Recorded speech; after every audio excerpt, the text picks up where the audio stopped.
He's got a fastball that will top out at about 86 miles an hour, average 83. A lot of changeups, a lot of cutters, lots of curveballs. He'll also crowd you inside with an occasional four-seam fastball to the right-handed batters. So Burley is ready to go to work, and so are we. Rajai Davis will start things off, 4 for 9 in the series, and the first pitch is in for a strike. Davis had a couple of doubles in the opener. Kinsler Cabrera to follow. Burley's next pitch is fouled back out of play, and the count 0-2 on Rajai Davis.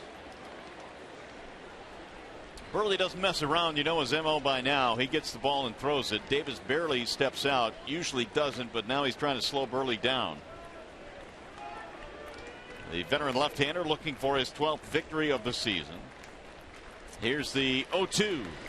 And he got him strike 3, and that's a snappy start to Burley.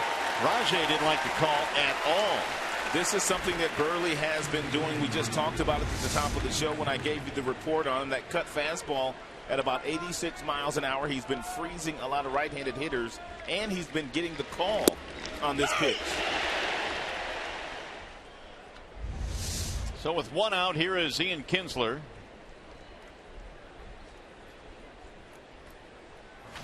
If you watch Burley very closely this afternoon, very seldom, if any, will he shake off the catcher. Every sign that Navarro, the catcher, puts down here today, Mark Burley will simply throw that pitch. And Kinsler fouls it away 0-1. I cannot think of another big league starter that pretty much does what Mark Burley does. He just has a tremendous amount of trust in his catcher. Burley has done that his entire career and has been quoted as saying he doesn't want to complicate things. He just wants to go out there and pitch. And the easiest way is to just throw what's put down. Looks like the Tigers have already made a conscious effort here today of stepping out of the batter's box and really slowing down the tempo of Mark Burley.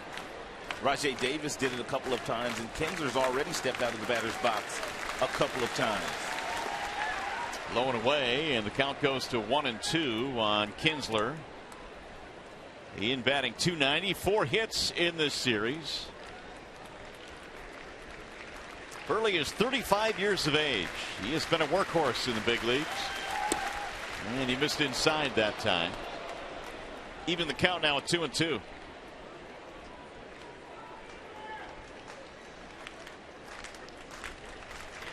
And Kinsler skies this one in the air to right center field. Rasmus on the move, and he'll make the play for round number 2. Let's set the Toronto Blue Jays starting defense. It's presented by Tim Hortons. Melky Cabrera, Rasmus, Bautista in the outfield, Reyes and Goings up the middle, Tolleson, Valencia on the corners. Mark Burley, he has won 4 Gold Gloves. As a matter of fact, he won them in consecutive years, 2009 through 2012.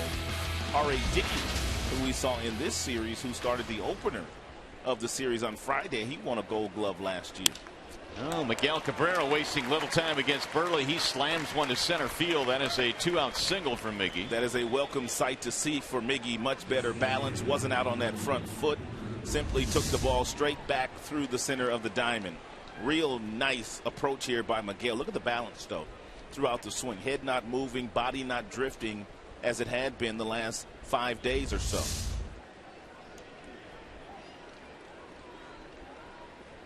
So with 2 outs, here is Martinez, who is batting .321. He's 1 for 6 in the series. 2-run double. A couple of guys in this game today that absolutely clobber left-handed pitching. Victor Martinez would be one, and their right fielder, Bautista, he kills lefties too. Martinez has had 7 hits on the road trip. The Tigers have not been very good offensively. In fact, coming into this contest today on this road trip, batting just $180. Yeah, he's been a one-man band on this trip. Here's the 0-1. 1 ball and 1 strike on Martinez, the DH again here today. Miguel being very careful with Burley on the mound, even though Miguel likely not to steal here. Burley simply has had one of the best pickoff moves in the big leagues. Victor likely will play some first base when the Tigers go to Pittsburgh beginning tomorrow night. There is no DH in interleague play in National League ballparks. Burley ready with the 2-1. And Martinez looks at a strike 2-2 on Victor.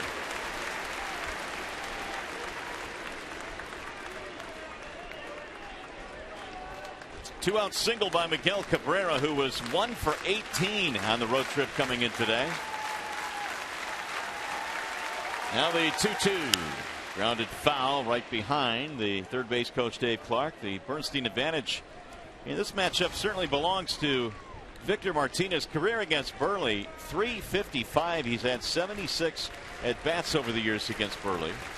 And he's hit 4 home runs and knocked in 15.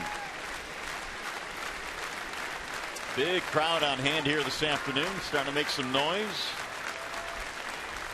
Here's the 2-2 again. Bouncing ball to third, foul. Tallison will pick it up in foul territory. Tigers trying to win 2 out of 3 before they move on to Pittsburgh for the 2-game set. After dropping 3 out of 4 against the New York Yankees to start this road trip. Already a lot of cut fastballs inside to the right-handers. A lot of times Burley will also go very soft with a changeup away if he's not going in with that cutter. Cold foul again. So Martinez has been out in front of Burley, who has only 1 win in his last 11 starts after winning 10 of his first 11 decisions.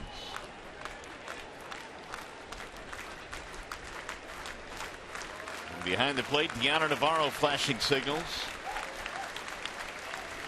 Bouncing ball left side of the infield. Reyes bobbles. Still has time. And not in time. Safe at first base. 15th error of the season for Reyes. He covers a lot of ground, but a lot of guys that cover a lot of ground and make acrobatic type plays, they will struggle on balls that are hit directly at them, as he does here. So the Tigers get 2 base runners now. With Martinez running, he still had a shot, but his throw was tardy and in fact pulled the first baseman Valencia a little bit off the bag. So an E6, 2 on 2 outs, and that gives Torrey Hunter a chance. Batting .268, just 1 hit in the series, 1 for 8 for Torrey. Swing and a miss, 0-1.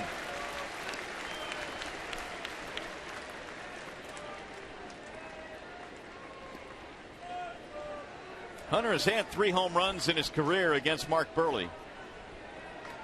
Tigers trying to capitalize on a first inning opportunity. Fouled off 0-2.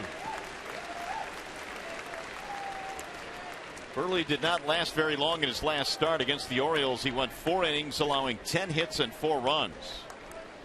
He needed 96 pitches to get through 4 innings.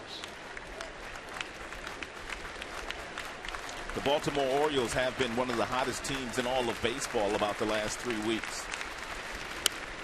Fouled away as he spoiled the pitch back into the seats. And from an offensive standpoint, the Baltimore Orioles really take a back seat to no team in baseball.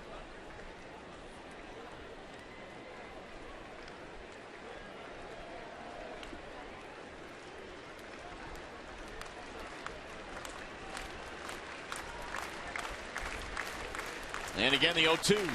Outside, Torrey would not chase. 1 ball and 2 strikes. Well, things in the East look like this. The Orioles leading by 6 over the Yankees and Toronto.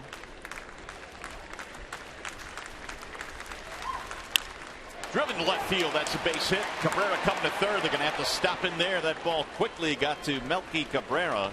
And so the bases are loaded now. 2 hits and an error have loaded them up. Well, if the Tigers combine for 3 or more home runs in this game, bring a copy of the box score to a participating Arby's location tomorrow and get a free small order of curly fries.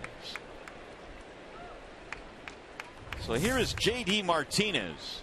We'll see if J.D. Martinez makes a conscious effort here this afternoon of driving the ball up the middle or the other way. In that New York series and the first couple of games in this series, he's rolled over quite often to the left side of the infield. Early missed outside 1-0. And when you see hitters start to get in a pattern of doing that, they're usually pulling that front shoulder off the baseball prematurely, so they really never get a good look at it. They're hitting a lot of balls right off the end of the bat.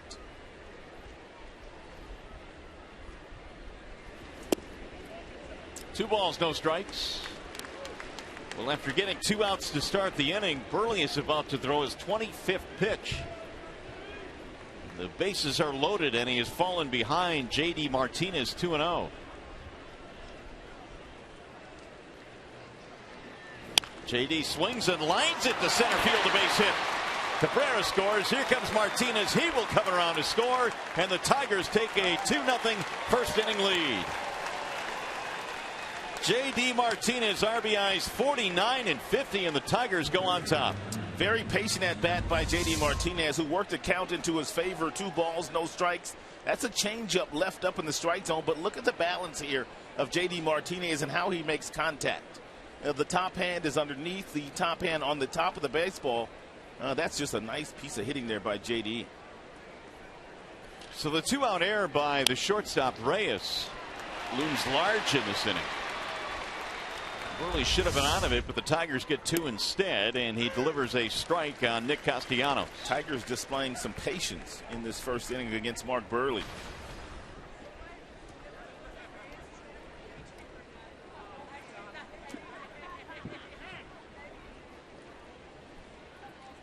Castellanos at 253. He'll drive one to center field. That'll get another run in. Hunter comes around to score. Martinez will stop at second, and the Tigers swinging the bats here in the first. Wally Joyner put together a really nice game plan today for his hitters, knowing what Mark Burley likes to do to the right-handers, also knowing the success that Burley has had against Tiger hitters. He told each and every one of them, simply think about the big part of the diamond, and all 3 of their hits pretty much have gone to the biggest part of the diamond. And Castellanos has knocked in a run, his 44th of the year. And so Burley gets an early visit now from Pete Walker, the pitching coach. There's Wally Joyner talking to Gene Lamont. Good approach so far.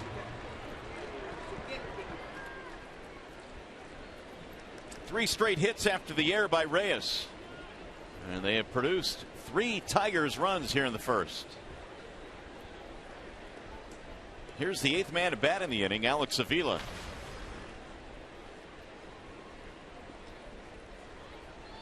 So Burley gave up 10 hits in his last start, already has given up 4 here in the first inning. And Avila looks at a strike. Alex didn't particularly care for that call. Avila right now with a couple of guys on, Martinez, Castellanos.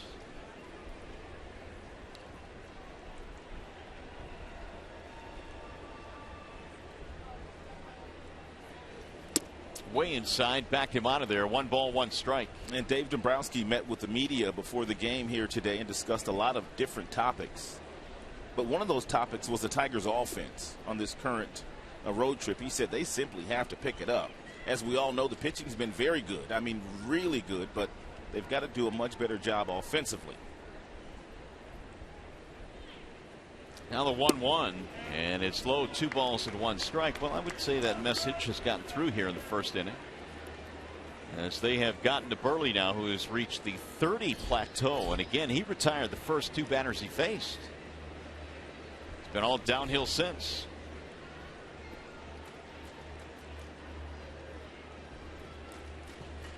Here's the 2-1. 2-2 now on Avila. Tigers have seen a lot of Mark Burley over the years in the Central Division with the Chicago White Sox. Alex came in batting .308 against Burley.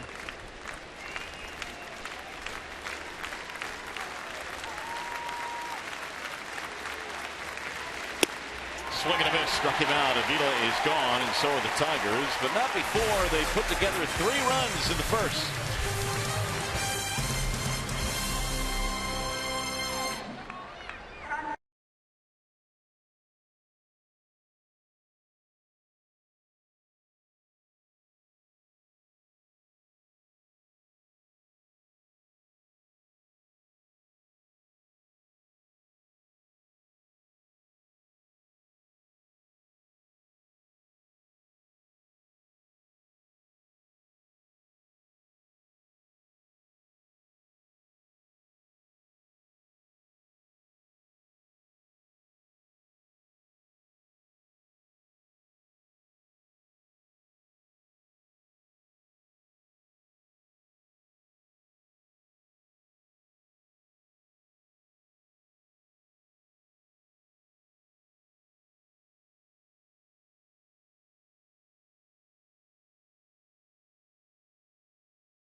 3-0 for David Price, who will get the start today for the Tigers. And Price is presented by Family Heating, Cooling, and Electrical. David Price has already gotten something here today that he did not get in his first start for the Tigers, and that's a few runs. He checks in with an outstanding record of 11-8, an ERA of 3.11, 199 strikeouts. One more will give him that magic number of 200 for the third time in his career. So Jose Reyes will start things off for the Blue Jays. 283 batting average. He's had a pretty good series offensively, 3 out of 9, and has scored 3 runs. And Price is set to go to work. Reyes looks at ball 1 high. As you know by now, David Price takes the hill with an impressive skill set, a fastball that will top out at about 98 miles an hour. He's got a really nice curveball. He's got a cutter and a changeup. His cutter in many ways acts like a slider. 1 ball, 1 strike. Price in his debut for the Tigers struck out 10, which gives him 10 games this year of 10 or more strikeouts. And did not walk a batter against the New York Yankees last 5 days ago. Grounded foul outside of the bag at third. 1-2 now on Jose Reyes, who had himself a huge hit in yesterday's ball game. The leadoff single off Joe Nathan in the 9th. Then he stole a base. Reyes would go on to win it in the 10th inning.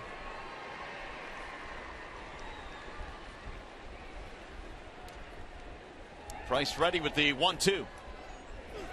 Fouled away. Here is the rest of the lineup for the Jays, presented by the Metro Detroit Chevy dealers. It's Reyes, Cabrera, Bautista at the top. Valencia's at first base, followed by Navarro and Reimold, the DH today. Tolleson, Rasmus, and Goins, your bottom 3 for Toronto.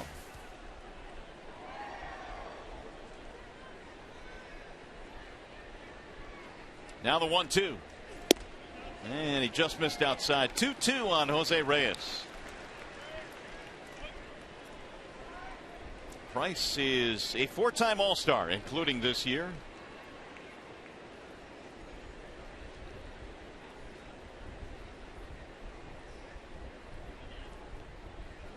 And the 2-2. Hit to the shortstop on 1 hop. Nice backhanded play by Romine. 1 gone. Romine gets the start in place of Suarez today and makes the first play. It's a nifty pick by Andrew Romine, who has played really well at shortstop all season long. With Reyes running, he knows that he has to take the tricky hop, does not have time to back up to get a better hop, and simply throws over the top across the diamond to get Jose. Here's Melky Cabrera. 315 for Cabrera. He has hit 3 out of 9 in the series, couple of RBIs. And he looks at strike 1 right at the knees. Cabrera sits safely in his last 4. 61 driven in now for the Blue Jays left fielder.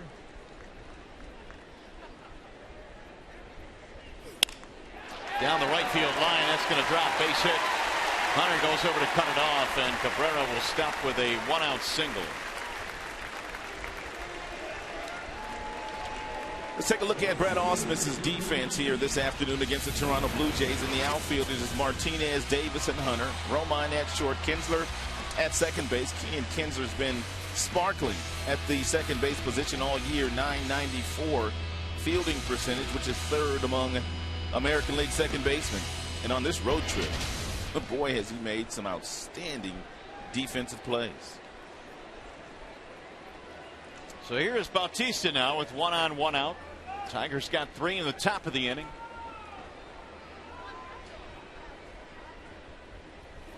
And Bautista looks at ball 1. Talked to David Price a couple of days ago, and despite having really good numbers overall against the Toronto Blue Jays team, he said this is a team that he just hates to face.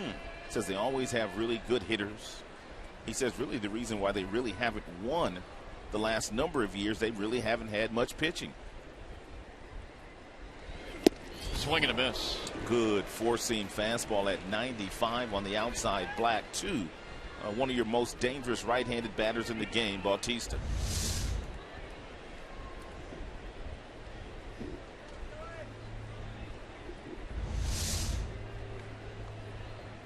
(15-2) career against the Blue Jays, 7-0 in this ballpark.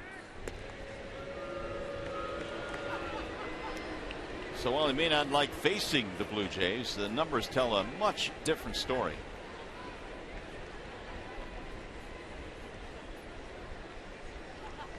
One ball, one strike. 1 on, 1 out, 3-0. Tigers have the lead in the first. And Bautista scatters that one foul down the right field line.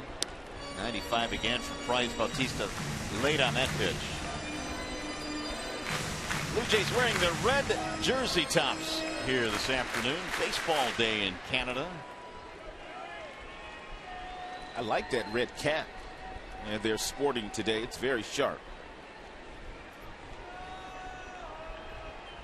1-2.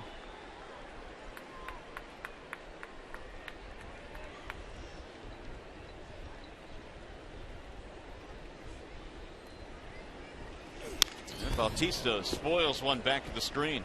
David Price simply trying to overpower Jose Bautista here in the first inning. 95-96. The last two fastballs thrown by David. Bautista, one of those right-handers like many Blue Jays that stand right on top of the plate and they dare you to throw them fastballs inside. He feasts on fastballs inside, does Bautista. He's had good numbers over the years against David Price. He's hit 5 homers against him.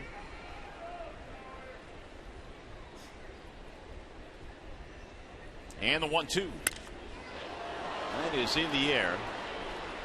Middle of the diamond. And Kinsler has got it all the way for round number 2. Real nice sequence here for Price against Jose. 3 fastballs in the mid-90s. Then he makes a mistake with a changeup. That's a hittable changeup at 87. But because the bat was sped up by Bautista looking for another mid-90s fastball, he was out in front and got underneath it.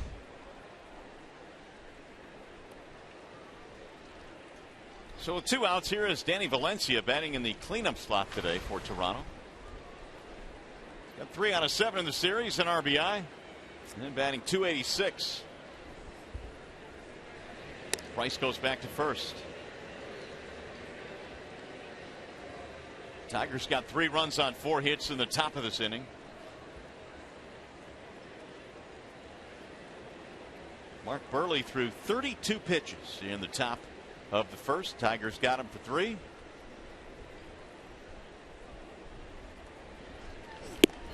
And a ball outside. Another mid-90s fastball. That went to Valencia.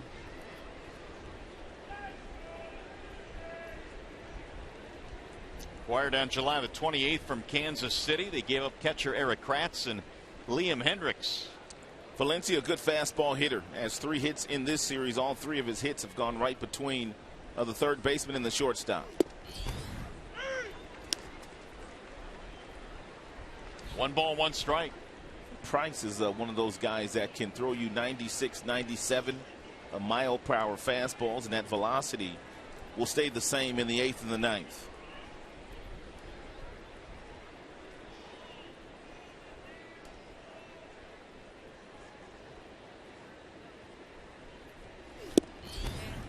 Low, 2 balls, 1 strike on Valencia.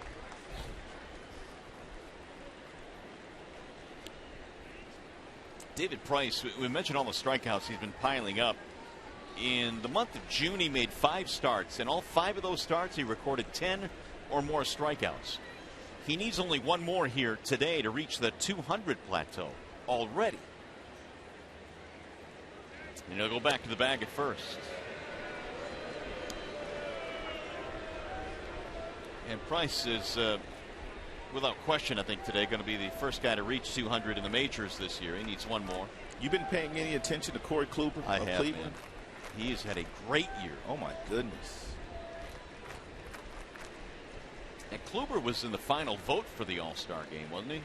I think his name was up there. Yeah, and he didn't get it. Chris Sale got it.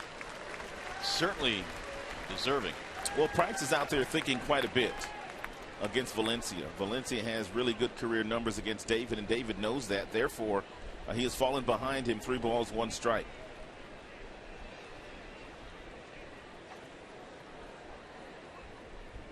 Cabrera at first, 2 outs. Tigers lead 3-0. Here's the 3-1. Swing and a miss. 3-2 on Valencia.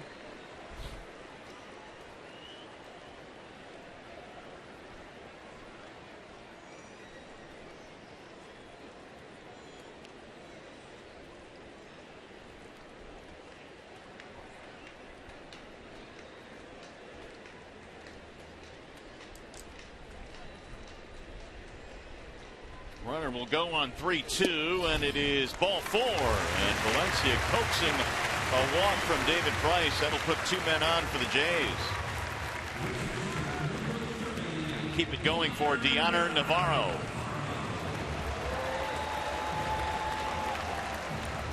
Single and a walk here in the first inning against Price. Navarro's had a good series, 4 for 9 with an RBI. And he sits safely in his last 5. These two were teammates for several years in Tampa.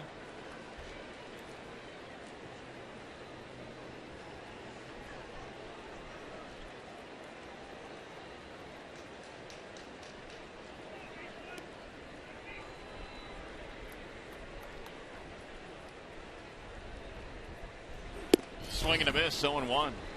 David Price continues to throw that mid-90s fastball on the outside part of the plate to a lot of the right-handed hitters, and as you can imagine, very few have been able to catch up to it.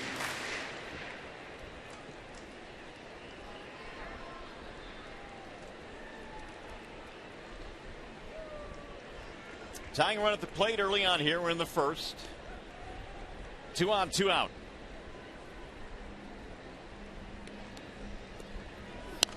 Fouled straight back. Second consecutive start that Avila has been behind the plate. And while Price has been on the mound, Avila said that first start it was kind of like trial and error, trying to get a feel for what David wanted to do. He said Price shook him off a little bit more than the other guys would normally do, but that's because they really weren't that familiar with one another. That should get better here today.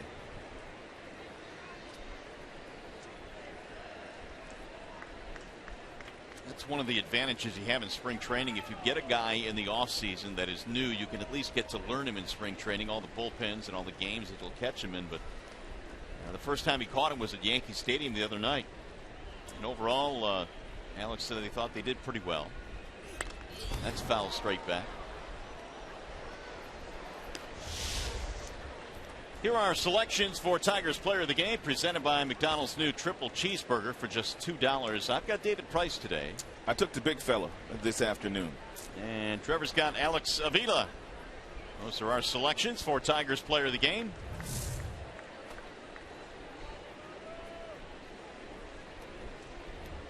No balls, 2 strikes.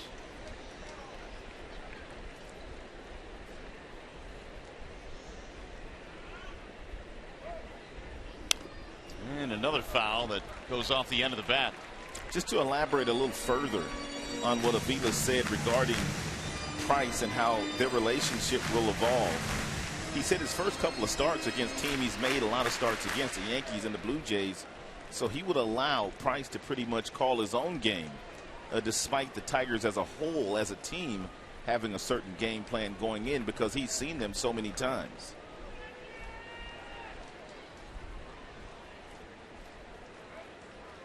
Now Price taking too long, so Navarro steps out.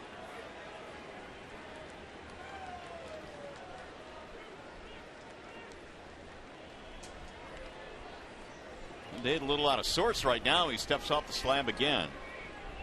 2 on, 2 out. We're in the bottom of the first. 3-0 Detroit. It's the Jays team that has swung the bats pretty well in this series. And the 0-2. Missed it outside. 1 ball and 2 strikes now on Deoner Navarro. It's also a Blue Jays team that knew they had to pack a lunch today, going up against David Price, because usually when he toes the rubber, he's out there for at least 7 innings, on many days 8 innings. and he's going to be above 100 pitches. You can pretty much book that.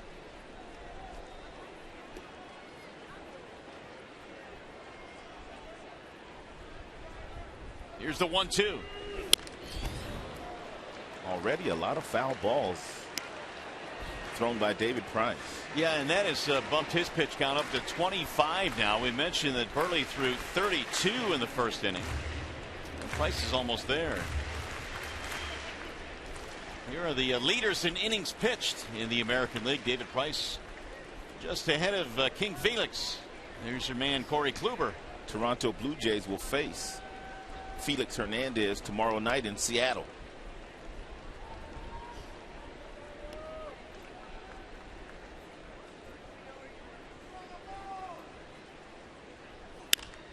Fly ball right field. Torrey Hunter has it measured, and that is that for the Blue Jays. They threaten but lead 2 on our way to the second.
Tigers as we head to the top of the second, and Dave Dombrowski made a couple of announcements before today's game.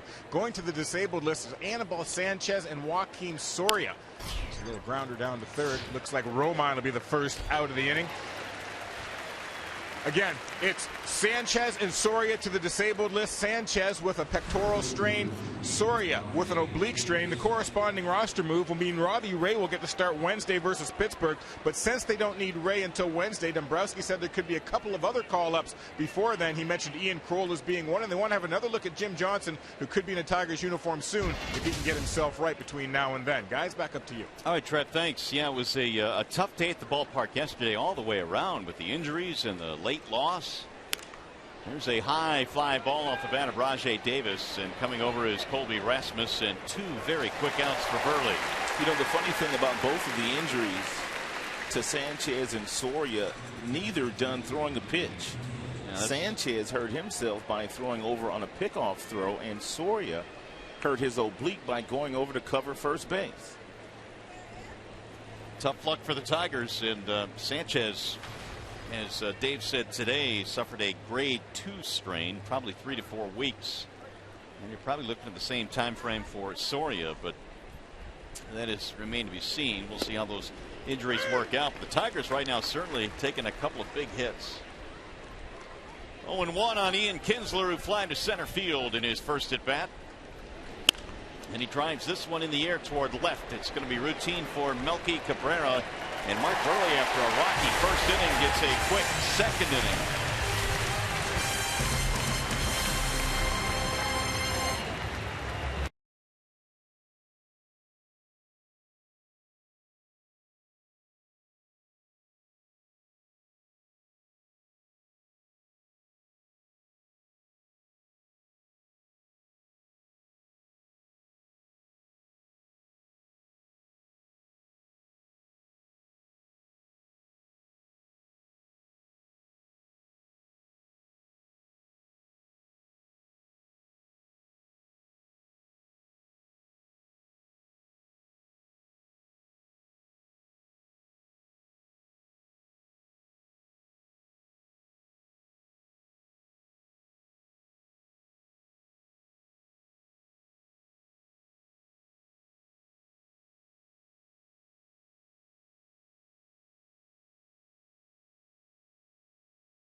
to tweet your photo using hashtag Detroit Fan Photo for a chance to have it shown in an upcoming game broadcast. It is brought to you by AT&T. Detroit Fan Photo is the hashtag if you'd like to participate. And maybe, just maybe, have your photo shown on one of our telecasts. Nolan Reimold will lead things off 3-0 in favor of the Tigers. Burley had a 4-pitch second inning, and now Price back to the hill. And Reimold looks at ball one outside. Tollefson and then Rasmus to follow here in the Toronto's second. They threatened as well but could not score.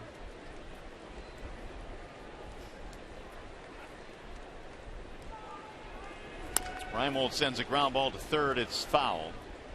He had the pinch hit strikeout in the 8th last night. He was, or yesterday, was absolutely overmatched by Max Scherzer, but then in the 10th inning doubled in the game-winning run.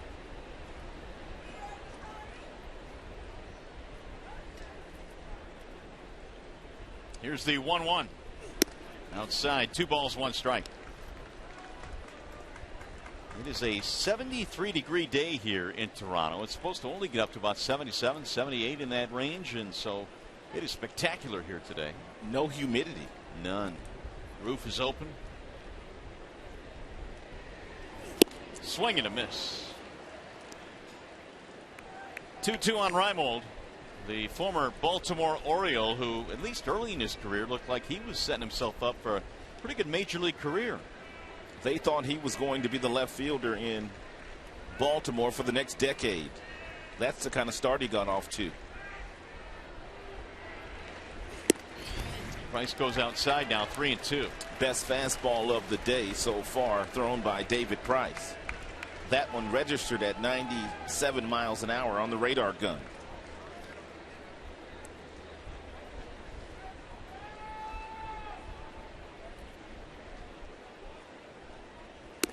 Way outside, he lost in ball 4. The leadoff man is on. That'll be the second walk issued by Price. David Price did not issue a single bases on ball in his first start against the Tigers, and he pitched 8 2/3 innings. Got 2 of them already today as Steve Tollefson steps in. Tollefson, for the most part this year, has swung the bat well against left-handed pitching. .341.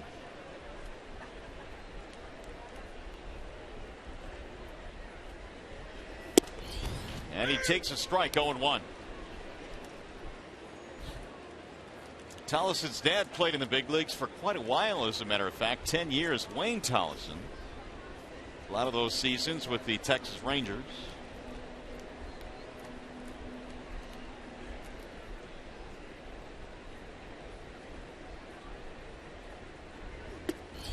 That's low. 1 ball 1 strike.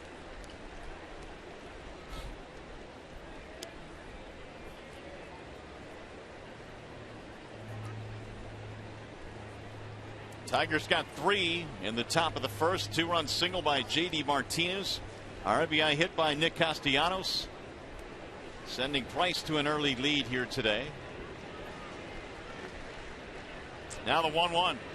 Bunting, and fouled it goes. 1-2 on Steve Tollefson. That was a perfect pitch to bunt.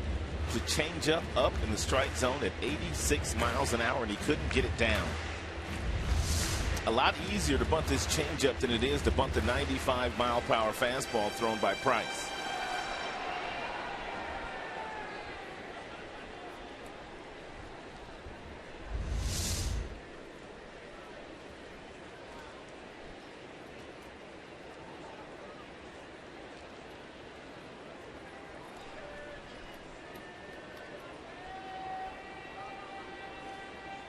And the 1-2.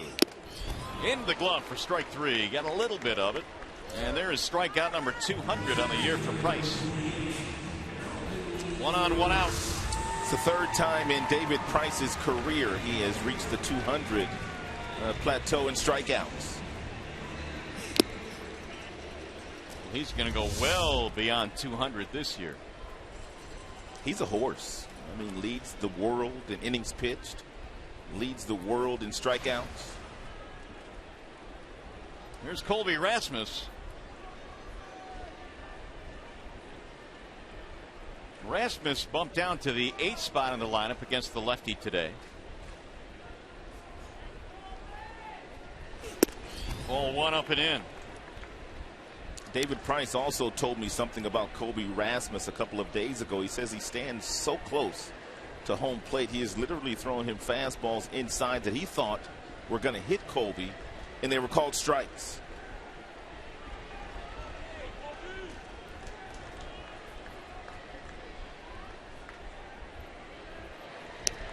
Diving back in, Reimold. He led the inning off for the walk.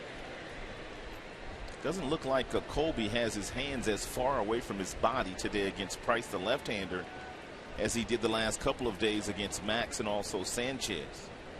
Doesn't look like he's reaching out as far across the plate with the hands.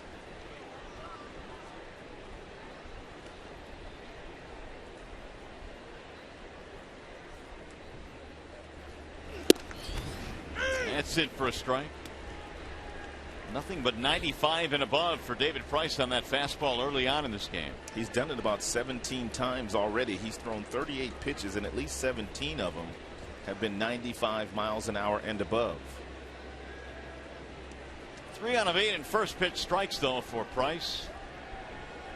Here's the 1-1. 2 balls, 1 strike on Colby Rasmus.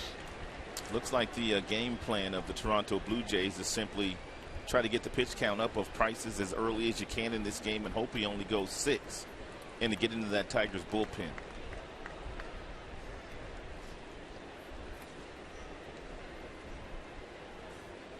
Here's the 2-1. 2-2 on Rasmus. He just letting it go, isn't he? He is, man. Huh? He's just chucking it today. Gave up a single and a walk in the first inning, but then they got Navarro to fly out. Here, 1 on, 1 out. After the Tigers got 3 in the first.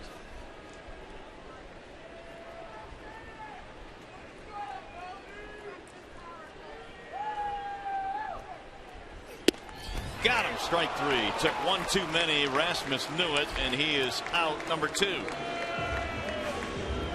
Second strikeout for David Price. Both of the strikeouts that David Price has gotten in this inning have both been fastballs upstairs. He got Tollison to swing through a 95-mile-per-hour fastball, and Rasmus couldn't pull the bat off his shoulders on that mid-90s heater. So a 2-out here is Ryan Goins, the number 9 hitter. 1 for 6 in the series for Goins. Reimold still at first base after leading off the inning with a walk. Strike 1 on Goins.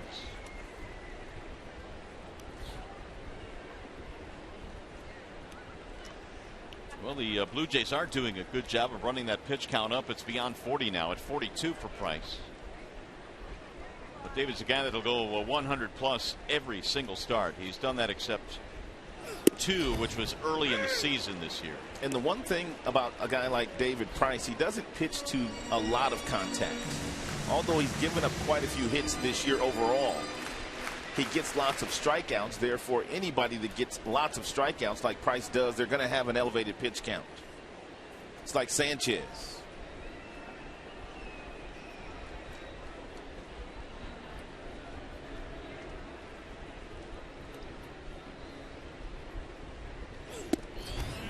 That went a bit outside. 1 ball, 2 strikes on the number 9 hitter Goins.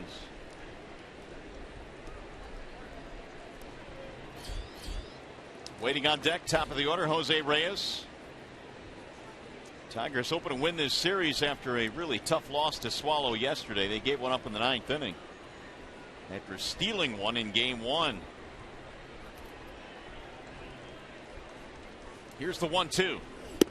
Got him. Strike 3 in the outside corner, and after the leadoff walk, Price strikes out the side. No runs, a walk, 1 man left. Tigers baseball today presented by Bell Tire.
Here come the Tigers now. We go to the top of the third. 3-0 Detroit as Mark Burley brings it home and fires strike one to Miguel Cabrera.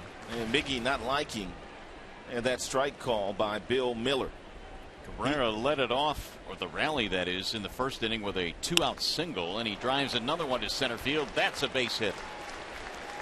And he'll be 2 for 2 in this ball game. Miggy got one flap down.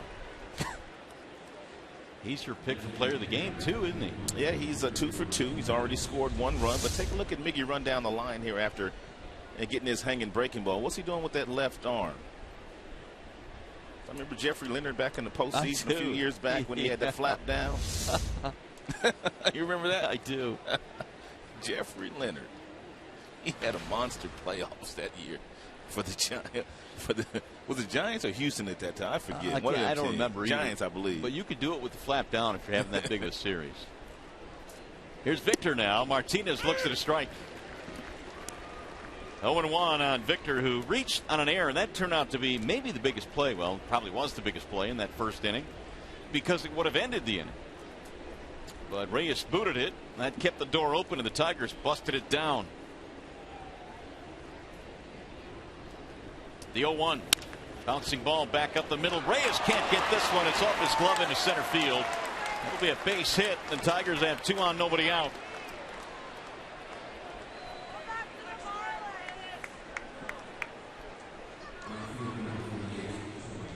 When you hit the ball sharply on this field turf, you've got a pretty good shot of getting it past one of the infielders. Reyes has got some tremendous range at the shortstop position, able to slow that grounder down, but not able to make a play.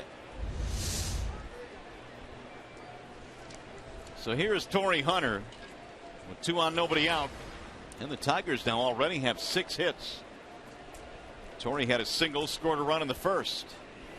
And he takes a strike, 0-1. We talked about this a little bit yesterday, the fact that Miguel Cabrera really was not having a good road trip. As a matter of fact, before the 2 hits today, he had only 1 hit in the 6 combined games through New York and Toronto. But it seems like as Miggy goes, the entire squad just goes. Well, it was like that in the postseason last year. The Tigers had trouble getting the offense going because of a lack of production in the middle of the lineup, and certainly Cabrera is the linchpin in this lineup. That's fouled back out of play. And the count 1 ball and 2 strikes. Cabrera in this game with 2 singles. Got that rally started back in the first inning.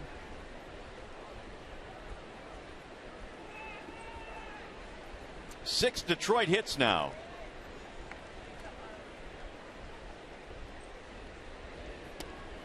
Ball inside. 2-2 the count. Burley had a 4-pitch second inning, but it's a much different story here in the third. And he missed with that one. 2-2, make it 3-2, full count. Burley up to 45 now. There is J.D. Martinez waiting on deck. Don't expect Miguel and Victor to run here. 3-2. Fouled away.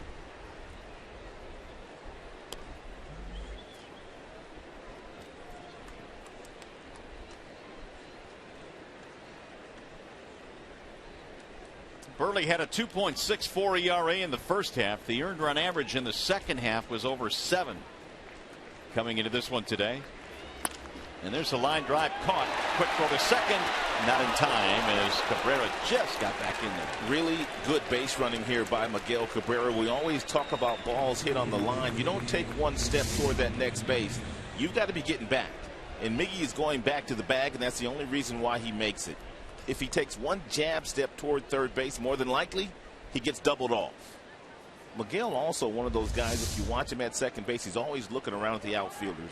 He's always looking around at the infielders. He always knows where everybody's playing. And that allows him to get pretty good jumps on balls that are base hits because he knows where the defenders are playing. It's one of the nuances of the game, I think, that we don't appreciate for Cabrera. Check him out right now. He's just looking around, standing on the bag, looking at the outfielders.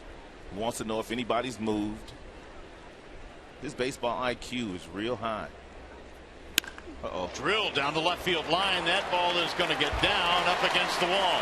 Cabrera comes around to score. Martinez goes to third, and he is safe at third base. I see you, JD. That'll be a double for JD Martinez. He knocks in another, his third of the game.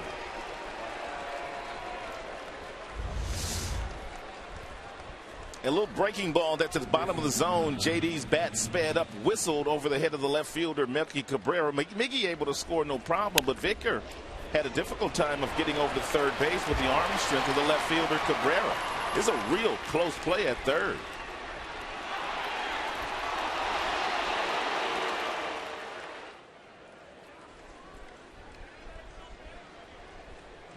Tigers had just picked up their 7th hit of this contest. They lead 4-0.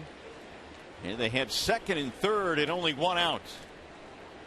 So the bats coming alive here today as Martinez now with 51 RBIs. JD also picking it up after a slow start on this road trip. Castellanos looks at ball 1 outside.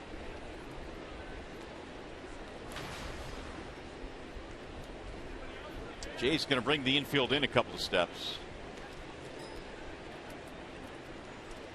Nick had a single to drive in a run his first time up. Swing and a miss.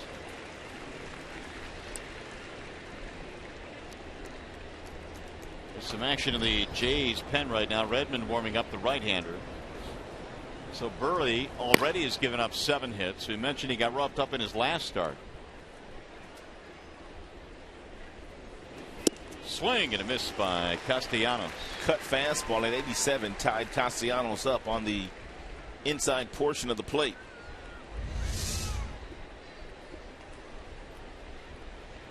Getting ahead has not been an issue for Burley. 13 of 16 first pitch strikes.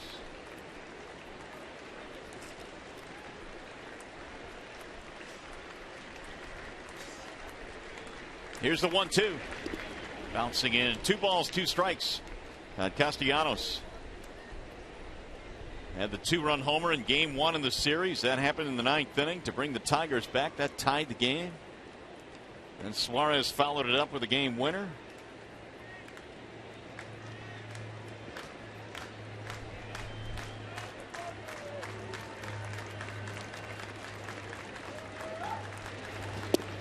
Low and away. JD's gone to his emergency stance with 2 strikes, no longer striding against Burley, simply not even picking the foot up. Look how spread he is right here when he takes that pitch.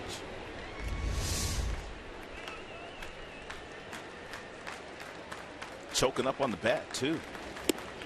Got him. Strike 3. Castellanos didn't like it. It's a borderline strike. And maybe Burley got the benefit. Maybe too close to take, but still, it's borderline. Sure was. What does Foxtrax say?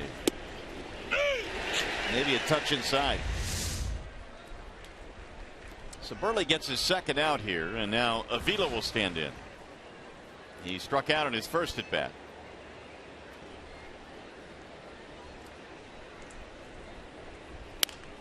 And he'll roll one foul. Burley has gone 13 straight years with at least 200 innings. He's on pace to do that again this year, although barely. 202 is his pace, but he was knocked out early in his last start and is making a bid to get knocked out early again here today. Tigers a base hit away from busting this one open early on.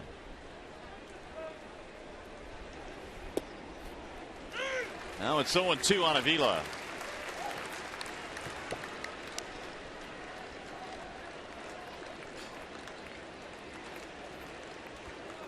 Tigers have gotten one more. JD Martinez has knocked in 3 in this game.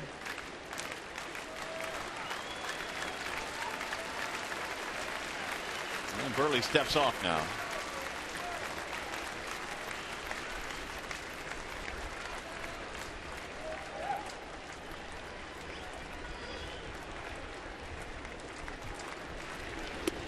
Got him. Strike 3 in the outside corner.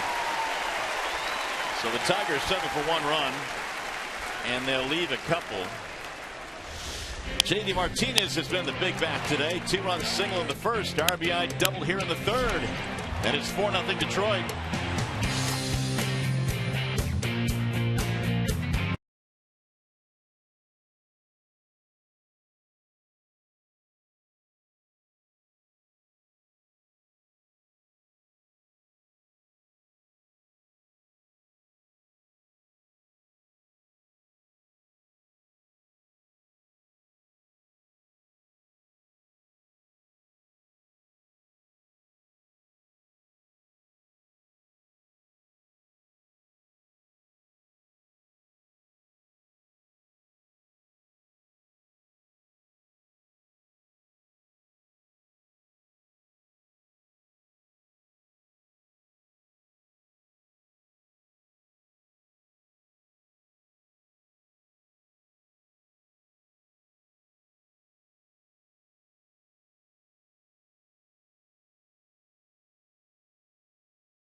Here at Rogers Center, and apparently somebody got tossed in the Tigers bench. Brad Ausmus came out and was having a rather heated discussion with Bill Miller, the home plate umpire.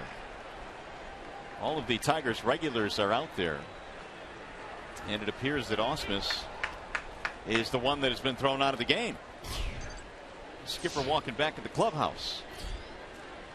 David Price goes back to work.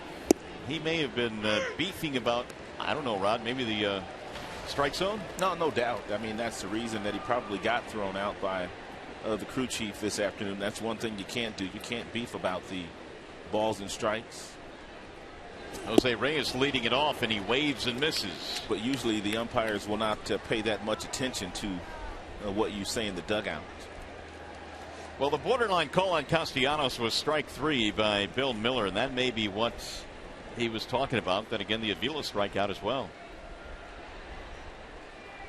or a combination thereof. The 0-2 is swung on and missed. Reyes, his history. And now 4 straight strikeouts for David Price.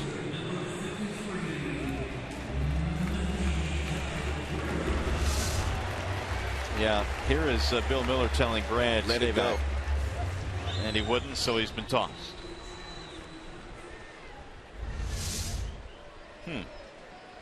So the Tigers without their manager the rest of the afternoon. It's the third ejection of the season for Brad. Melky Cabrera looks at a strike. He threw a fastball under 95 miles an hour. Price did. No, he did just now. What was it? 94.9.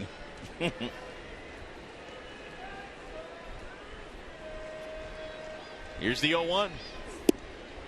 That one would not curl around the outside corner. Have you seen a pitcher with a simpler delivery than David Price? Very little waste. That throws in the upper 90s. Very little movement. Not a high leg kick. But yet can generate that kind of velocity. Here you go.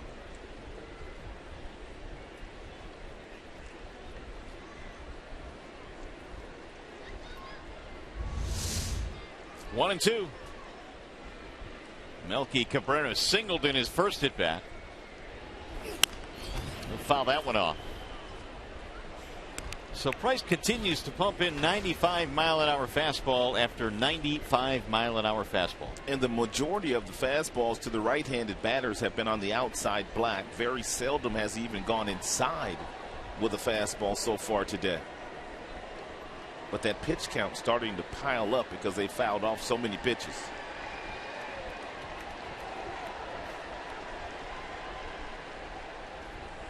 And the 1-2 tapped right in front of the plate, but it's going to roll foul.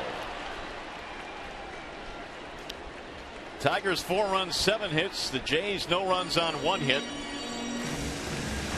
Tigers scored 3 of their runs in the first inning. We've got a huge crowd here today. Not many open seats and a glorious afternoon in Toronto. It's good to see the fans coming out and representing their team. Well, they had an exciting win yesterday, and their team fell behind early in this one today, though.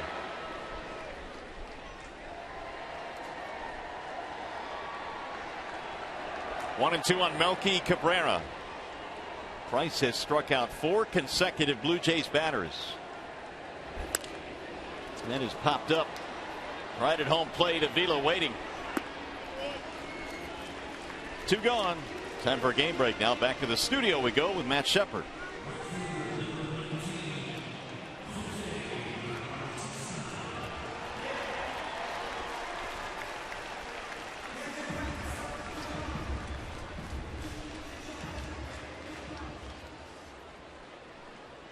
All right, Shep, thanks. Those Indians aren't going anywhere. They did last year, and they're hanging around this year. 6.5 back coming into play today. With 2 outs here is Bautista. Ball 1 to Bautista. Popped up to the second baseman Kinsler in his first at bat. 77 walks, which is second in the major leagues. Only Carlos Santana has more. Missed away again, 2-0. Bautista's gone 5 straight years now in a Blue Jays uniform with at least 20 home runs. He's gone way beyond that a couple of years.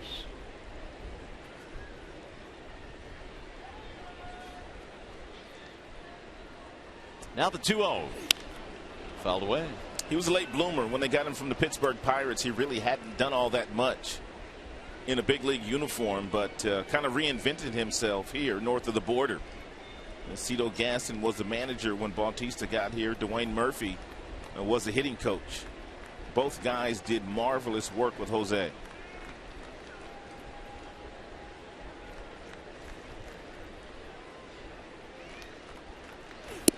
Well, it was the 2010 season in which Bautista hit 54 home runs.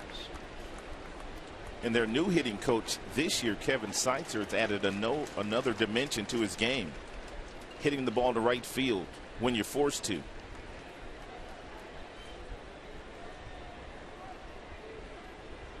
Here's the 3-1. Driven to center field. Rajay going back. Still going back. Track. Looks up. Leaps. And Davis with a catch in center. What a play by Rajay. A leaping play against the wall in left center field. Davis robs Bautista. To the track, to the wall, and what a play by Rajay.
Back here at Rogers Center is 4-0 in favor of the Tigers in this one. Mark Burley goes back to the hill facing Andrew Romine, Rajai Davis, and Ian Kinsler. And a wave and a miss by Romine. Tigers getting a great defensive play from Davis. It's the second really nice catch in center field we've seen on this road trip.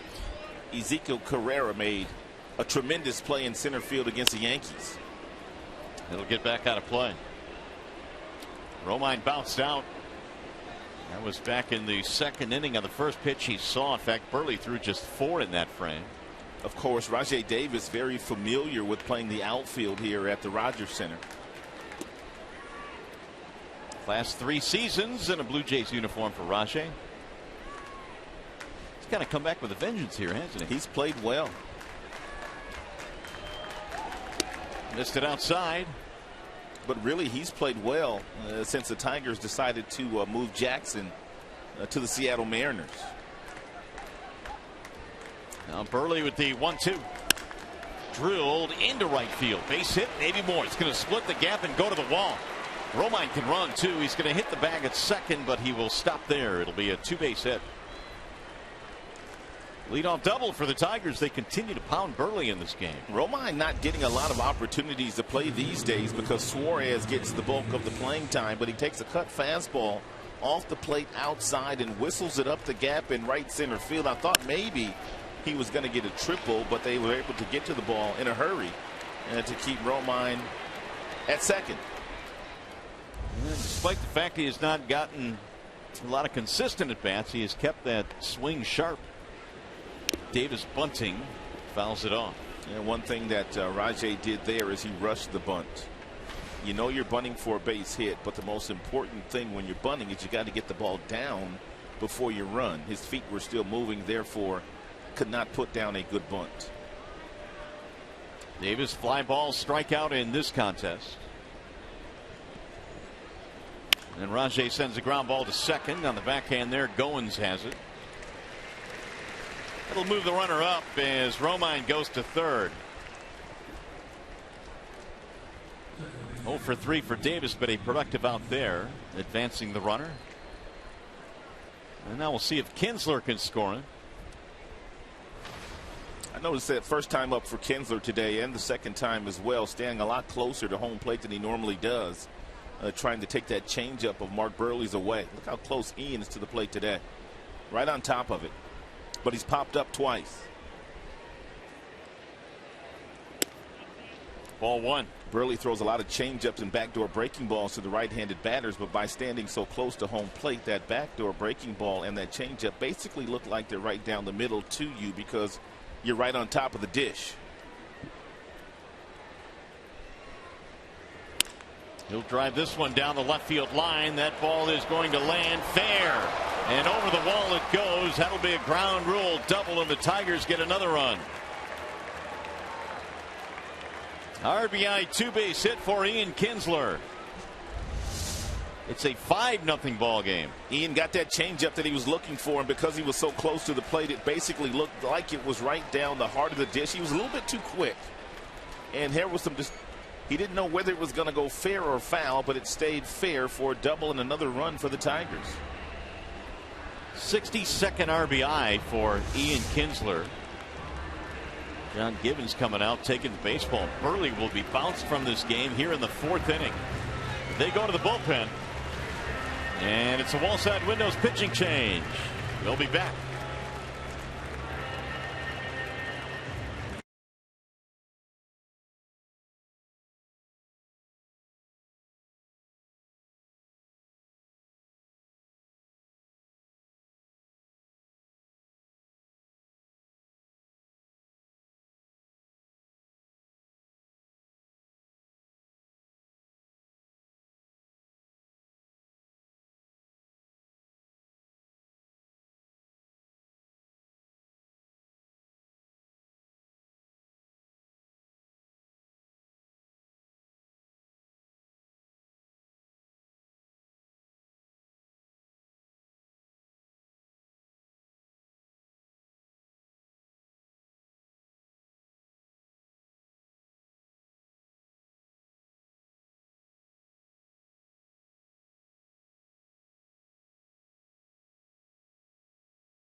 Rogers Center, where game time temperature was 73 degrees, but I'm here to tell you on the field it is significantly hotter. This field turf is made of a synthetic mixed with rubber. Phil Cope told me that from the bullpen, the heat waves looked to be about waist high when he looked out to the mound yesterday. About 15 degrees hotter than the average temperature, actual temperature rather, and had a lot to do with Max Scherzer's outing yesterday. Scherzer says he was done after 8 innings. Completely the right decision by Brad Ausmus to take him out. Part of the reason because of the heat on the field, guys. It'll be hot all afternoon. Back up to you. That it will, and that is the case here always with this turf as the new pitcher takes over. That is Todd Redmond. Pretty good year so far for Redmond. Checks in with an ERA just a shade over 2. Has 47 strikeouts and just 20 walks. Miguel Cabrera now trying to drive in a run. A couple of doubles in the inning. The Tigers have a 5-0 lead. And Redmond slings it home outside. 1 ball, 1 strike. Miggy 2 singles, 2 runs scored. 340 this year, men in scoring position. The Tigers today 5 for 10 with runners in scoring position. Swing and a miss. 1-2 the count.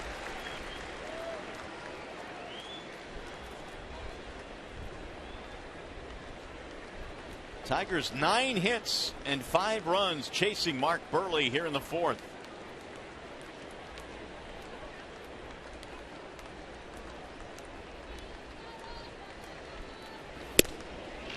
Bit outside.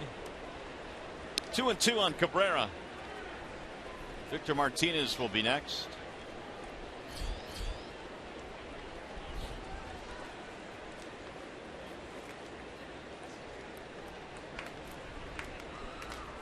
Miggy now batting .307 with his 2 hits today. His first 2 in the series, and only hits 2 and 3 on the road trip.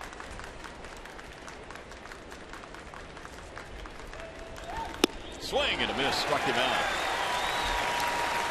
2 gone.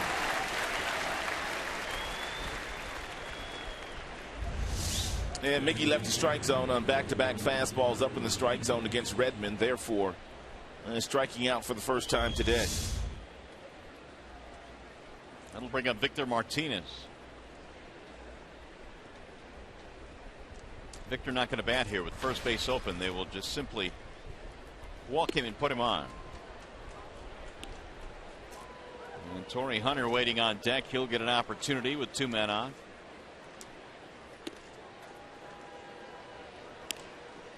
Martinez hitting a couple of ground balls in this game. One of them got through for a base hit. The other was booted by Reyes.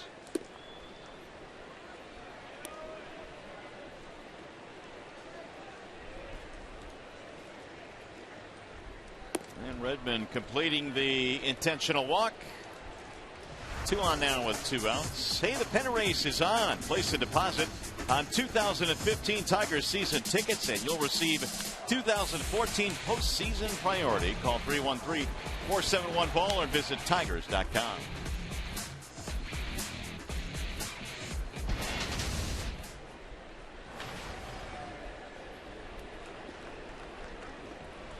Hunter had a single in the first and scored a run.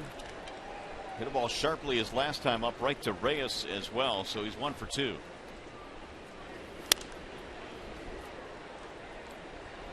No balls and 1 strike. 17th free pass of the season for Victor Martinez, who trails only David Ortiz of the Boston Red Sox.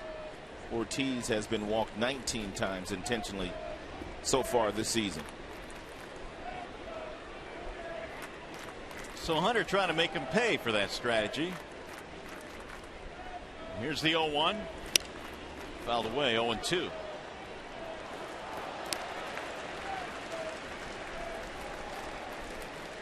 These two have only had 1 previous meeting, and Redmond hit Torrey Hunter with a pitch.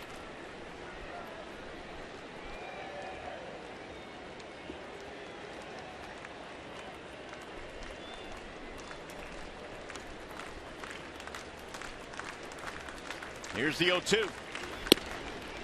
High, 1-2 on Hunter. Torrey Hunter still sporting that pad on his left hand where he was hit in New York. And just protection in case he gets hit in that area again.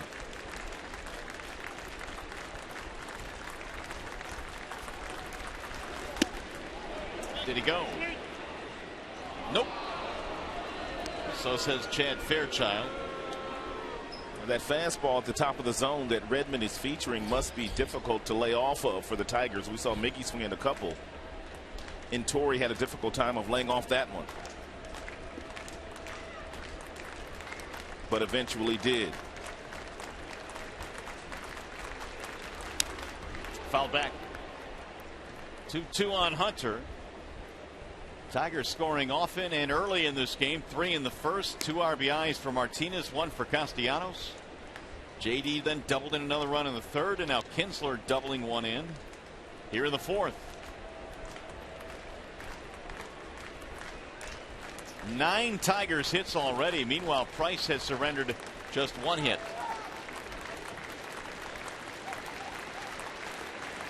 And the 2-2. Fouled away.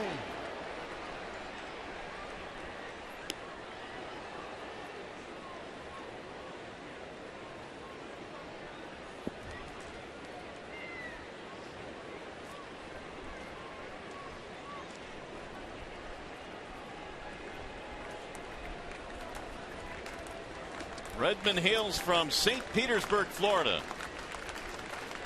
Made his big league debut with the Reds a couple of years ago. Driven in the air to center. Colby Rasmus has room out there. And that'll take care of the Tigers. However, they get a run on the RBI hit by Ian Kinsler.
He's going to be in, probably I'm sure the top 5, spots in the batting order. You think he's hitting 667 off of me. Pretty sure he's That's 10. a pretty precise number, Yeah, I'm pretty sure I'm right. I think it's 10 for 15. A couple homers, couple doubles. He's, it's tough. And David Price's memory was dead on as he faces Danny Valencia here in the 4th inning. Those numbers were absolutely correct.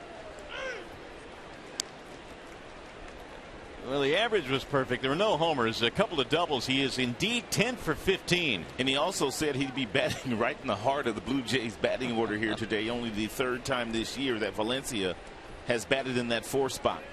As a manager, when you see a 10 for 15, that opens up your eyes. It may not be the deepest sampling size, 15 at bats, but when you have 10 knocks. Especially against a guy the caliber of David Price. And so Valencia batting cleanup. He's followed by Navarro and then Reimold as we play in the bottom of the 4th.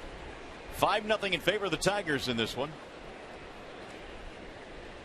Here's the 1-1, and it's bounced to the left side. Castellanos, quick release. Not in time. It's an infield hit for Valencia. How about that? He's even getting infield hits now against Price.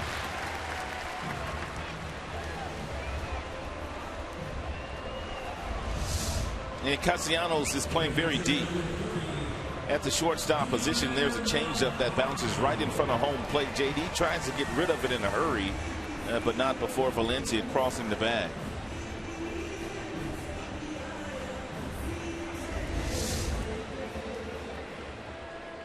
So the Blue Jays get just their second hit of the game. It's of the infield variety. Here's Deanna Navarro.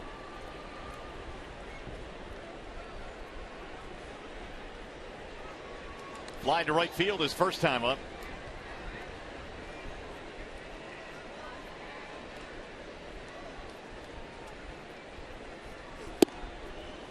Strike one on Navarro.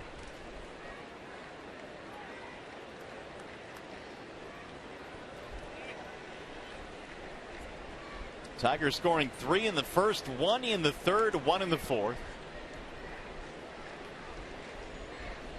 Backing David Price here this afternoon, who has picked up 4 strikeouts to this point. Here's the 0-1. Pulled foul down the third base line. Price, as you know, won the Cy Young Award a couple of years ago, 2012. He won 20 games that year, and he finished second also in that award in 2010. That's the year Felix Hernandez won it. So he's had a couple of really close calls, and one time he actually got it. Felix that year won it with just 13 wins. David has been the premier left-hander in the American League the last 5 years.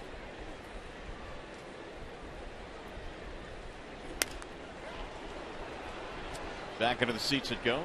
You've got Clayton Kershaw, of course, who is premium in the National League, but you have Chris Sale, and you also have David Price, a couple of left-handers in this league that are outstanding. Price was 20-5 in his Cy Young season of 2012. Of course, Verlander won the MVP along with the Cy Young in 2011. And Max won it last year.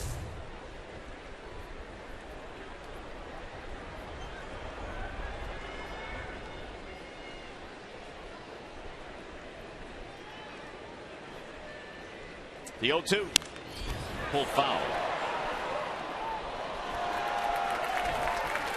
David has only given up a couple of hits in this game, and he only has 4 strikeouts, but yet he's thrown 66 pitches because Toronto continues to foul off a lot of his fastballs that he's throwing today. A ton of foul balls in this game.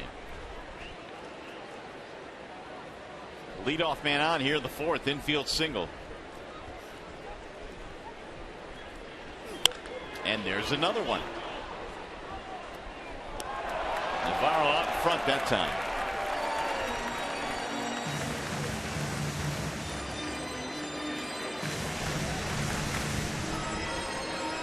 Navarro signed as a free agent in December. Had a pretty good year last year with the Cubs. Hit 13 homers when that was a career high. We mentioned he's also been with the Rays, and he was the battery mate of David Price when they played in the Rays organization together. David again ready with the 0-2. Lifted back out of play.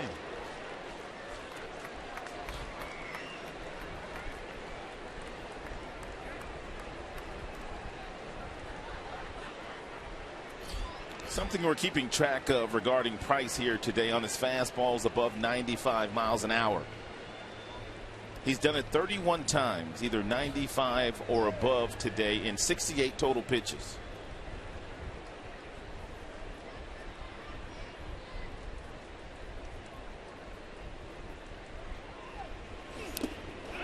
That is fouled off and into the glove. Or was it? Nope, Navarro's still alive. How about that? He is barely kicking.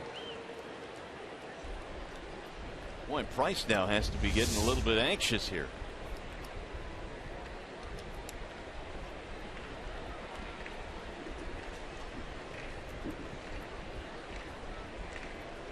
Just got a piece of that one.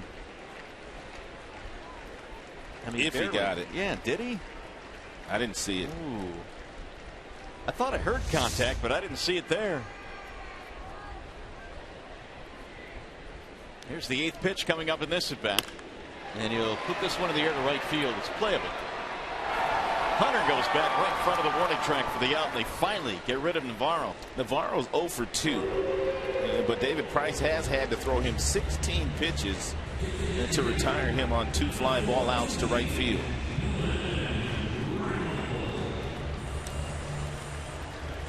That'll bring up Nolan Reinwold now with 1 out.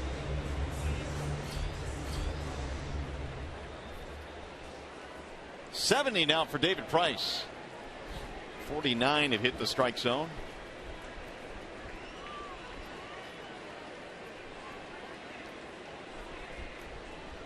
Reinwold a base on balls in his first at bat.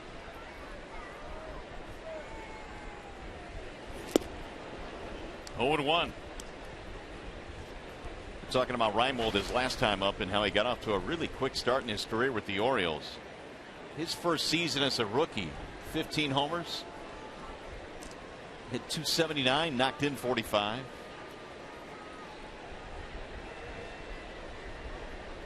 Never really got any traction though at the major league level. And he checks his swing there. Did not go, says first base umpire Chad Fairchild.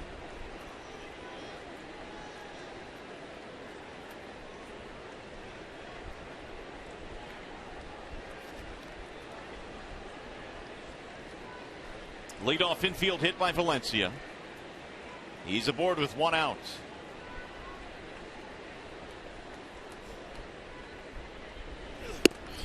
That's it for a strike. 95 again from the left-hander Price, and the count goes 1-2. David started just 3 of 8 in first pitch strikes, but he's been much better than that recently. 6 of his last 7 now. Although that pitch count is elevated in the 70s here in the 4th inning.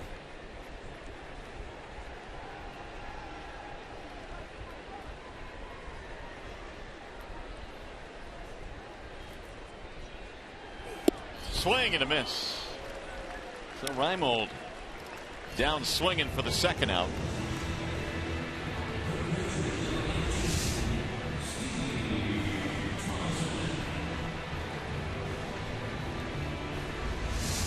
Hey, just a reminder as you enjoy a cold one to look forward to Miller Time later in today's game. It's brought to you by Miller Lite.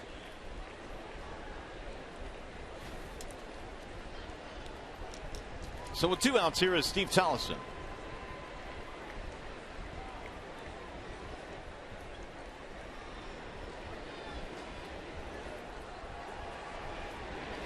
And Tollefson looks at ball 1. And the Jays trying to stay in the thick of the pennant race. They have not made the postseason since, well, they won back-to-back World Series titles in '92 and '93. And since that stretch, they've only had 1 second place finish. That's been the best they've been able to do. That one missed. 2 balls, no strikes.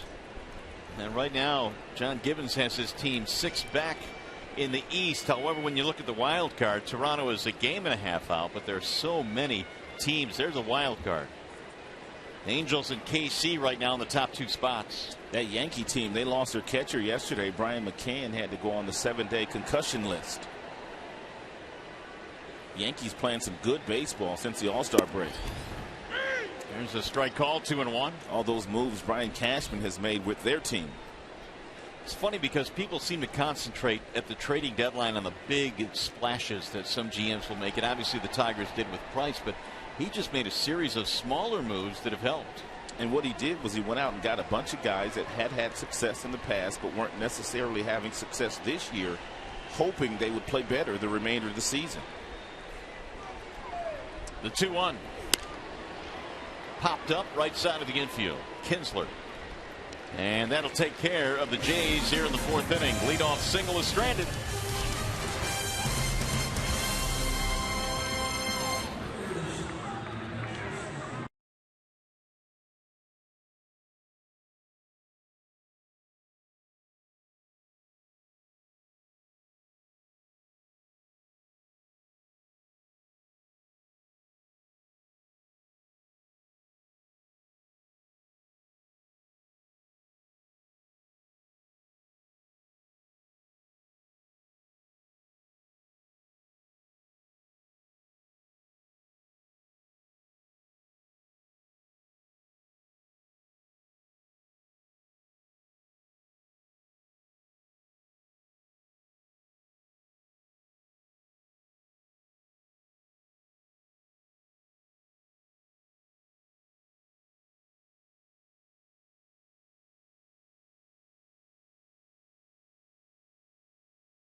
Caught up with a game summary. In the first inning, a costly error by their shortstop with 2 outs, Jose Reyes, and the Tigers went on to score 3 runs after 3 straight hits. Hunter, J.D. Martinez, Castellanos.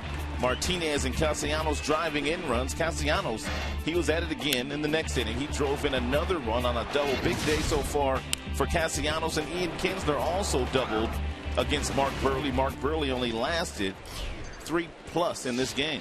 Yeah, they bounced him out early in this contest. That has been a big key here for the Tigers, who lead 5-0. And J.D. Martinez is one of the big reasons why Burley is back in the clubhouse at this point.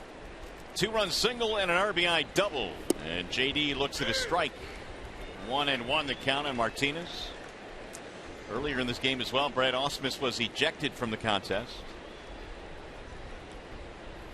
Martinez, Castellanos, Avila, they are the 6, 7, and 8 hitters. And J.D. takes inside, run the count to 2-1. Redmond had to come on in the 4th inning to get the final 2 outs.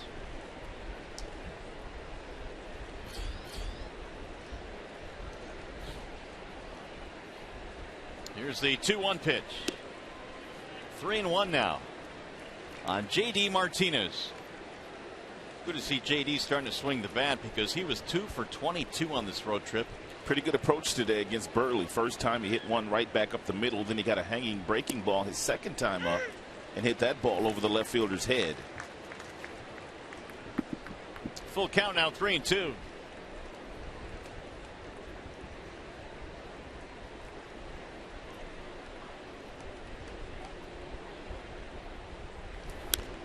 Fouled away. Tigers on to Pittsburgh next. They'll start a 2-game series in Pittsburgh and then 2 more in Detroit. They've done that the last couple of years now against the Pirates. They'll play a 2-2. The Tigers' next homestand will be a short one before they're back on the road again.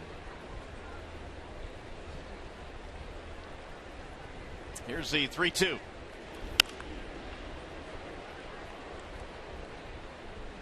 Five runs, 9 hits for the Tigers. No runs, only 2 hits for Toronto. They've not been able to do a whole lot against David Price, who has struck out 5 in this game.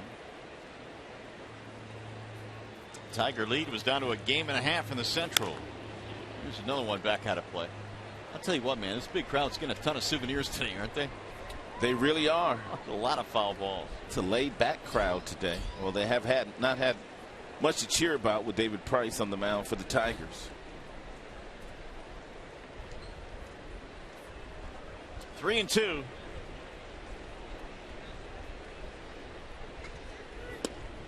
Got him, strike 3. JD took 1 too many. 1 gone here in the 5th. Redmond has his 2nd strikeout since coming on. I don't know if JD was looking for something else or not, but that's a hittable fastball. It's right at the knees.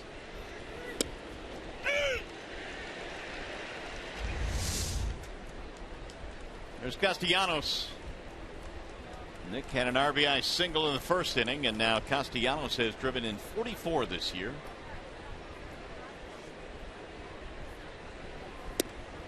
Strike 1.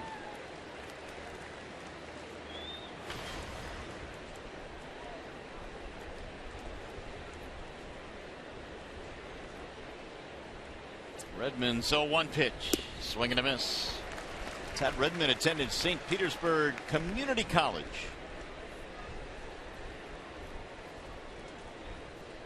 Originally drafted by the Pirates. Then he went to the Braves system, got to the big leagues with the Reds, and here he is with Toronto. That's fouled back out of play. Nick Castellanos hit a big home run right here on Friday night. Tigers were trailing in the game and hit a huge home run that tied the score. Suarez would homer after Castellanos, and the Tigers would win that game by 1 run.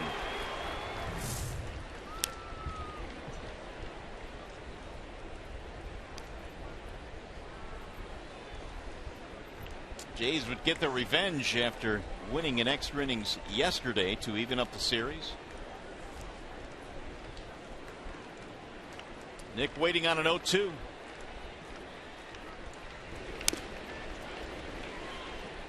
He'll stay alive barely.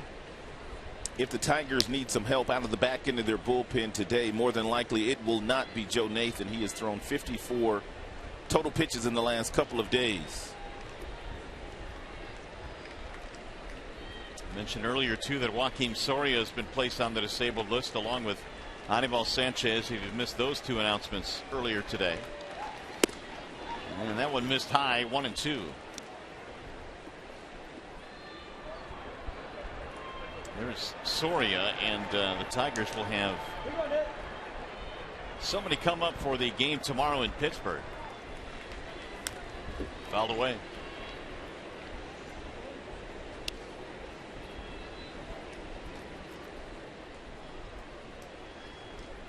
Here are the two moves the Tigers made earlier this afternoon. Sanchez, a strained pec, expected to be out 3 to 4 weeks.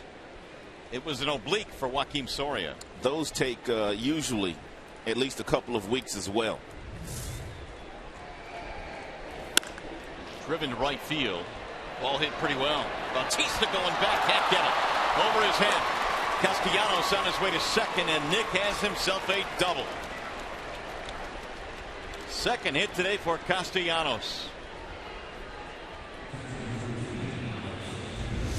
Apparently Jose Bautista, not respecting the power of Castellanos in that direction, was playing very shallow, but it still looked like he had a beat on this ball. As a matter of fact, looked like it might have tipped his glove, but he was not able to make the play.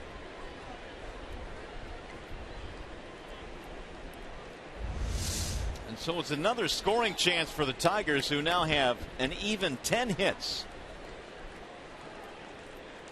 Here's an opportunity for Avila, who is 0 for 2 in this game. Good to see the bats wake up this afternoon here in Canada. And first 6 games of the road trip, the bats had been stone cold. Tigers have done well. Runners in scoring position, 5 for 12. And a strike 0-1.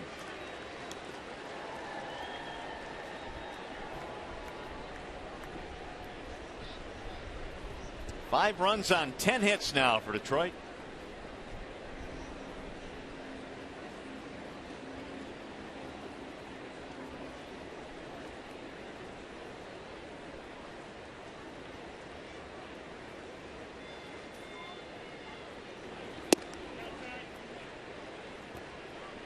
One and one the count. Mark Burley started this game left after the RBI double by Kinsler in the 4th inning, made it 5-0 Tigers. Redmond came on to get the final 2 outs.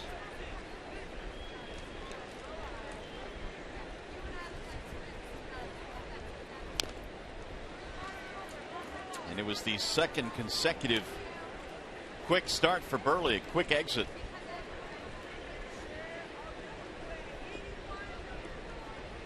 One and two on Avila.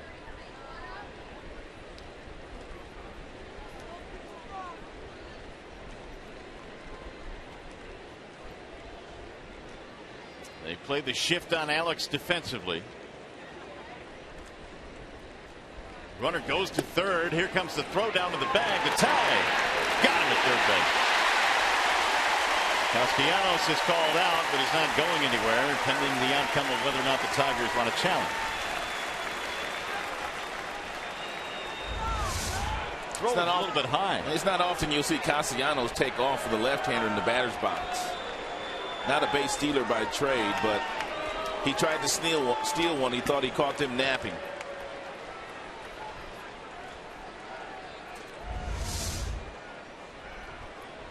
So the Tigers apparently are not going to challenge here.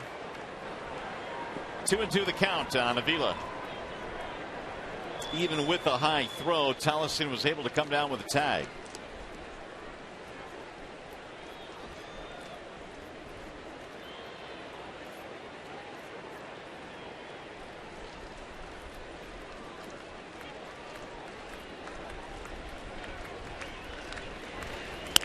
Ground ball slowly hit to the right side, scooped up at first by Valencia. Redmond covers, and that is that for the Tigers. Still 5-0 Detroit. Tigers baseball presented by Bell Tire.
And by Bell Tire, get the lowest tire price, period. Bell Tire. Great day for baseball here in Toronto, and so far so good for the Tigers. They lead 5-0 at Rogers Center. David Price goes back to the hill, and Price in the 5th inning facing Rasmus, Goins, and Reyes. Tigers have 5 runs, 10 hits today. No runs, 2 hits for Toronto.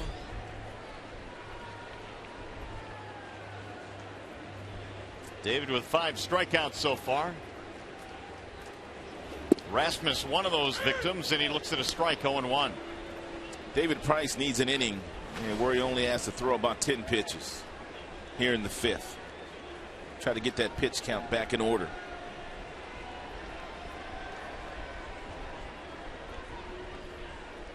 He is about to throw his 80th of the afternoon. And it's a strike call. So the ratio on Price so far here today is as follows: 56 strikes.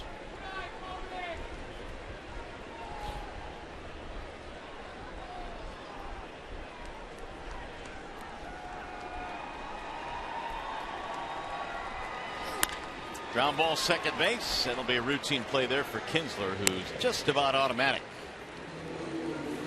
1 gone. Hey, catch every strikeout, every game ender, every history-making moment on MLB Whip Around, weeknights at 10 p.m. Eastern on Fox Sports 1 and streaming live on Fox Sports Go. 1 gone now for Ryan Goins, who also has a strikeout on his resume today.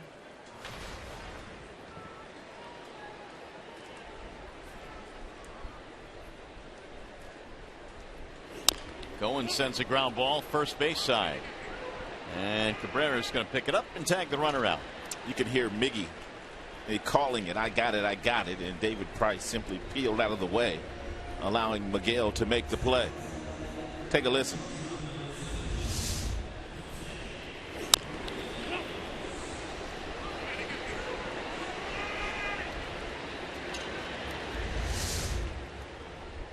Two down here in the 5th inning. Top of the order now, Jose Reyes.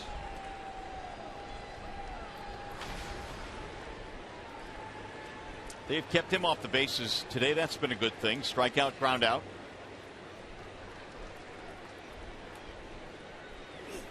Reyes wreaks havoc when he gets on. He stole a big base late in the ball game after singling in the 9th inning yesterday.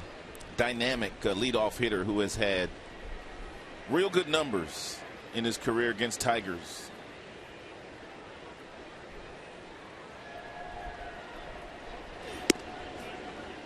Reyes, the National League batting title back in 2011. He's been pretty good since really the start of July this year. He's at 326.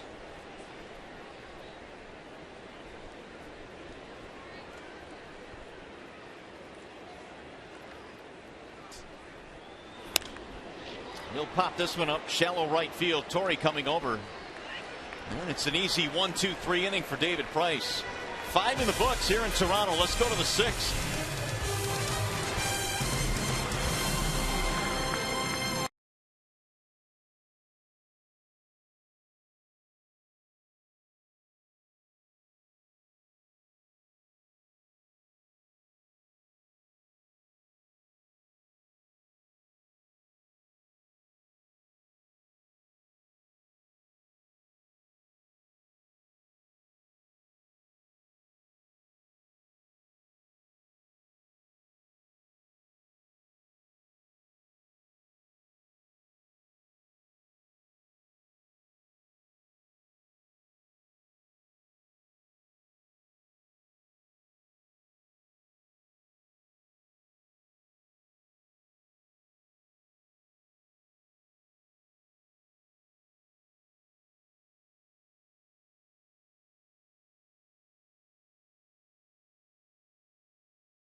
the top of the 6th now at Rogers Center, and it's been all Detroit. They lead 5-0. Here are some of the notable MLB Canadians over the years. They've had some good players come out of this country. Justin Morneau, terrific career. Joey Votto. Just a couple of the names that have come from Canada. It is baseball day in Canada here. Got the red jerseys going. Celebrating the sport of baseball here in Canada, which obviously is dominated by some other sports, namely hockey. The best player that I've ever watched come from Canada is Larry Walker, who played for the Colorado Rockies, who could simply do it all. Big swing there by Romine. He was a legitimate 5-tool player, even though he's about 6'3", about 230, can run, steal a base, defense, MVP, won batting titles. He was legit. And there is strike call. Never really got the credit that he deserved because he played in Colorado, and a lot of people thought that was the reason his numbers were so inflated. That is popped up in the shallow center field. Rasmus will get there. He lost his cap in the process. 1 out. It's something Todd Helton has had to deal with his entire career playing in Colorado. He did. A lot of his numbers they felt inflated because of that ballpark. 1 out now. Here's the top of the lineup. It'll be Rajai Davis.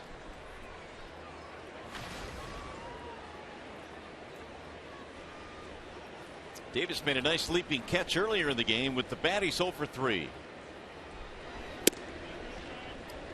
Ball 1 outside.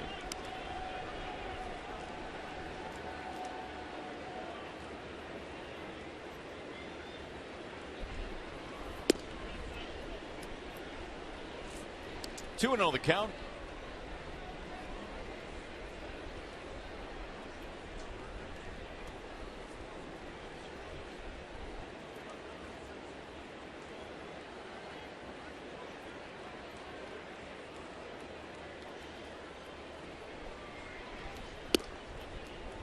Now Redmond has lost sight of home plate. It's 3 balls, no strikes.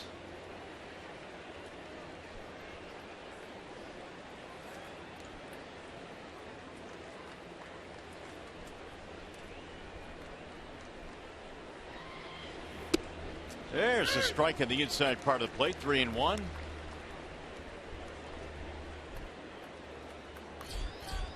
Waiting on deck, Kinsler. That is popped up back behind home plate. Into the seats it goes. Rajai Davis made a spectacular catch already in this game. Jose Bautista in the batter's box, and Price threw him a fastball that he caught up to. He thought he got it, but Rajai Davis able to get back to the wall, leap, and make a real nice grab. Rajai Davis very familiar with playing outfield in this ballpark. Almost hit him. Ball 4. Davis is on with a 1-out walk. The second one given up by Redmond. The other one was intentional. You know, one of the things that outfielders talk about in this particular park when you're playing on this field surface is that there's no change from going from the grass to the dirt like you normally have in a regular ballpark. Yeah. Therefore, when you're on the artificial surface and you hit the warning track, it still feels the same under your feet. Therefore, you don't really know how close you are to the wall unless you've played in this ballpark. You know, right now the Blue Jays apparently are exploring perhaps putting grass in this stadium. A lot of other retractable domes have that, including Houston, and we were just in Arizona. But the Toronto Argonauts of the CFL also play here, and they've got a lease until 2017. So Alex Anthopoulos was saying the other day, you're going to have to live with it at least until that time. It really helps you out a lot as an outfielder when you're on the grass. Then all of a sudden you get to the warning track. You can feel you're on the track, and then you know how many steps you have before you collide with a wall.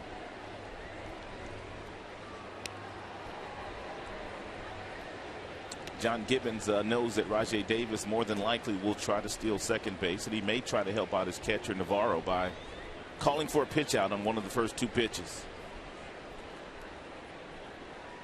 Does Gibbons' expression ever change? Kinsler had a double back in the 4th to knock in a run.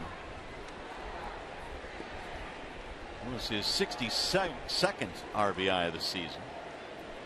He's laid back. John Gibbons. Runner going. It is popped up.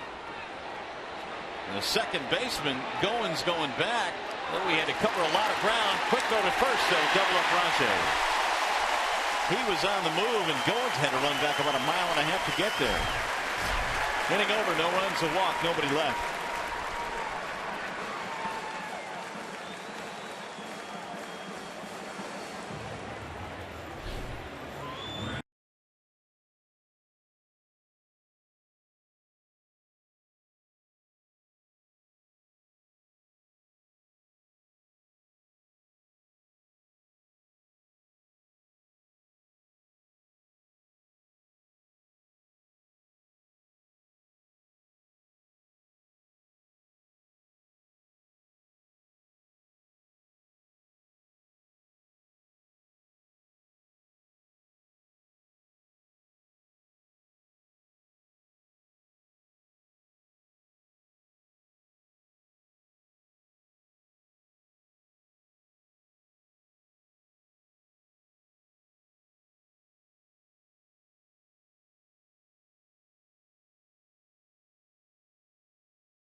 Taking off with 1 out, and the ball popped up by Ian Kinsler. What Rajay did not do after he took off for second base, he did not look in at Kinsler to see whether there was contact or not. You're going to get a good look at it here. He goes off for second base, never looks in, therefore he doesn't know where the ball is. And then once he gets to second base, he's past it, so he has to retouch second base. And as it was, he would have been out anyway because he never retouched second base, even if he would have made it back to first base safely. Well, David Price goes back to work now here in the bottom of the 6th. It is 5-0 in favor of the Tigers. And Melky Cabrera stands in. David had a 7-pitch 5th inning, which helped out tremendously in his pitch count. Cabrera had a single in the first inning, 1 for 2.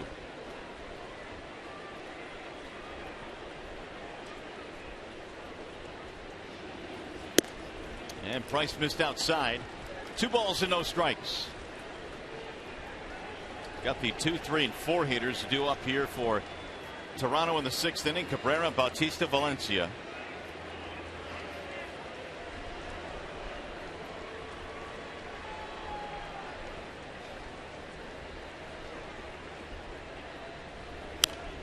Fouled away. 2-1 on Melky Cabrera. Cabrera now with 151 hits, second most in the major leagues. Melky sits safely in his last 5. He's had a pretty good series offensively here.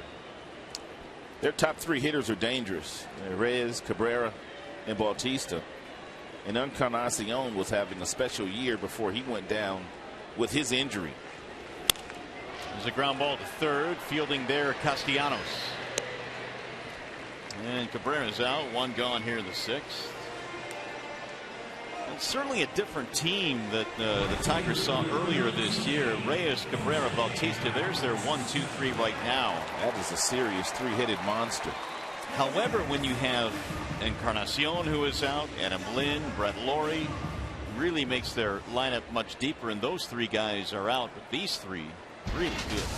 They are only 1 for 8 combined today, and they really didn't do a lot of damage yesterday. They got a couple of hits early in the game, but they really didn't do much damage against Max. Bautista hit one deep to center his last time up that Rajay went to the wall and made a leaping catch on. Speaking of Max, how good was he yesterday? Well, I guess pretty much par for the course for Max. Yeah, he does it every 5th day. 1-0 on Bautista.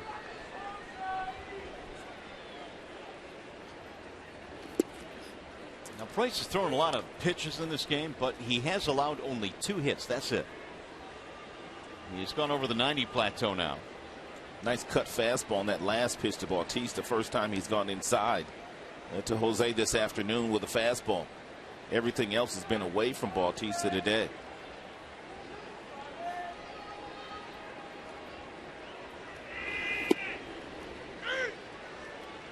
Two and one.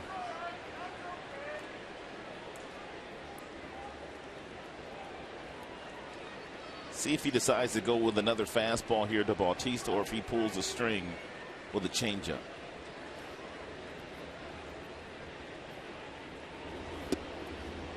Strike call. Pulled the string with a changeup at 87.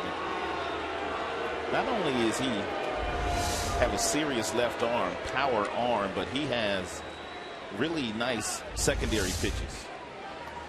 Can really finesse you with that changeup and his breaking ball. Trying to run his record to 8-0 career here at Rogers Center. Bautista sent that one back into the seats. 2-2 on the number 3 hitter for the Blue Jays. Don't know exactly how many pitches they have fouled off today against David, but it has to be in the 25 range at least. Yeah, I can't imagine it would be much less than that.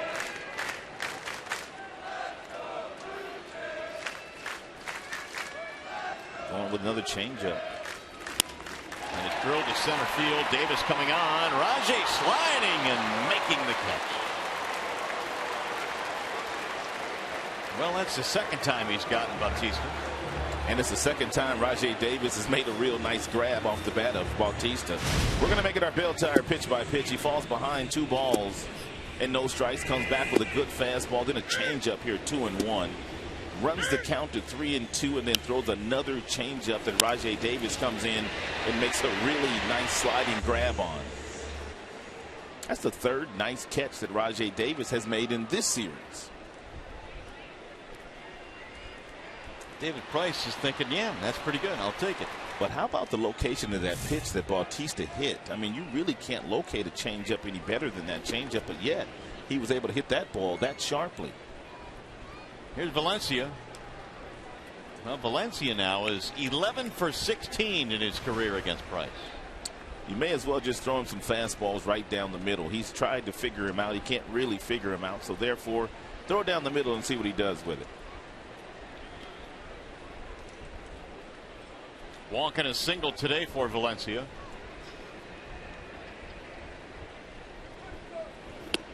Ball high.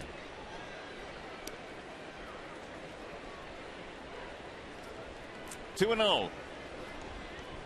Valencia has played with Kansas City. And he's been with Minnesota. Finished 3rd in the Rookie of the Year voting several years back.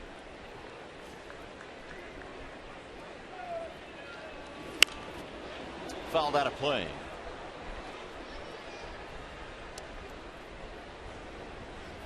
Two balls, 1 strike.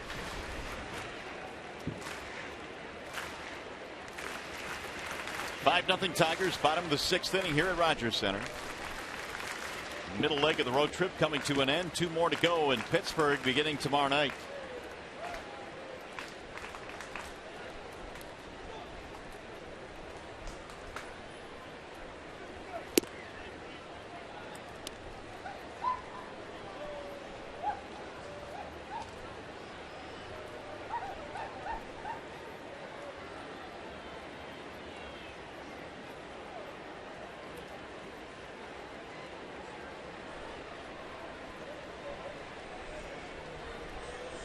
Here's the 3-1 coming home. Fouled away, 3-2.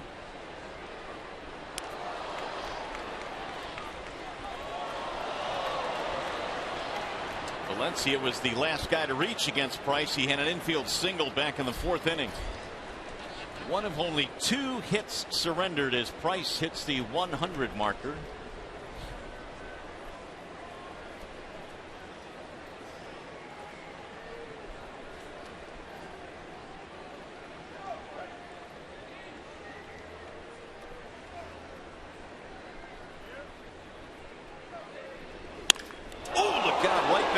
of Price and into right field by Miggy.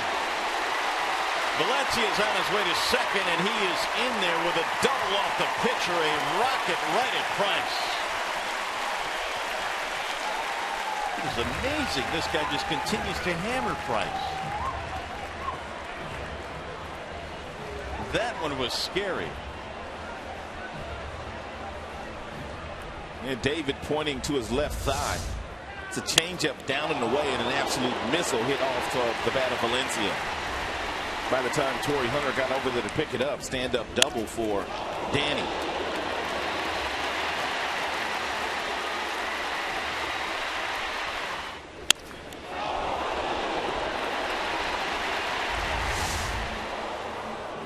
That'll make Valencia 12 for 17 now against Price.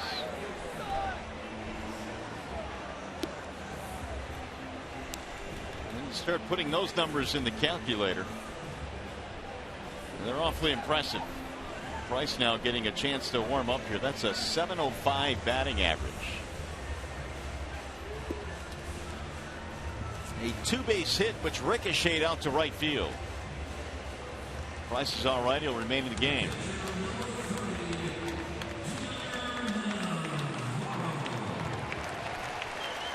So Valencia's on now. Here is Deanna Navarro.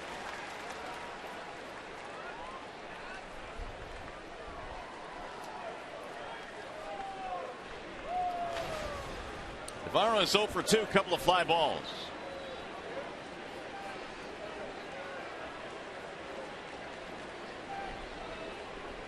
That is only the third hit today for the Blue Jays, and 2 of them belong to Valencia. He's been on base 3 times.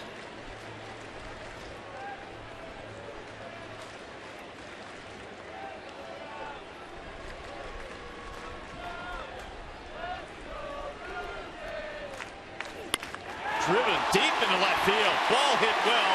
Martinez turns, and it is gone. 2-run shot for Deanna Navarro. And the Blue Jays finally score against Price. And finally something for the crowd to cheer about. 5-2.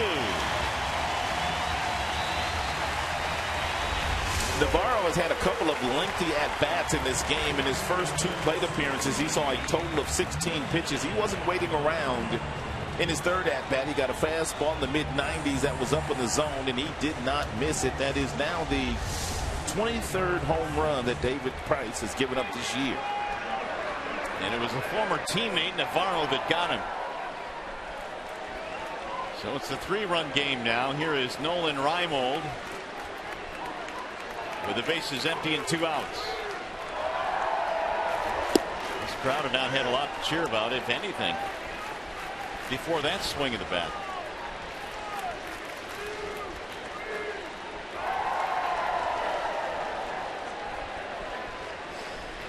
Reimold to walk and a strikeout.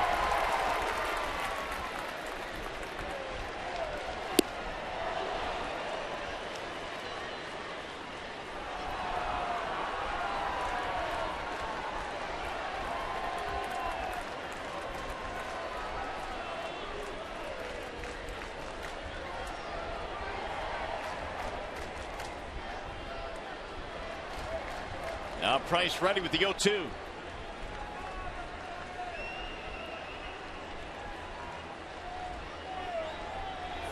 Swing and a miss. He struck him out. Reimold goes down for the 2nd time swinging in this game. That'll be 6 punch outs for Price. So the Blue Jays get a pair.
consecutive game. They have tightened things up in the Central Division, but the Tigers lead here 5-2. And Royals, hottest team in the majors right now, and have been since the last 2 weeks. Aaron Sanchez is on now in a wall side windows pitching change. And Cabrera foul tips it into the glove for strike one. Jays get their first 2 runs of the game on the home run by Deanna Navarro. Miguel Cabrera, 2 singles, 2 runs scored, and he fouls it straight back. Sanchez has an electric arm. 98 with that last 2-seam fastball thrown to Miguel inside. It's not a straight 98. It's got some movement.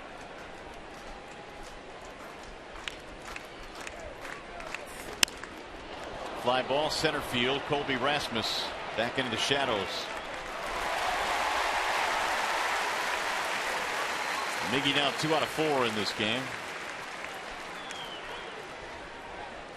Hey, the Tigers battle the Pirates this Thursday at 1:08, and the first 10,000 fans receive a free Justin Verlander mini bobblehead. For tickets, call 866-66-TIGER or visit tigers.com.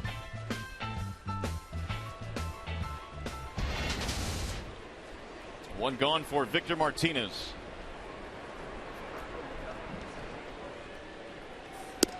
And he takes ball 1 outside.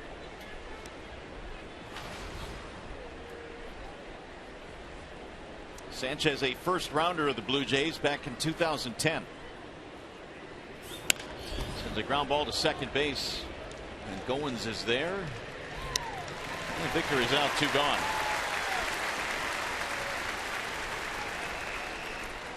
There's action in the Detroit bullpen. Al Albuquerque is the right-hander and Phil Koch is the left-hander. And Tigers are going to need some help out of the bullpen today. Just don't know whether it's going to be next inning or not after David Price was hit on the left thigh, whether it tightens up enough on him to where he can't go back out. Here's Torrey now with 2 outs. He's singled in his first at bat. He looks at a strike. The pitch count of Price, even though it's over 100, would indicate he could still go at least 1 more inning, maybe 2. This cat throws hard. Ooh, doesn't he? 98 again. Long, slender fella, too.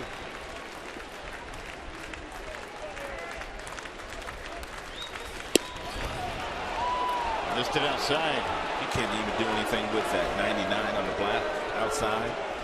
A hair outside, I should say. He's only 22 years old. Swing and a miss. Wow. Dirty. Pretty impressive 7th inning for Aaron Sanchez. Tigers go 1-2-3. Help plus 7th inning stretch.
David Price back out there for the bottom half of the 7th inning. He's thrown a total of 105 pitches today, and his game plan, well, it's been a simple one. A lot of fastballs, 95 miles an hour and above. 70% of the pitches he's thrown today have been fastballs against a team that he's dominated in his career, the Toronto Blue Jays. And he has a 5-2 lead as we go now to the bottom of the inning, bottom of the 7th. Here's our Xfinity high-speed pitch on the fastest fastball Price has registered today. He's been up to 97.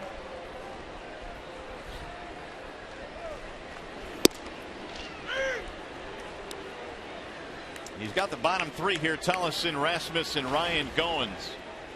5 runs, 10 hits. Detroit, 2 runs, 4 hits for the Blue Jays.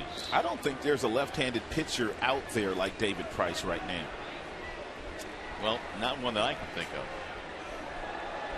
Clayton Kershaw. I mean, no, he's won a couple Gold Gloves, but I'm talking about Kershaw throws more breaking balls, more changeups.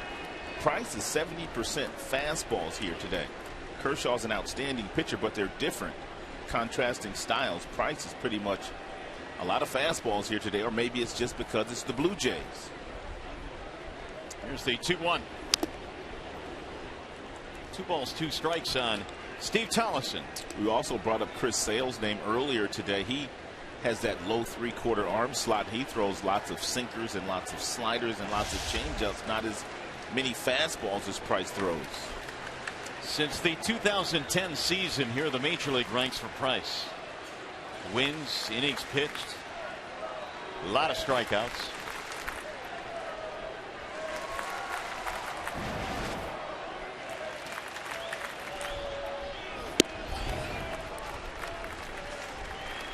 .95 here in the 7th inning as Price continues to grunt after every pitch he throws.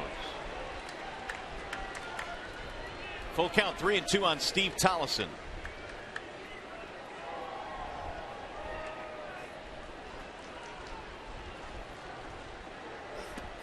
He lost in ball 4. Well, the leadoff man is on now for Toronto.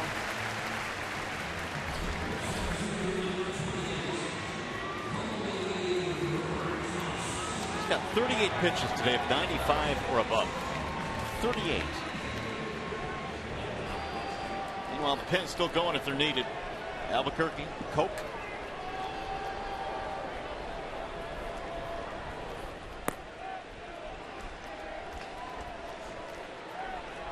Rasmus 0 for 2. Next 2 batters are left-handed. And then you have the switch hitter Reyes, the top of the lineup. There's a base hit to right. Rasmus wasting little time, singles sharply, and now the Blue Jays have 2 on. Nobody out.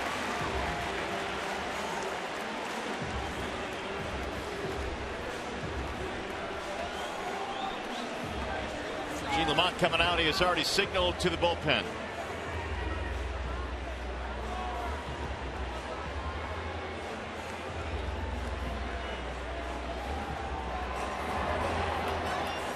So they will want Phil Coke here, and David Price will be done. He will depart here in the 7th inning. He'll go 6 plus 2 batters.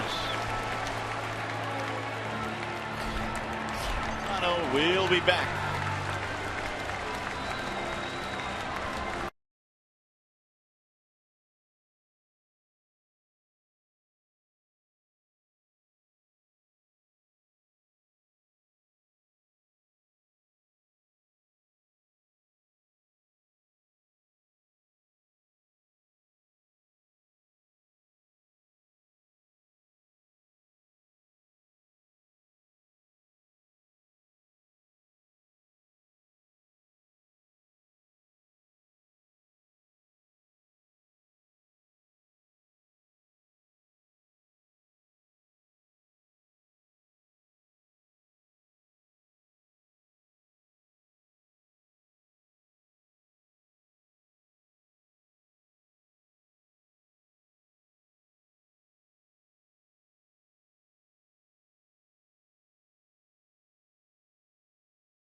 The last half inning, Danny Valencia got a changeup from David Price, and it looks like Mario hits him right off the left knee. He was able to stay in the game, but coming back after the seventh, he walked the first batter and then gives up a hit to the left-hander. But look at him run over here to cover behind third base. Just does not look like he's moving all that well. Therefore, Gene Lamont forced into going to get him. Well, he didn't show a whole lot of pain once he was hit, but apparently it's enough now perhaps to have an effect on him as Phil Cope comes in. We've got Kawasaki pinch hitting. Munenori Kawasaki will pinch hit for Ryan Goins. 2 on, nobody out here. Tigers lead by 3 in the 7th. He may be up there bunting. And he looks at strike 1. Kawasaki played the first 2 games in the series. Price still in the dugout for the Tigers.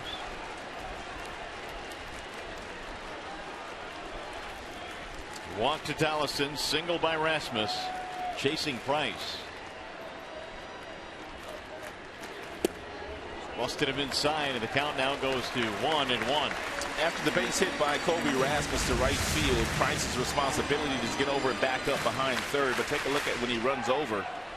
You can just tell that the way that he's running that left knee, maybe where it hit him, a little sore, and you could understand why. Yeah, it was a rocket right back at him. Really had no chance to get out of the way. Maybe throw his glove down, about it. Here's the 1-1.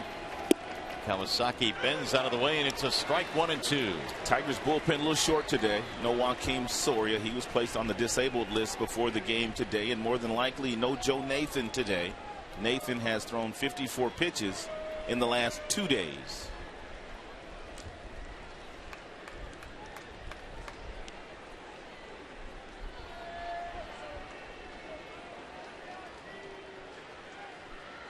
Kawasaki waiting on a 1-2.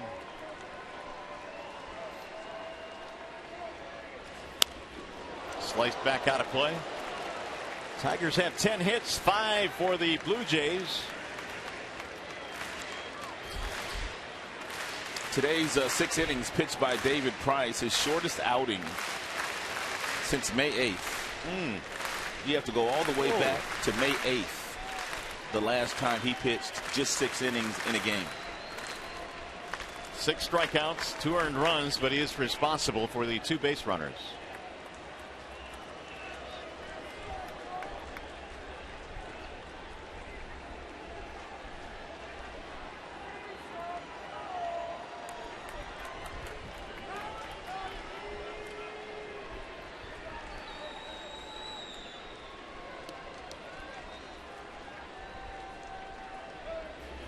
Bouncing ball back up the middle. Kinsler has the bag. One relay high, and he pulled him off the bag. Kinsler made a nice play by getting to the bag, but when he had to throw off balance and he had to hurry his throw with Kawasaki running down the line, and the arm slot that he threw the ball from, it sailed on Miguel. After getting a look at that, I'm thinking he may have been better served by getting the ball to Suarez to see if they could complete the double play that way. Romine, excuse me. So that'll leave him at first and third. And now it's going to bring up Reyes. That's the first out of the inning. Tigers lead by 3. Reyes the tying run at the plate.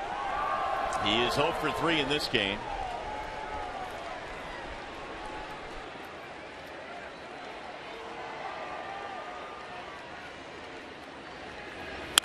And he lines one to left. That's a base hit. That'll score a run. Reyes with an RBI single to make it 5-3.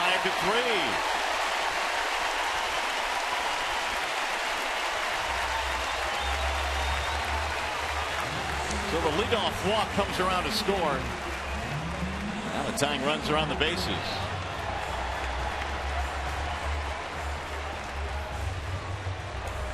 It's RBI for Reyes to cut the Tiger lead now to just 2.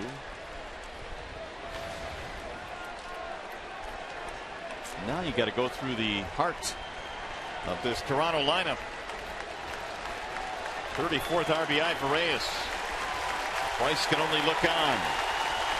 And the crowd is into it now. A sellout crowd of more than 46,000.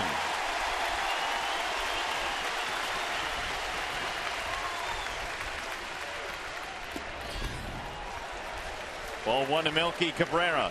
Melky Cabrera has had a very good year, but one thing that he does a lot of, he hits the ball on the ground a lot. He's grounded into 18 double plays. And if you're Phil Coke, you should be doing everything possible to see if you can get that ground ball to one of your infielders. Everything should be at the bottom of the zone.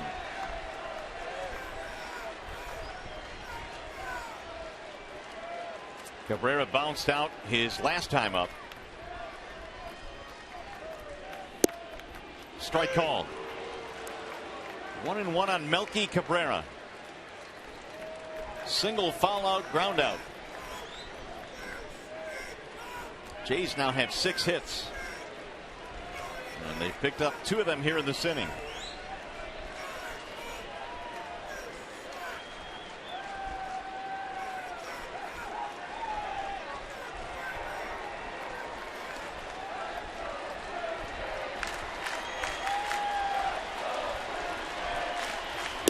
Way outside, 2-1.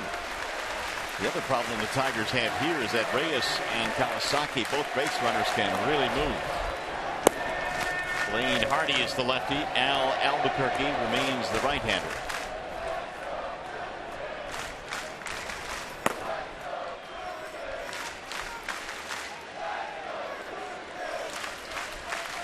Coke trying to shut down the 7th.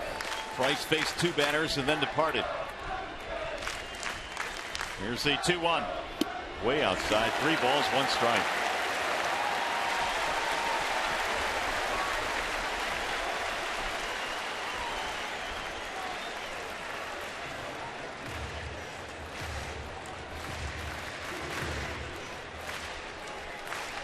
Tigers led 5-0. Then Navarro hit a home run. A 2-run shot last inning to make it 5-2. They've gotten another one here to make it 5-3.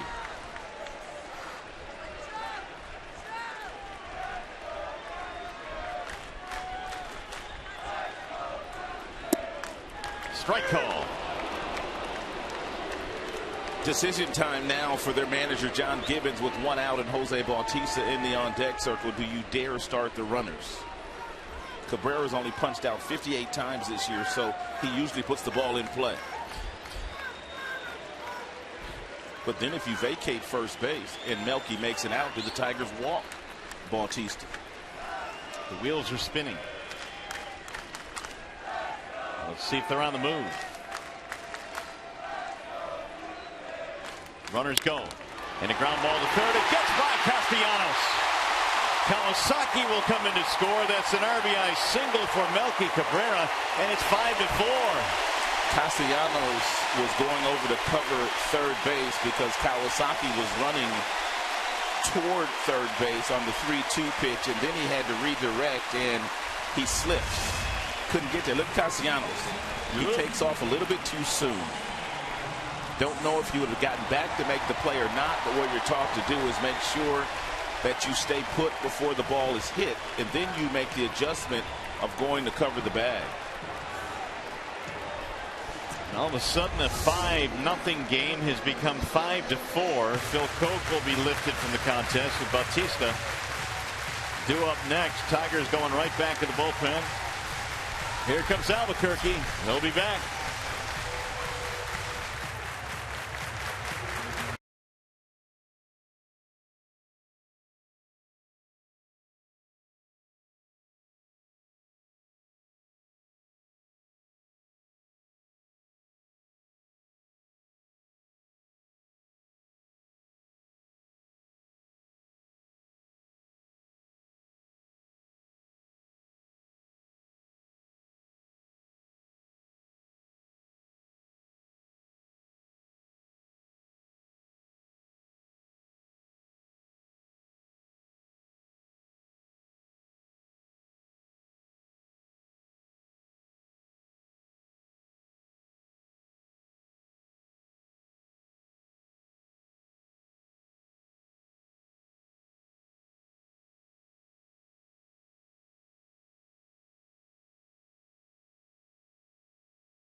Here, 46,000 plus, and why not? Their team is flying back into this game now as they're down by 1 run, and here is Albuquerque.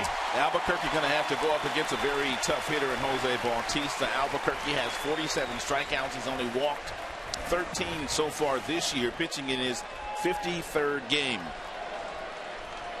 Bautista is 0 for 3 in this contest. 5-4 Tigers lead. Rajai Davis has taken a couple of hits away from Bautista in today's game.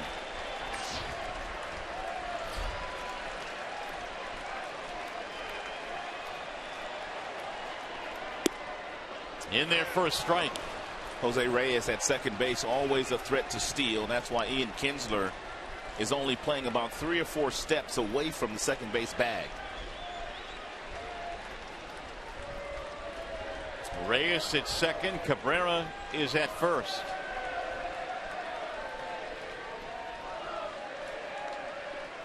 One of the things that Avila probably needs to say to Albuquerque is don't panic. If Reyes takes off, you need to make sure you step off. You don't want another balk here today. He balked yesterday. Low and away. 1 ball, 1 strike on Jose Bautista. The inning started with Price walking Tallis in, the number 7 hitter. Rasmus then singled. Price taken out of the game.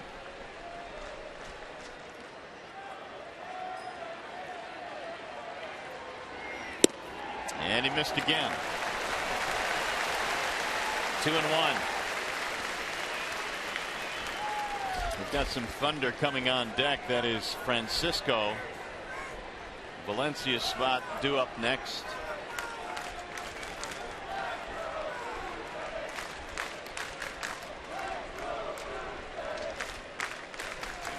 Bautista takes way outside, and the count goes to 3-1. Avila had to pick that one out of the dirt. Yeah, didn't have time to get over and block it, but he made a nice play on it.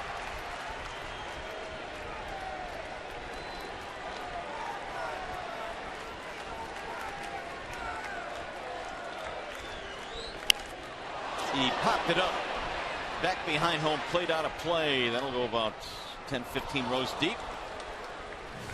Full count now on Bautista. 22 homers this year. He's knocked in 69. Jays have had 4 unanswered runs to pull to within 1.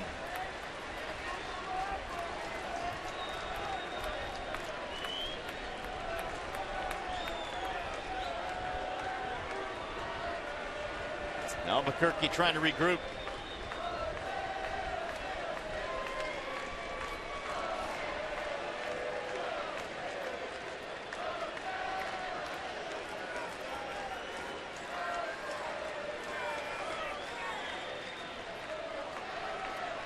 Here's the 3-2 coming home. Runners go, and a swing and a miss. Throw down to third. He is out at third base.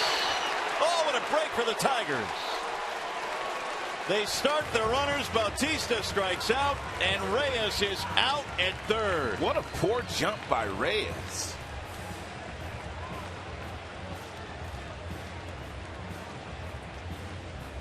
So the Tigers get a double play on the strike him out, throw him out, and they leave the 7th with a 1-run lead.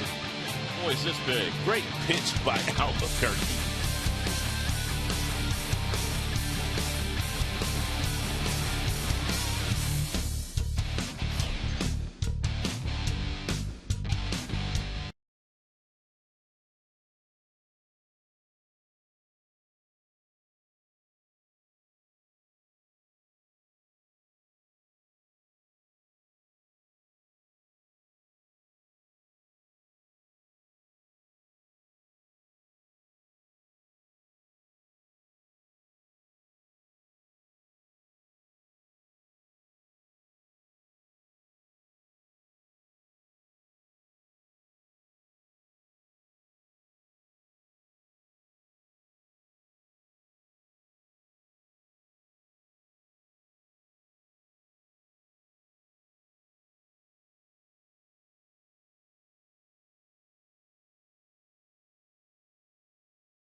1-run lead. John Gibbons, their manager, gambling on the 3-2 pitch, starting the runner. Strikeout by Albuquerque Bautista. Nice throw down to third base by Avila. Nice tag applied by Castellanos. So the Tigers still in front. 5-4 is our score as we go now to the 8th inning. First pitch is rolled toward third, foul. Tigers trying to rebuild the lead as they have Martinez, Castellanos, and Avila coming up.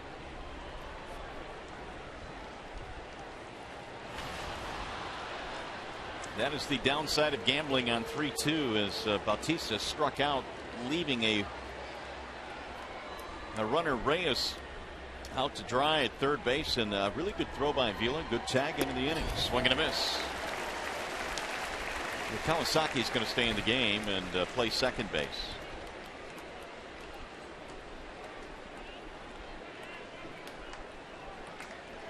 Martinez 3 RBIs in the contest. Sanchez has a real nice, smooth, easy delivery with a loose arm. 98, 99 with a tailing fastball. It's not straight. Tailing fastball. Barstow High School, Barstow, California.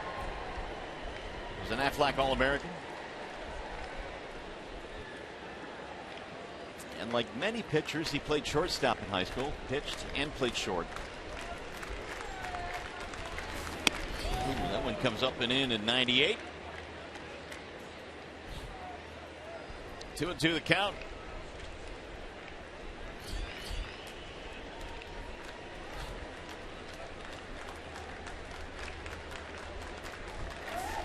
And he got him, strike 3. JD knew it.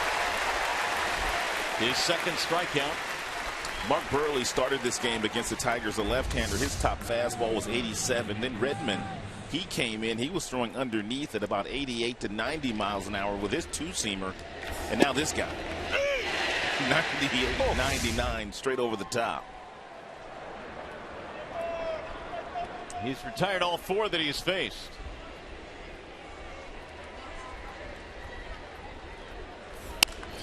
Line to right field, base hit. Castellanos inside out some into right. That's the only way that you can really hit 98, 99. You can't try to get out in front of it because you have to start too soon. So he just simply starts with the bat knob, pulls the hands close to the body, and creates the angle that he can catch up to 98, 99. That's just a really nice, solid approach by Castellanos, who is now coming out of the game, and Ezekiel Carrera will pinch run for him.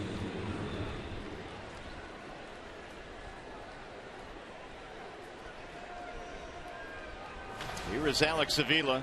Ezekiel will stay in the game and go to center field. Rajay Davis will move over to left, and Don Kelly will play third.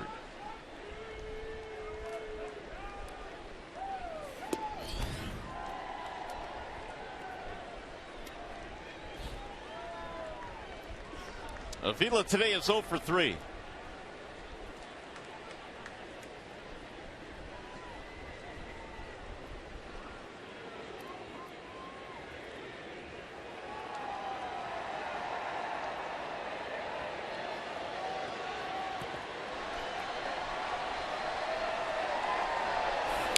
And Avila fouls it off. 1 ball and 1 strike.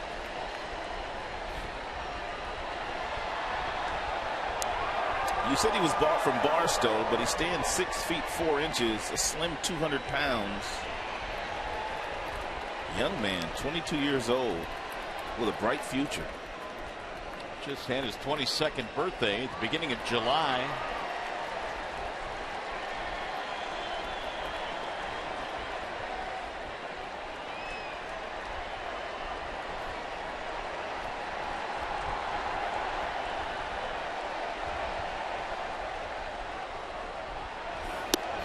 And Avila takes outside, and the count now goes 2-1. Nothing but upper 80 or upper 90s fastballs from Aaron Sanchez.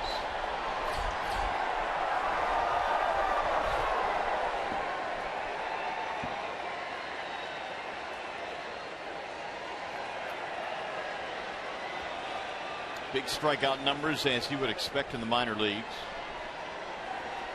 Going to throw over one time. Quick throw over as well. Carrera stole 43 bases in the minor leagues before being called up a couple of weeks ago.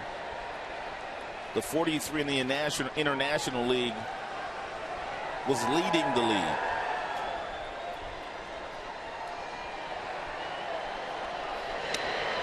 When you see the catcher put down the one and you see him wiggle the one, that means it's a two-seam fastball. When you see the one go down and he doesn't move it, that's a four-seam fastball. So this guy's throwing 98, 99, and it's a two-seam fastball, moving fastball. Look at the finger here. This might be four-seamer here. Fly ball, left field. It's straight at Cabrera.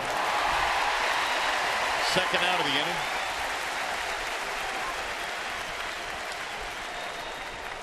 As promised earlier in the game, we have the AT&T fan photo of the game. Tweet your photo to hashtag Detroit Fan Photo.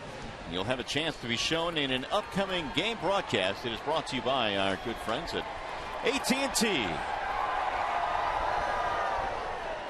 That pitch that he struck Martinez out on at 98 had some movement on it. It sure did. I mean, it's fascinating when you get guys throwing that hard with that much movement. Andrew Romine.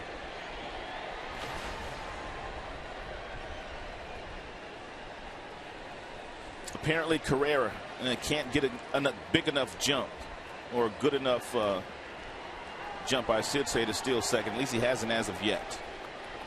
And he bluffed that time, but it's fouled back out of play. He's trying to see whether he can get one or not, but I think he just told Vizquel that he thinks he has him timed. Carrera's last lead actually put 1 foot on the edge of the carpet. It was a much larger lead.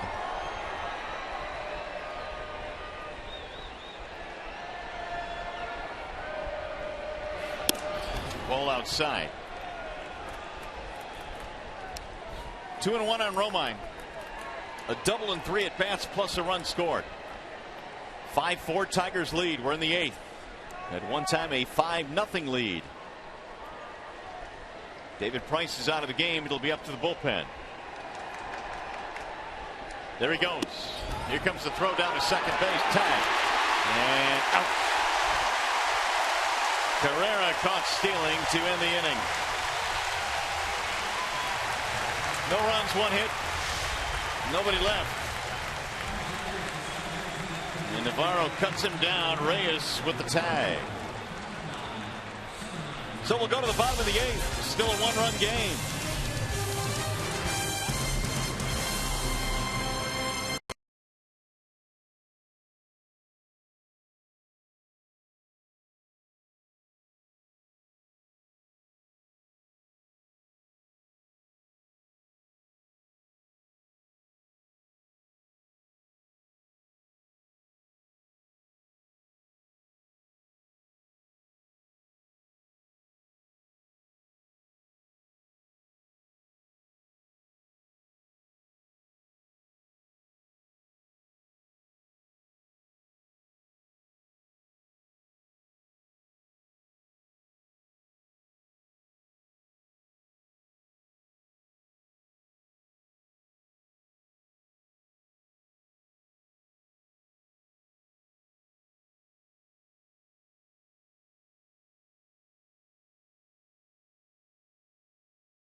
Here come the Blue Jays now facing Albuquerque as we go to the bottom of the 8th. It is a 1-run ball game. And Al goes out there after getting a strikeout throw him out to end the 7th.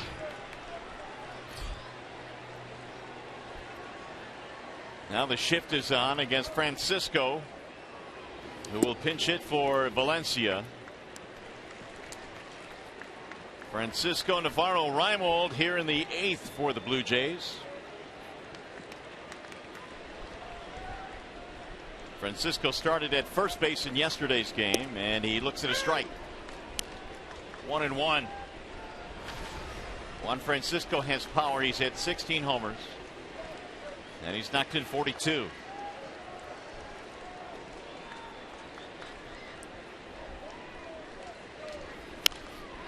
That is popped up foul back behind home, but Avila running out of room back into the seats. Rajai Davis has moved to left field. Ezequiel Carrera is the new center fielder. He'll stay in the game. Don Kelly, although he's positioned in short right field right now, is the new third baseman. That's the shift that they have on for Juan Francisco.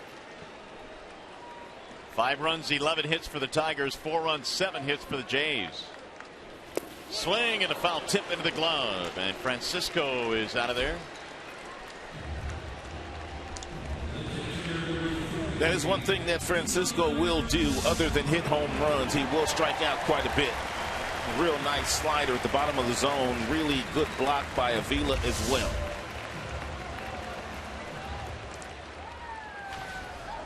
Here is Deanna Navarro.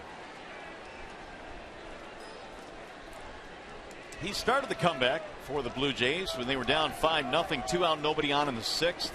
They got a double by Valencia, and then Navarro homered.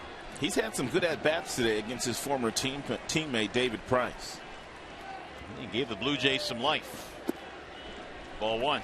And David Price able to retire him his first couple of times out. He hit fly balls to right field, but he saw 16 pitches in the process.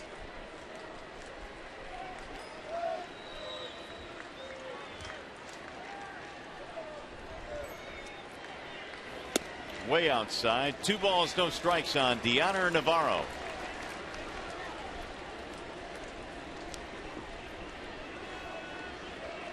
Don't really have the shift on, but they are shaded away from the line at third. And Miggy really hugging that line down at first base. 2-1. No doubles in that direction.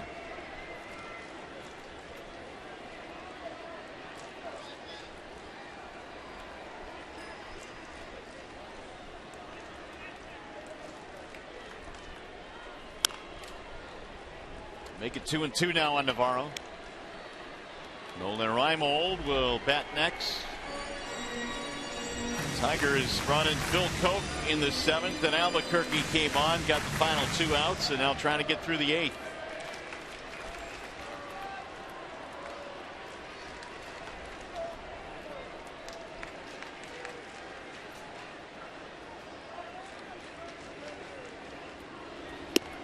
Got him, strike 3.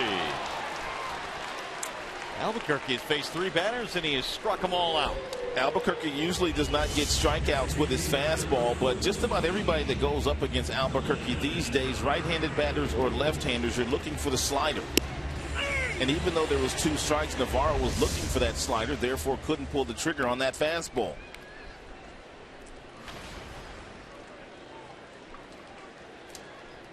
Here's Nolan Reimold. Ball 1. Reimold today, a couple of strikeouts and a walk. All of those at bats versus Price. David went 6 plus 2 batters in the ball game, allowed 4 runs. Did not go, says first base umpire Chad Fairchild.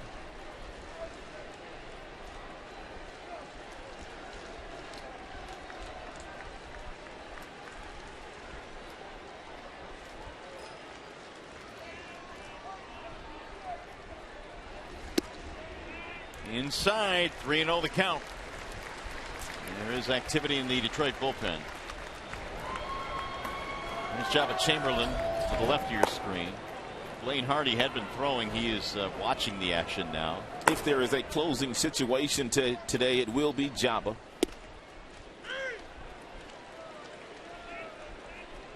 Three and one. Jabba also threw in yesterday's game, but he only threw 6 pitches.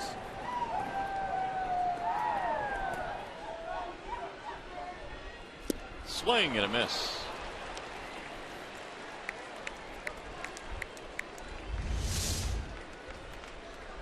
So much confidence in the slider, even in a 3-1 count.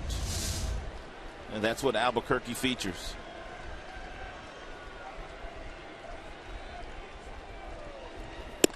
Got him, strike 3. Albuquerque strikes out the side.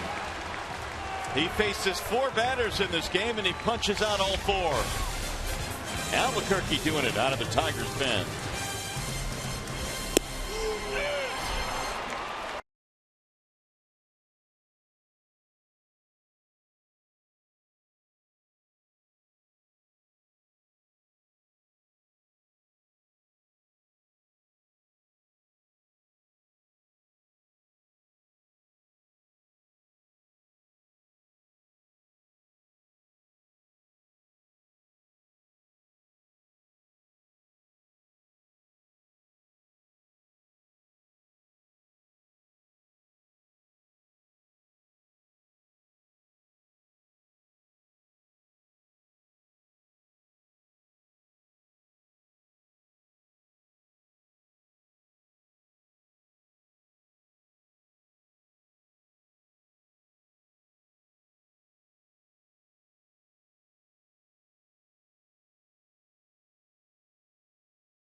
It is 5-4 as we go to the 9th inning. Albuquerque, a tremendous job out of the Tigers bullpen.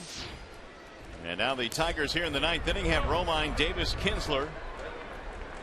Right-hander Sanchez still out there. And Romine sprays it back out of play. Andrew a double in 3 at bats. He was at the plate when Carrera was thrown out trying to steal. Francisco stays in the game, and he will play first base. Here's the 1-1 inside. 2-1 now on Andrew Romine.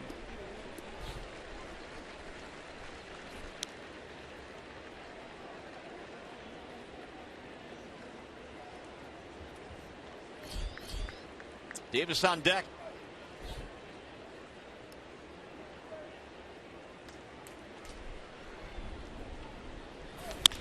Bouncing ball to second base. Kawasaki has it there. Let's take a look at the big boys, big plays of the game. Rajai Davis has made 3 really good catches in the series. We're going to show you 2 of those, both of those today, both of them off the bat of Jose Bautista. The first one, the fastball that was away that he nearly got. Rajai ran it down, leaping grab at the wall, and then a nice changeup down by Price, hit it to center field. Rajai came in and made another nice play. So he's leaping, he's sliding, he's doing everything in this series against his former team.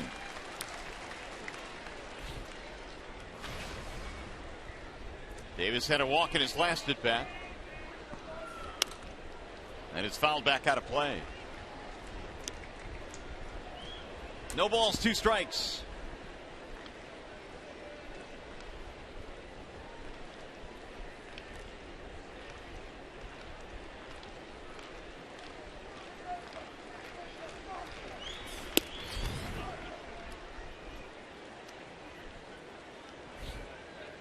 Jabba Chamberlain in the Tigers bullpen. If they can't get any more here, it's going to be a one-run save opportunity for him.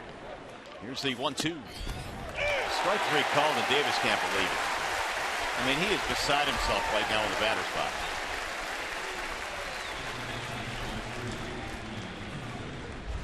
Last couple of days, Mike Everett and Adrian Johnson, they called a lot of strikes at the bottom of the zone. Today, Bill Miller.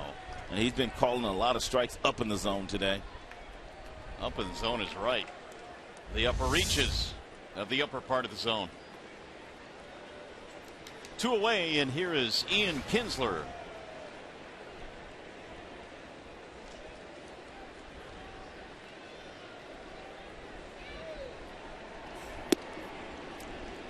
One ball, no strikes on Kinsler. Just to give you an idea how big that strike zone today is of Bill Miller's.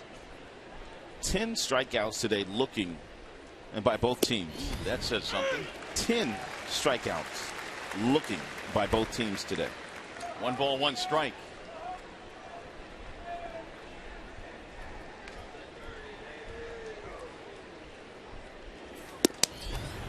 One and 2.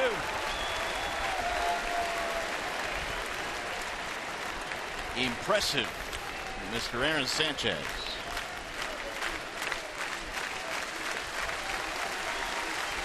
Here's the 1-2. Bouncing ball to third, foul. As we peek ahead, the bottom 3 due up in the bottom of the 9th. It would be Tollefson, Rasmus and Kawasaki. 5-4 Tigers lead, trying to win 2 out of 3 in the series. That has popped up. Third base side. Tollefson to retire the side. 1-2-3 inning. Well, need 3 more outs. Here comes Java.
Chevy Silverado light duty and heavy duty lineup.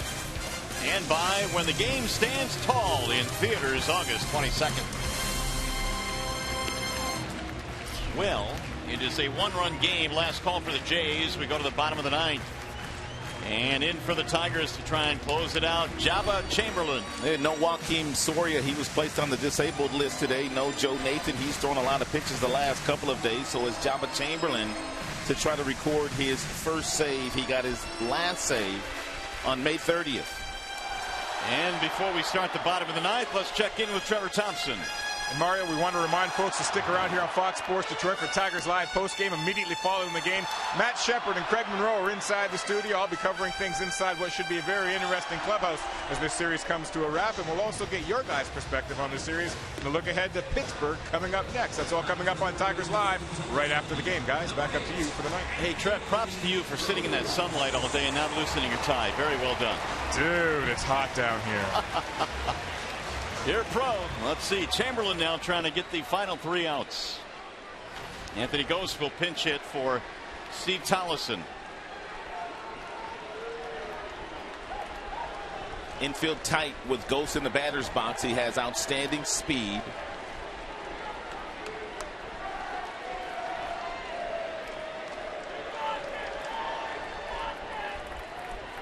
So Ghost has seen Chamberlain 4 times, 1 for 4 against him.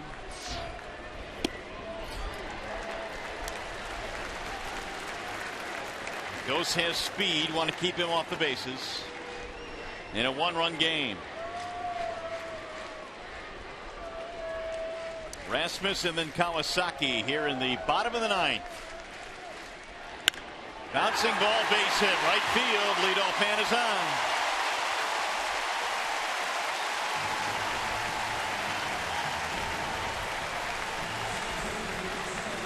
Here's our call, Sam, call of the game. Albuquerque outstanding out of that bullpen. He saw 4 batters, and he struck out all 4 of the batters on 3 sliders and 1 fastball. He had an outstanding slide piece here today, but very seldom does Albuquerque not go out there with that real good slider.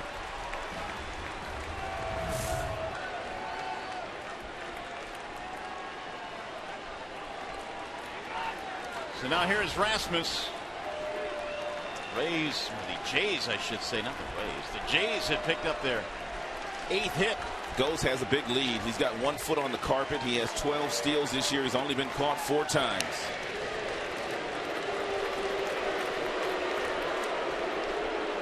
It's imperative to try and keep him as close as possible. Miggy holding the runner. He's going to go, just a matter of when he does go. Boy, what a huge lead indeed. That drops in for a strike. Ghost has had some huge steals in the minors. 1 year he stole 76 bases. 1 year he also stole 70 bases in the minors.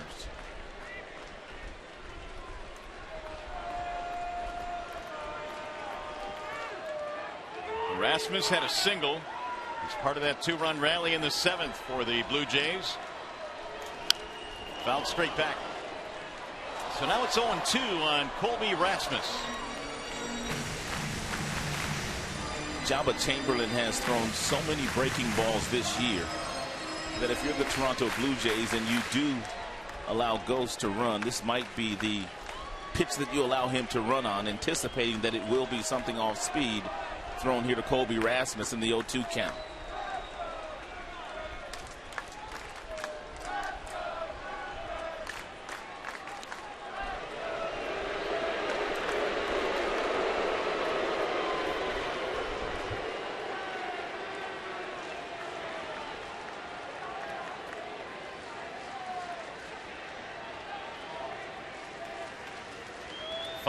Tigers have the lead. At one point led 5-0 in this game, but 2 runs in the 6th and 7th. Now the crowd getting on Jabba for trying to keep Ghost close. 0-2 the count. Say that fast 3 times. No. Only bad things can happen if you do that. How about twice? No. I'm not biting.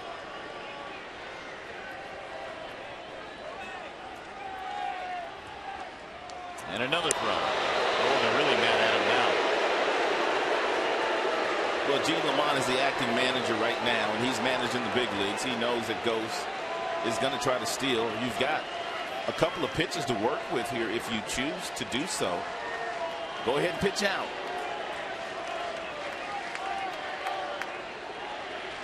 Here he goes. Swing and a miss. Throw down to second. The time. Got him at second base. Ghost is called out. And here comes John Gibbons. Gibbons came out about halfway. Right before he got to the line, he turned around. Well, it really didn't cost him anything to challenge here. Good fastball, almost like a pitch out. Good throw down towards second base. It's going to be very, very close. I mean, let's take a look at the left hand of Ghost before the tag of Romine. Whoa, boy. Oh, boy, he's right. Romine should have stayed with the tag, though, because it looked like that left foot of Ghost came off the bag as he slid over the bag. But Romine didn't stay with the tag because he apparently felt like he got him with the initial tag. Ghosts, as well as 46,000 other fans here in the seats looking at the replay up on the big board.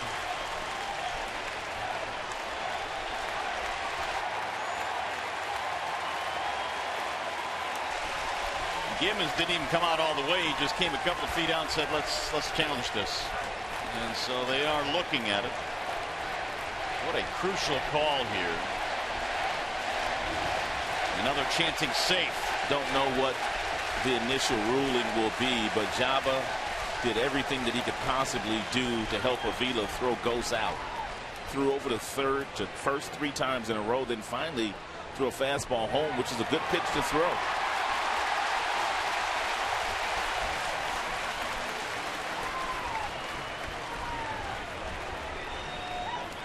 Ball on the field is out at second base. We'll see if it stands.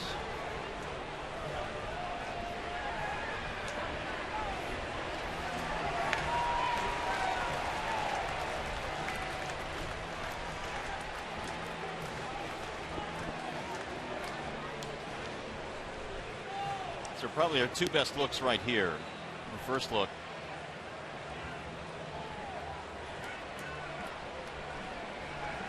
And now this one.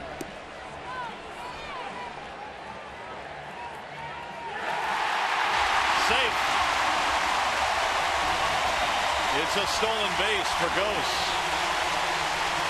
Tying run now in scoring position.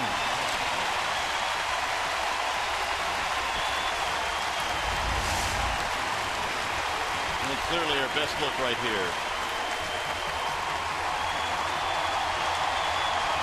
Boy, was that close.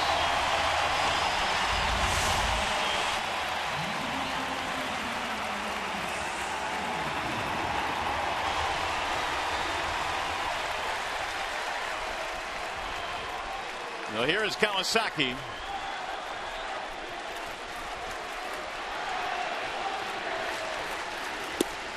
And a strike call. That challenge took just under 2 minutes, minute 59 seconds to decide.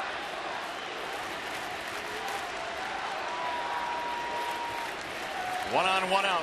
5-4 game. We're in the 9th. Kawasaki looks at a strike. 0-2. Tigers outfield playing shallow on Kawasaki.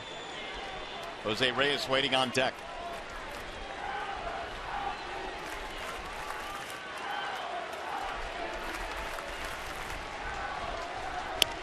Slice to left field, sinking, and Rajay will come in to make the catch. Rajay, Johnny on the spot, playing very shallow in left field because Kawasaki does not have much power in that direction. Able to come in and make a nice grab.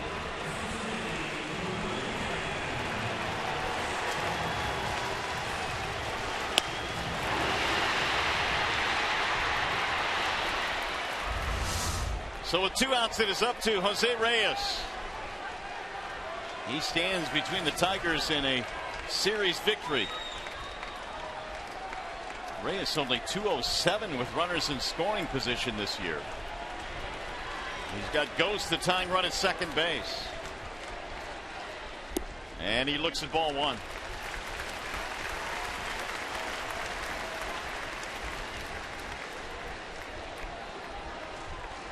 (5-4) Tigers lead in the 9th. Reyes singled in a run in the 7th. His only hit today.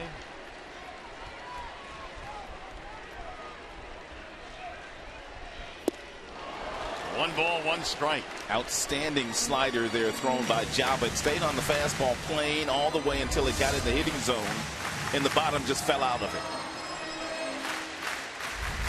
I wonder why he's hitting 207 with runners in scoring position. Looked like Reyes was trying to hit it out of the ballpark.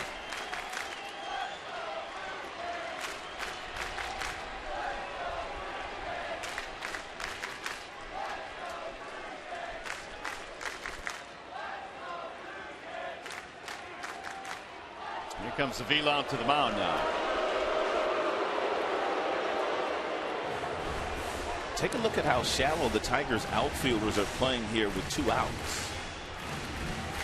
I mean, I know there's the only one opportunity to throw Ghost out would be on something hit hard to the outfield, but man, are they playing shallow.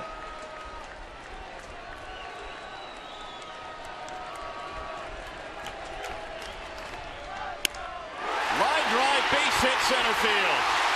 Here comes Ghost rounding third. He's safe. Jose Reyes gets it done with 2 outs. He is fired up, and so is the sellout crowd. Second consecutive day. Tigers have blown the save in the 9th against Toronto. Ghost got it done with his legs. A single, a stolen base, and then coming home on this single up the middle by Jose Reyes.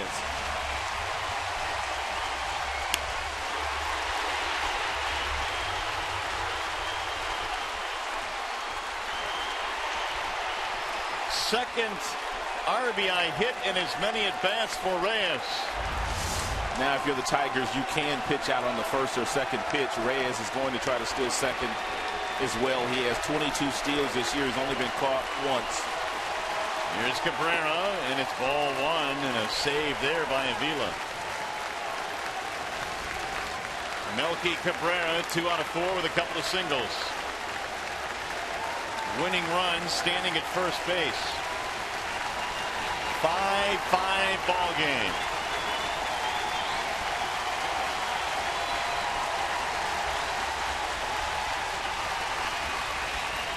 Way outside.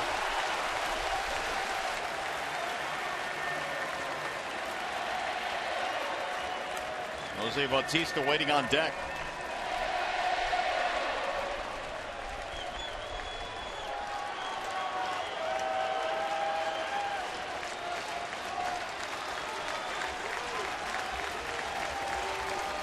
Tigers unable to put away the Jays in the 9th inning on consecutive days. 5 unanswered runs by the Toronto Blue Jays here this afternoon. Tigers took a 5-0 lead after 4 innings today. Well, it's 3-0 on Melky Cabrera with Bautista lurking.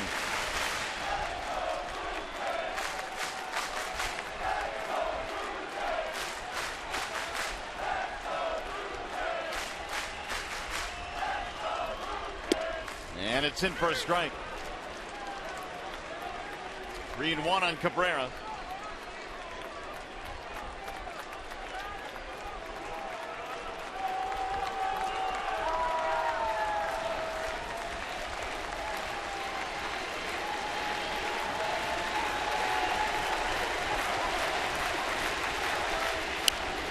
Driven back out of play. Fill the count now, 3-2. Tigers trying to get this thing to the 10th inning where they would have Cabrera, Martinez, and Hunter.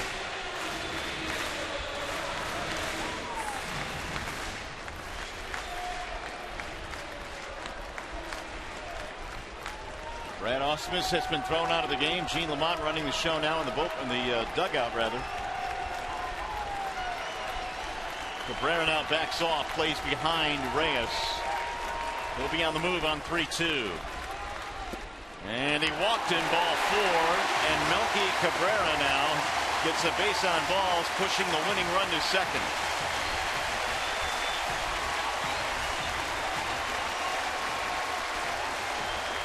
Here's Bautista. Jeff Jones coming out.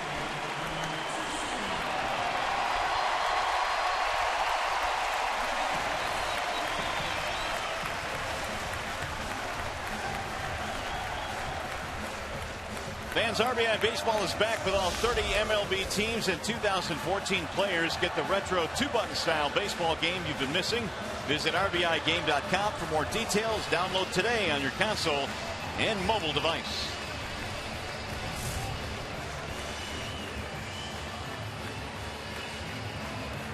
Two on, 2 outs. The run in, 5-5 game, and now Bautista. A little bit of history between these two. 2 out of 9 for Bautista against Chamberlain.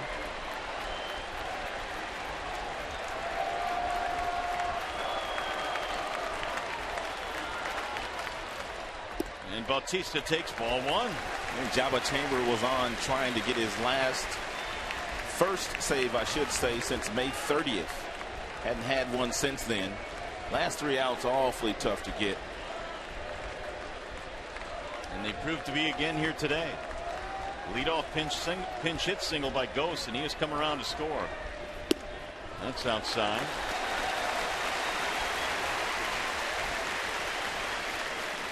Two and 0 on Bautista.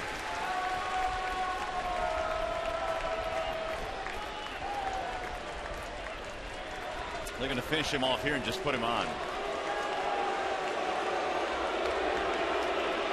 All 3 outside. The intentional walk will load the bases.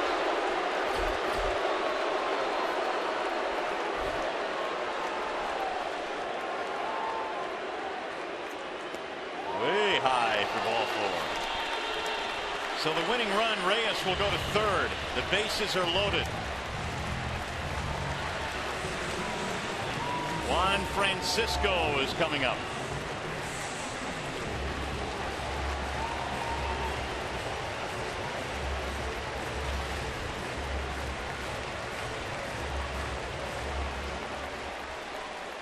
Three for 8 this year with the bases loaded.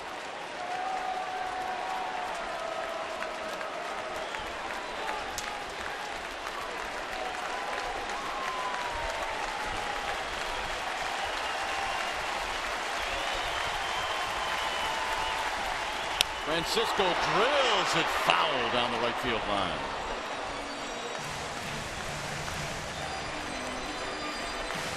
Oh and 1.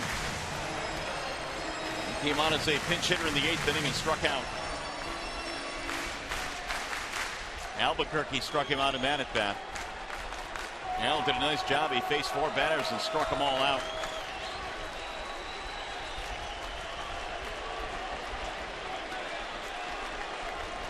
Reyes jockeying down the line at third base. Way inside. 1 ball, 1 strike.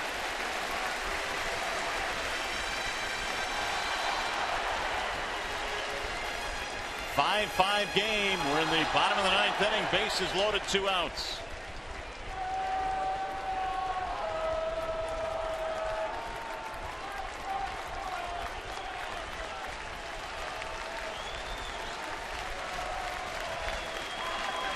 Here's the 1-1.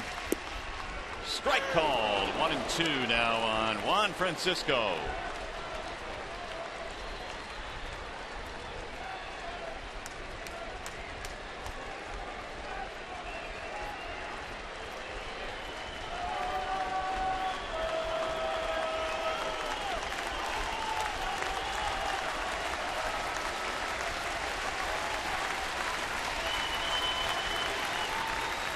Francisco steps out. Chamberlain about to throw his 25th pitch of this 9th inning.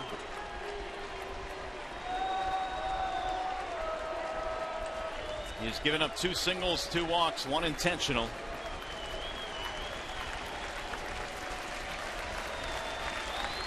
And now Chamberlain wants Avila to come out to the mound.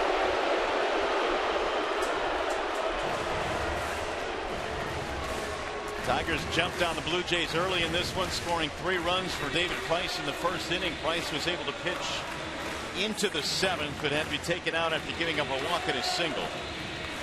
Those 2 runs came around to score. If you're Jabba Chamberlain, you can go one of 2 ways here against Francisco. He strikes out a lot.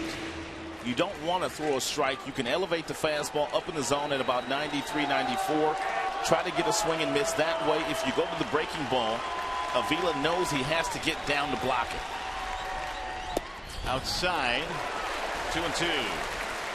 I like the call of the fastball, but I would have rather seen the fastball up in the zone to give him something to really think about swinging at.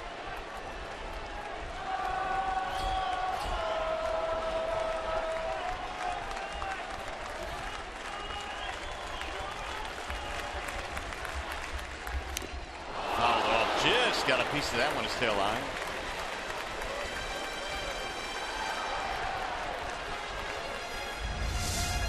Two curveball here by Chamberlain outside. Job is about to throw his 27th pitch in this inning, and that will equal a season high.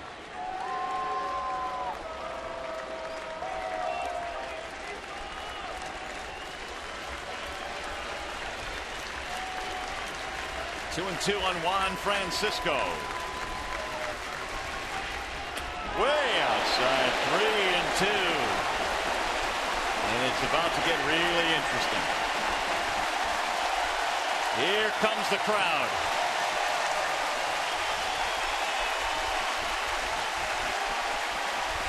Reyes, the winning run at third.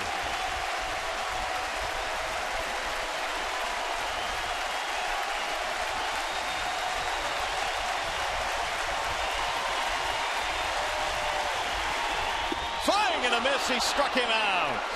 Jabba Chamberlain on a 3-2 gets Francisco, and the Tigers live for another inning. The Jays tie it up, but Francisco goes down swinging.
Presented by Jack Link's Beef Jerky all season long. Jack Link's Beef Jerky, feed your wild side. Well, I guess it could have been worse. We are tied up. Tigers blow a save in the 9th inning, but the Jays leave the winning run at third base. Brett Cecil now is on for the Jays. And Brett Cecil's got a pretty good fastball. Tops out at 94-95. Good. The ERA sits at 4.04. A little high for him. 46 strikeouts, however. And 21 walks so far this season for Brett Cecil. Jose Bautista will come in to play first base now. And as Anthony goes, he is checked into right field. And Miguel Cabrera rolls the first one foul at third base. And speaking of third, Juan Francisco is the new third sacker.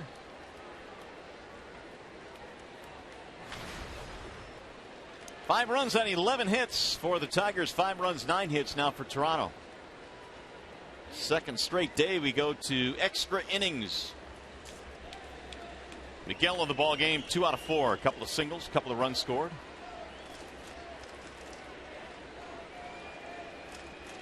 Cecil replaces Sanchez, who was really good in 3 innings of relief for Toronto. Swing and a miss. 0-2 on Miguel.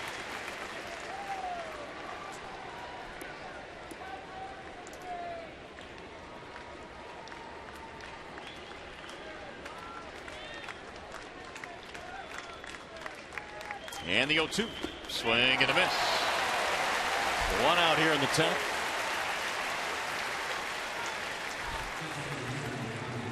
Three innings, only 1 hit against Sanchez, and he struck out 3 in the game. Gives it up to Cecil now as Victor Martinez strolls in.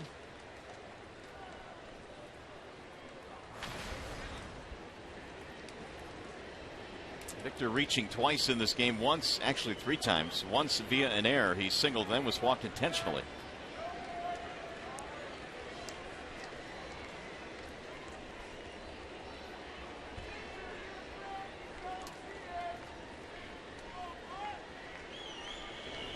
And Martinez looks at a strike on the outer edge. 4 for 19 career against Brett Cecil. That's only 211, but he does have 1 home run against him.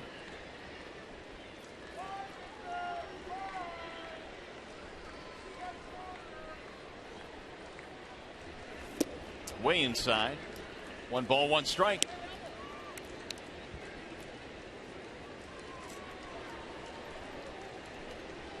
Tigers have not scored in this game since getting a run in the 4th. On a Kinsler double, that made it 5-0.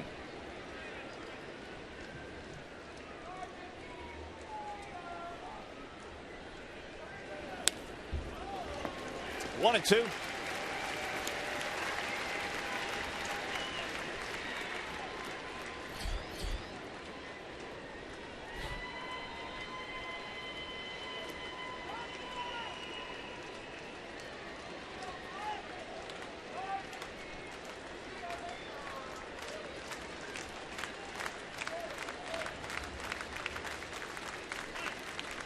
Time called now at home plate by Martinez. Cecil replaces Sanchez. Mark Burley pitched into the 4th inning in this game before Redmond had to come on and take his place. Now the 1-2. Hit hard to the shortstop, flattened out for Reyes, who stayed with it.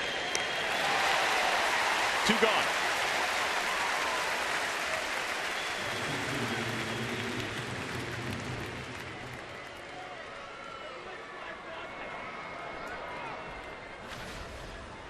Here's Torrey Hunter. Single for Torrey and a run scored. He's 1 for 4. Tigers today have out-hit the Blue Jays 11-9.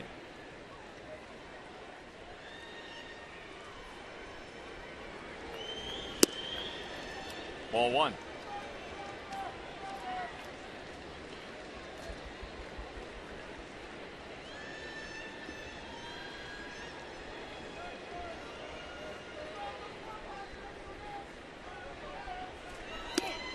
Way inside, and the count goes to 2-0 now on Torrey.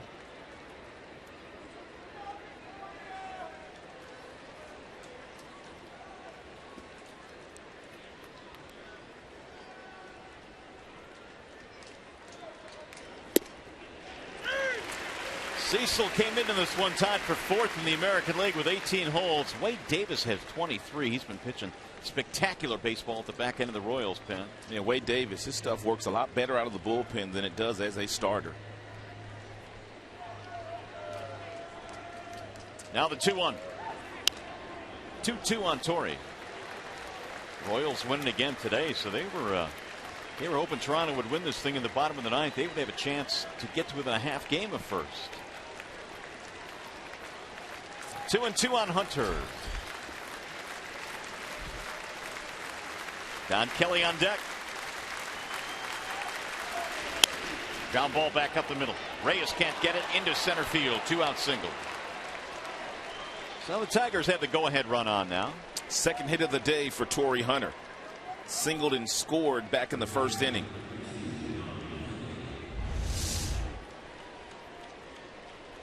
And Cecil's throwing a lot of those breaking balls. That time Torrey stayed on it and hit it right back up the middle.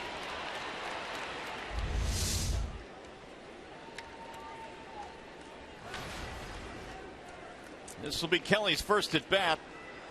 .254 batting average. Donnie came on as a defensive replacement. Hunter's got a big lead at first. Ball 1 high.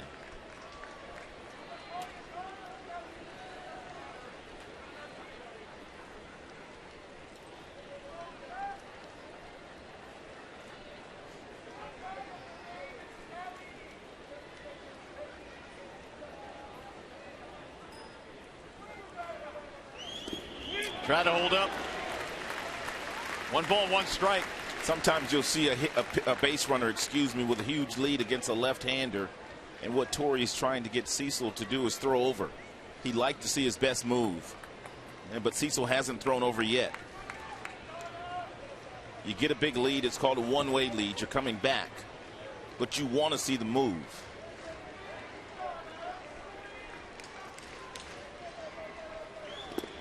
Another check swing. This time he held up.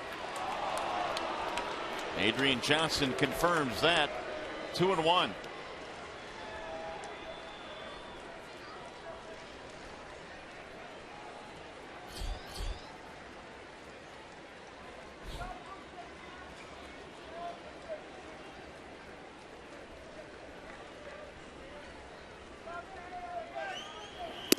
Way inside. 3 balls and 1 strike.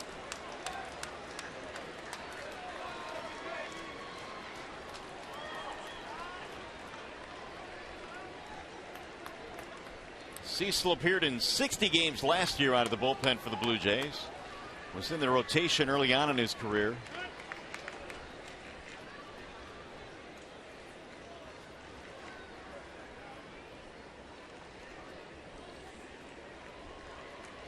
There's Hunter again measuring the lead.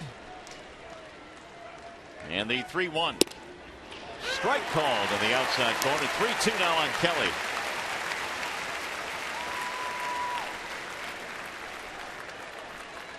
5-5 game. We're in the 10th. Jays tied it up with a run in the bottom of the 9th.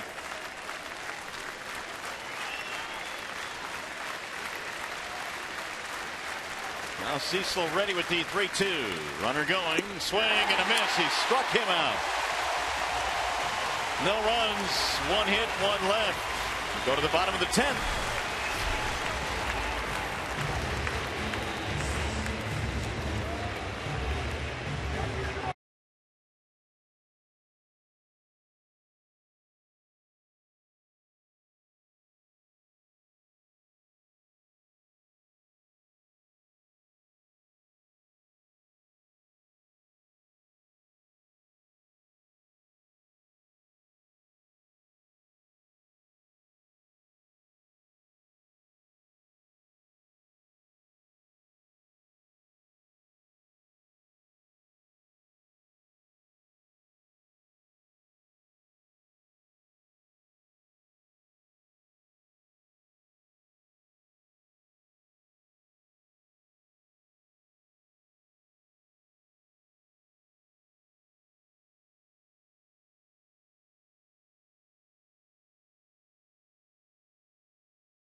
Summary: when Ian Kinsler doubled down in the left field corner, the Tigers took a 5-0 lead. That was in the 4th inning, but then the comeback started for the Blue Jays in the 6th. A 2-run home run by Navarro.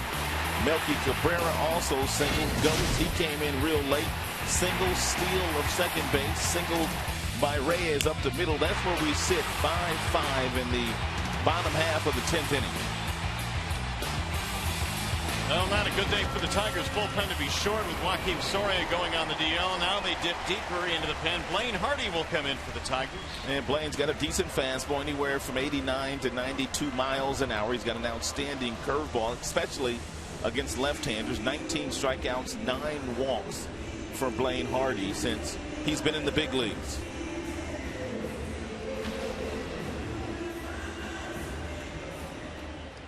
Deanna Navarro leads it off for the Blue Jays in the bottom of the 10th inning.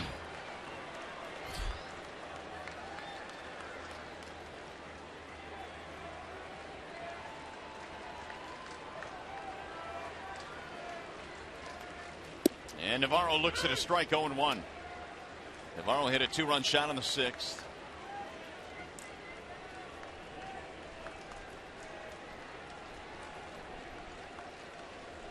Hardy has struck out 11 over his last 13 outings. A 2.08 ERA in that span as well. Drill to left field, base hit. And the winning run is on very quickly for the Blue Jays. Navarro's second hit of the game.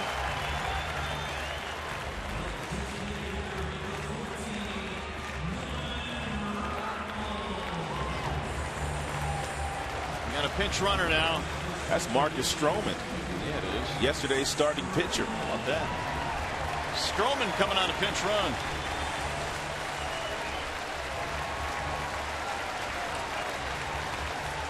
Just trying to think who else was that small on their bench. So Stroman, who was outstanding against the Tigers last night or yesterday, is now the winning run at first. You don't see it very often. It's also very risky. Someone that's going to be as special as Marcus Stroman.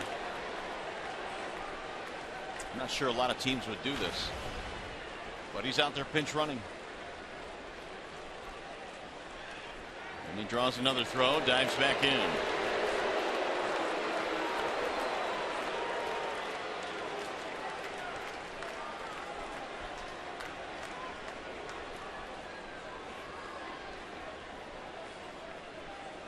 Got a big lead too.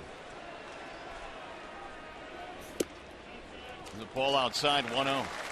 For a guy that doesn't run the bases at all, he's not afraid to get himself a lead. He's not. He wasn't afraid on that mound yesterday either. Pitched 9 innings yesterday.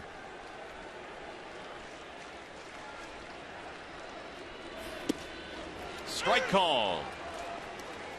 1-1 now on Nolan Reimold. Reimold has fanned 3 times in this game to go with his walk. Wayne Hardy taking over for Jabba Chamberlain.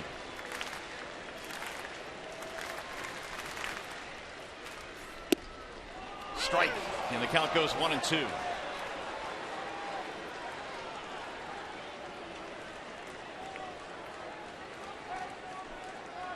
If you're Hardy and you go soft stuff again here, either with the changeup or the curveball, you need to make sure you get it down. There's no doubt Reimold might be looking for one now. Oh, he just got back in there.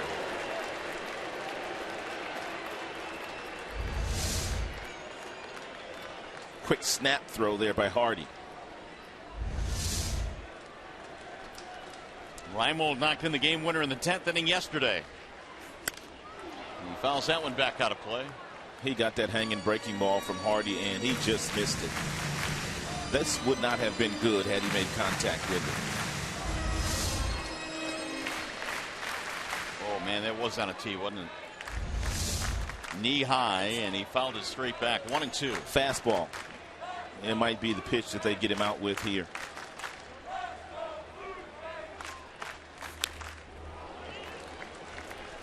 Avila wanted that fastball inside, but Hardy left it right over the plate.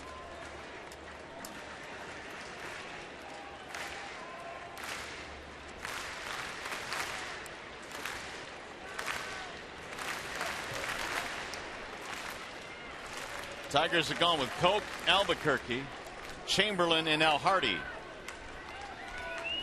Swing and a miss. Reimold strikes out for the 4th time today, 1 gone.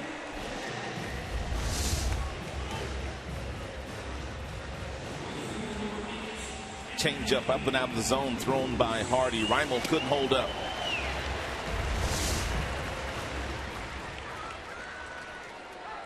Here's Anthony Gose. Got the tying rally started in the 9th. A pinch hit single against Jabba Chamberlain. And eventually stole second. Strike call.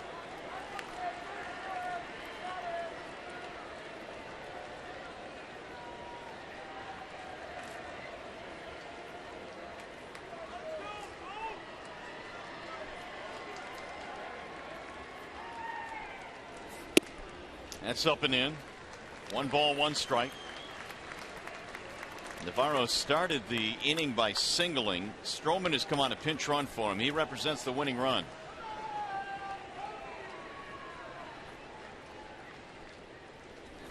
Swing and a miss. 1 ball, 2 strikes on Anthony Gose.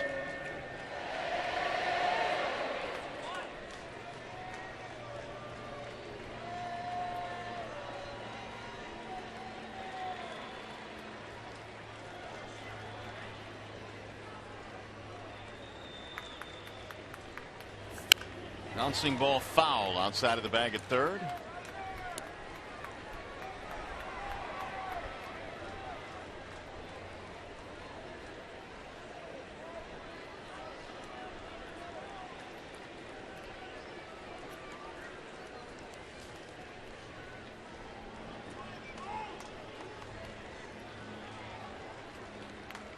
Here's the 1-2. Grounded foul again. And it goes back in the ninth, pinch hit and got a single, and then he promptly stole second base. Nice throw by Avila, but it was high. Tag applied by Romine, but they said that the left hand got in there ahead of the tag.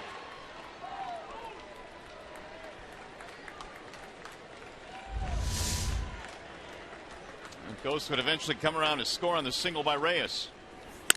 There's a ground ball to first. Miggy fires to second one. Relay to first as a double play. 3-6-3. Inning over. We go to the 11th.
Extra innings are presented by Jack Link's Beef Jerky all season long. Jack Link's Beef Jerky, feed your wild side. Here's our game summary today. J.D. Martinez 2 out of 4, double, 3 RBIs in this contest. David Price went into the 7th inning, 6 plus 2 batters in this contest, struck out 6. And Jose Reyes had a big game, 2 out of 5 RBI singles in the 7th, and more importantly, the 9th innings to tie it up.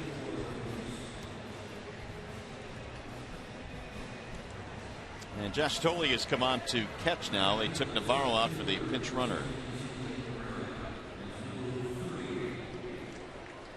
Eugenio Suarez will pinch hit for Ezequiel Carrera. Suarez, Avila, Romine facing the lefty Brett Cecil. And it's in there, a strike. The 11th inning is underway. Tigers let this one slip away again. They had a 5-0 lead. The bullpen couldn't hold a 1-run lead in the 9th for the 2nd straight day. Suarez, a half-hearted swing, goes right through at 0-2.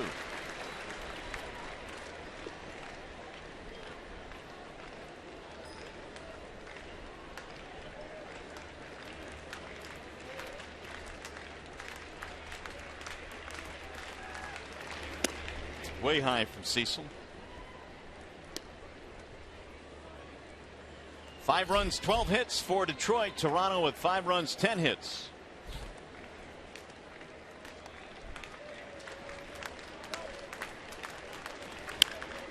That's rolled foul right down the third base line, right in front of Dave Clark.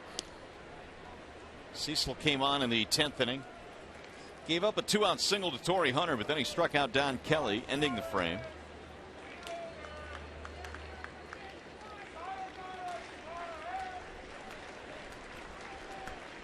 And the 1-2. Swing and a miss, and Suarez is out.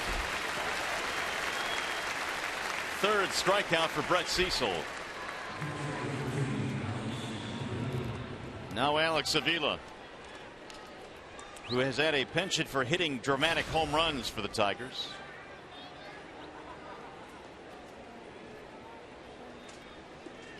He hit one in, what was it, the 12th inning, I think, in New York.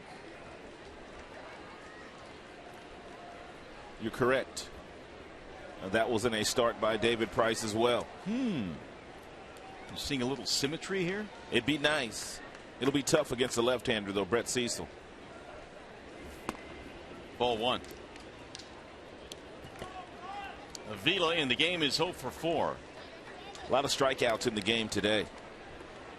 Tigers have struck out 12 times. The Blue Jays, they have punched out 13 times. 25 total.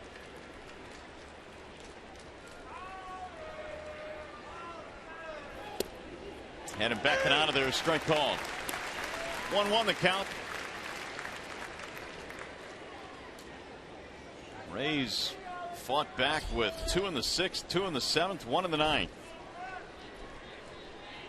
They had a chance to win it in the bottom of the 9th with the bases loaded, but Chamberlain got a big strikeout.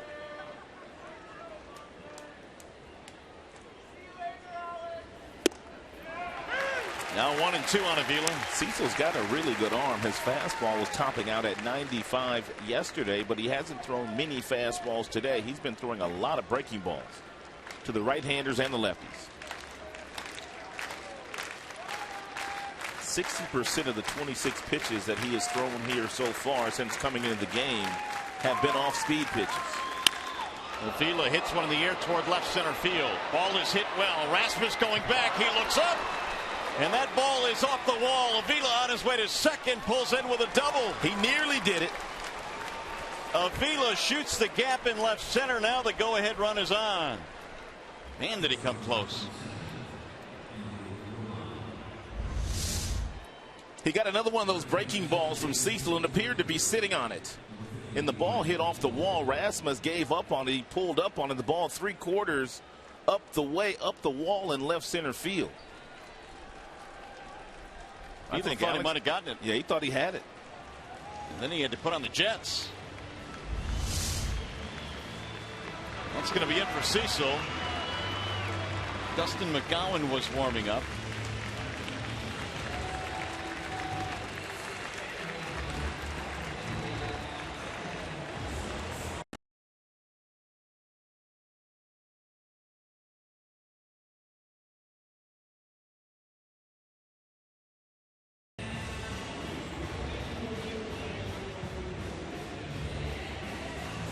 Well, here is the upcoming pitching matchup presented by Gordon Chevrolet when the Tigers get to Pittsburgh.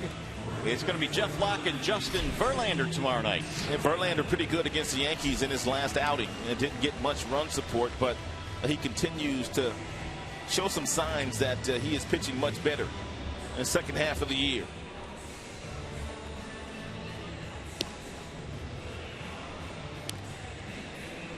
JV trying to get his 11th win. Locke a 3.78 ERA. The new pitcher is indeed Dustin McGowan. Another guy out of that bullpen, another right-hander with a mid-90s fastball. McGowan had always been a starter, but he never could really stay healthy. So the Blue Jays finally figured if they put him out in the bullpen and really watched his workload, they might be able to keep him healthy, and they've done that.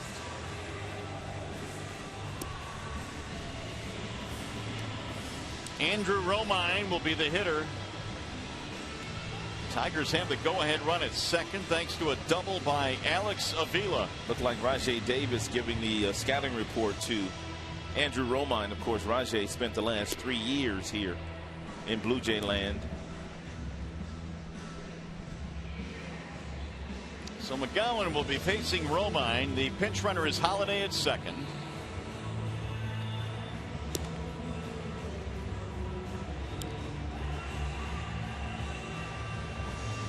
On a day where the Tigers race down to a 5-0 lead, they're trying to win it in extra innings.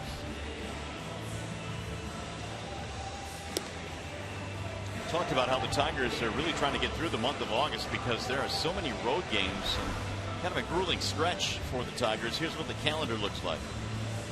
They'll be in Pittsburgh Monday, Tuesday. They come back home for a short 5-game homestand. And it's back on the road again. Next 2 homestands will be short, but plenty more home games coming up in September. So here's Romine.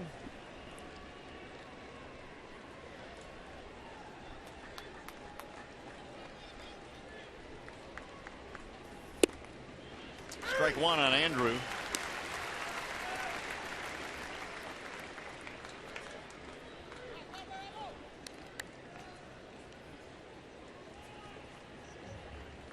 Romine had a double in his second at bat. That was against Mark Burley.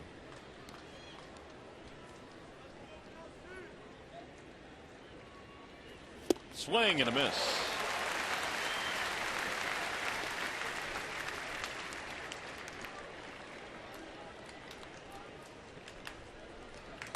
And the reason why they brought in McGowan to go after Romine is the fact that he's only batting 185 left-handed, 324 right-handed.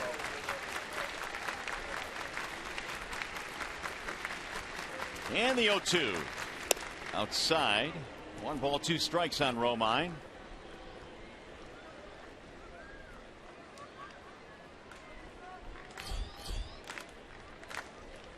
Rajai Davis waiting on deck.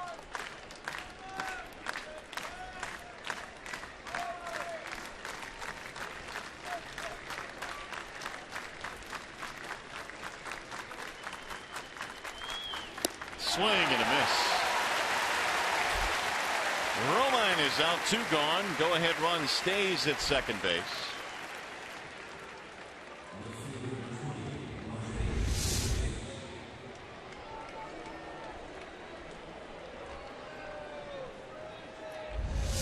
Bring up Rajai Davis.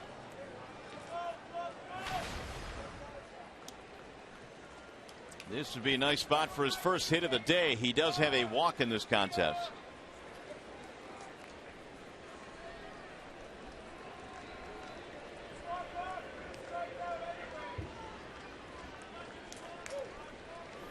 Rajai fouls it off right off the mask of the home plate umpire, Bill Miller.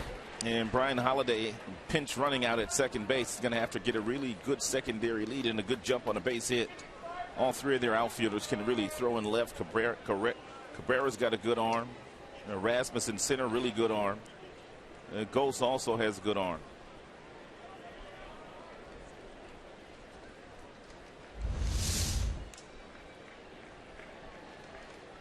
Ooh, that actually got him flush on the arm.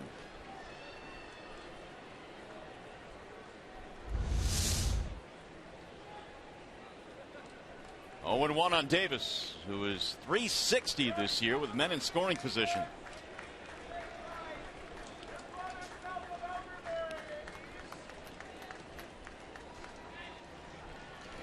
And Rajai looks at a ball high. 1 ball, 1 strike.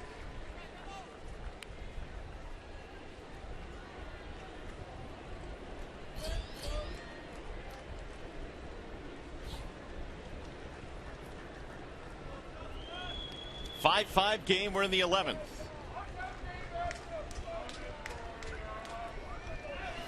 Davis takes way high. 2-1. 95 that time from McGowan, who missed a couple of years with shoulder surgery. 2009, 2010. Then missed the 2012 season as well.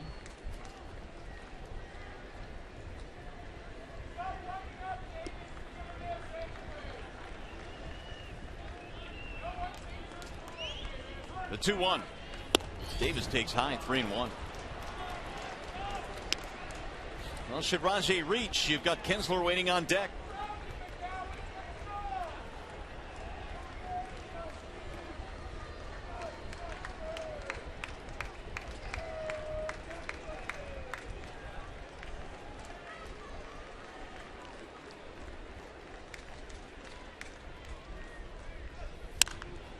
popped him up. Third base side, foul ground. Francisco is under it. And that's going to do it for the Tigers. They will strand the double. We'll go to the bottom of the 11th.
Crazy series here on Friday night. The Tigers trail by a couple of runs going into the ninth inning. Home run by Castellanos, followed up by Suarez. They won the game by 1 run. Then yesterday in the 10th inning, Nolan Ryan, his second at bat of the game, got a hanging breaking ball from Chamberlain.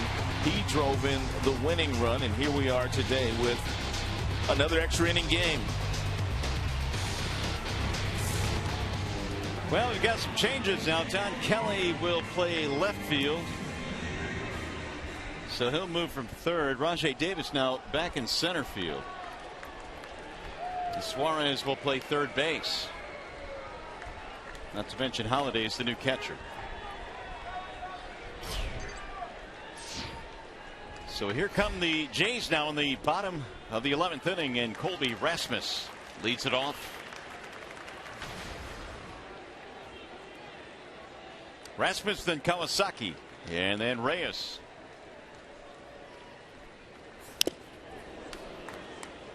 One ball, one strike.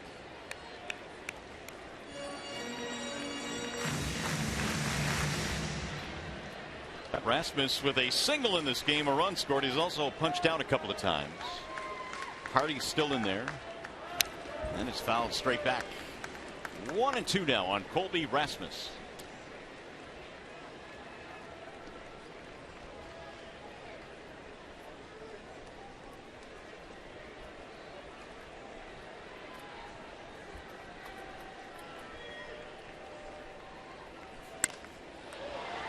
In the air, slicing down the line. Kelly is coming and stretching out. Can't get it. Foul ball.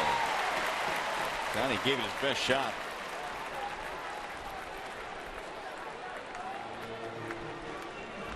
And Donnie playing Rasmus to pull and had to run a long way to get to that ball.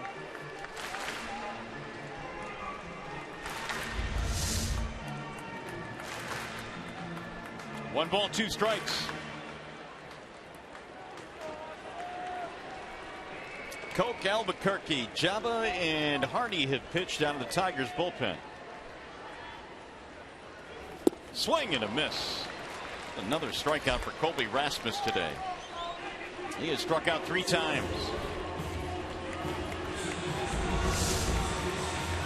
We told you that Hardy has that really good curveball. As a matter of fact, that's the pitch that put him on the Tigers' radar in spring training.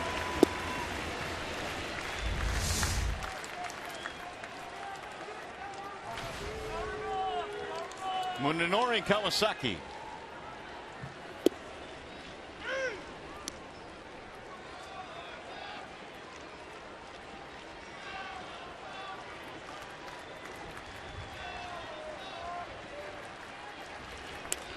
He'll slap that one foul, and he's quickly behind in the count 0-2. Mentioned that Suarez is manning the third base position. It's the first time he's played third base in the big leagues.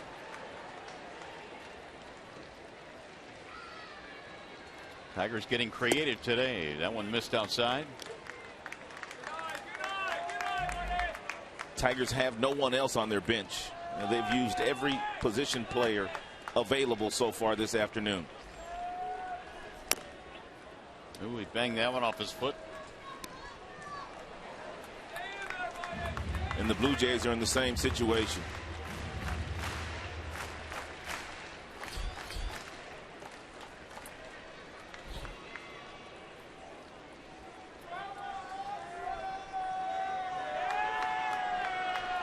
One and two.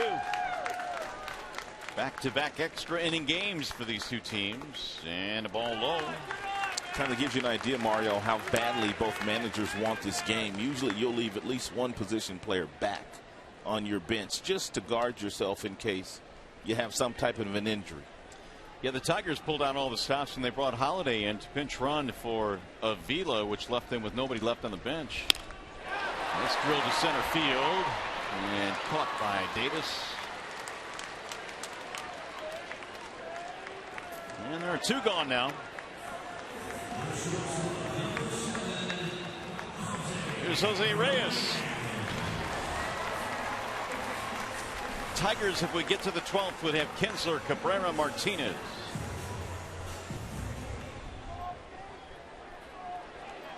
Five game in the bottom of the 11th. Jose Reyes has had base hits his last two at bats, and they both been big. He'll hook that one to left field, but right at Kelly. That'll end the inning. A 1-2-3 frame for Blaine Hardy. Nicely done. 11 in the books as we go to the 12th. The Tigers have 2, 3, and 4 coming up. Kinsler, Cabrera, Martinez.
Going to happen this season, you start to look at the playoff picture, and this is what it looks like right now. Baltimore, Detroit, and Oakland, your divisional leaders. Wild card teams right now would be the Angels and the Royals. That would be for that one-game playoff. Yeah, but the Royals have other ideas now as they've pulled within a game and a half of the Tigers. Angels still 4 behind Oakland. So all of the pennant races in each of the divisions still hotly contested. Here is Ian Kinsler to start things off. We're in the 12th inning. Kinsler, Cabrera, Martinez, 2, 3, and 4 coming up. Dustin McGowan back out there.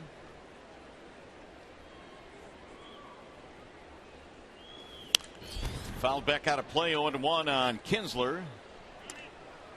Scored a run with a double back in the 4th inning.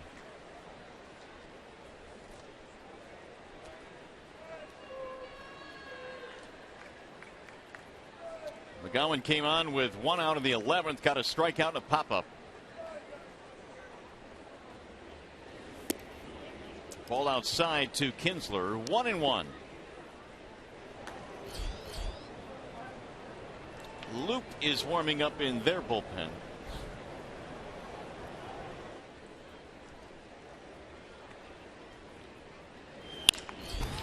Fly ball left field.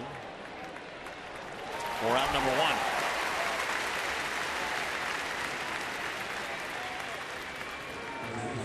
So McGowan now has retired all 3 that he's faced. Here comes Cabrera.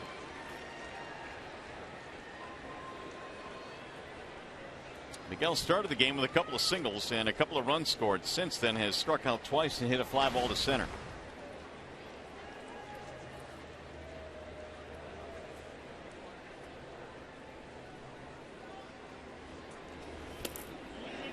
Looked like he went around. No, we did not.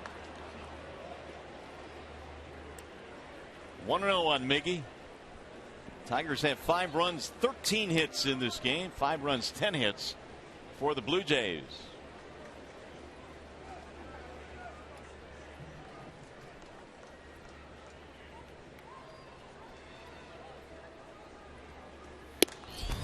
Ball high. 2-0 on Miguel, who prior to this game was 0 for 8 in the series, but then a couple of singles in his first 2 at bats.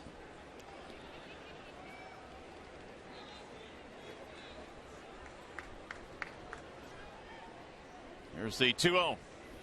Cabrera sends it high in the air to left. Pretty deep, but not deep enough. 2 gone.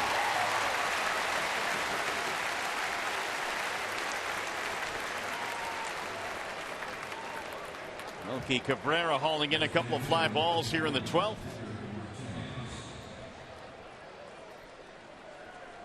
Pete Walker coming out now as Martinez gets set to step in.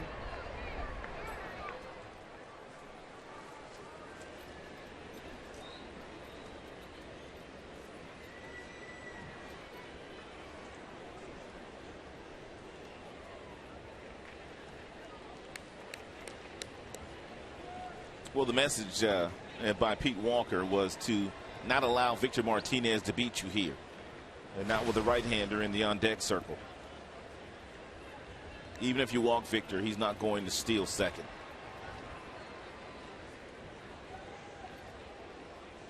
Martinez on base 3 times, error, single, intentional walk. Ball 1. And when you add in the fact that he is 7 for 9 against McGowan. Well, he's not even going to hit here with a homer. I mean, they're not walking him intentionally, but that first pitch was nowhere near the strike zone.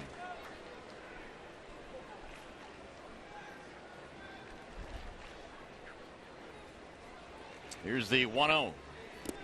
That'll bounce in. 2 balls, no strikes. Get this. And Toronto has thrown 131 pitches out of their bullpen today. Whoa. The Tigers 87. A total of 218 pitches thrown by both bullpens this afternoon. Well, both starters of the starters, Price went deeper pitching into the 7th. And Tigers are shorthanded in their bullpen today. Joaquin Soria, if you are just joining us, he is on the disabled list. And Joe Nathan, well, I know he'd like to stay away from him because he threw 54 pitches in the last couple of days, but you never know how the rest of this one's going to shake out. No, you got McCoy left in the bullpen. I mean, he's down in the bullpen. And the 2-1. He had a rip, but he fouled it back out of play. 2-2. There's no doubt, even though Justin Verlander going tomorrow night in Pittsburgh, the Tigers will have to make some type of a move after today's game and get some help for Brad in that bullpen for tomorrow night's game. Yeah, Dave Dombrowski said as much before the game today. Expect a move coming up. And, of course, Robbie Ray is going to come up and pitch in Sanchez's spot on Wednesday. Moneyball also placed on the disabled list with Joakim Soria. Here's the 2-2. It'll get back out of play. Sanchez a strained pec and Joakim Soria strained oblique. Neither guy hurt themselves throwing a pitch toward home plate. Sanchez hurt himself throwing over to first base on a pickoff attempt. And Soria also hurt himself running over to first base to cover on a ground ball that was hit to Miguel.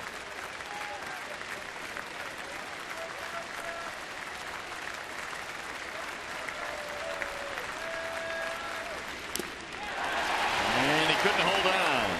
So Martinez still kicking.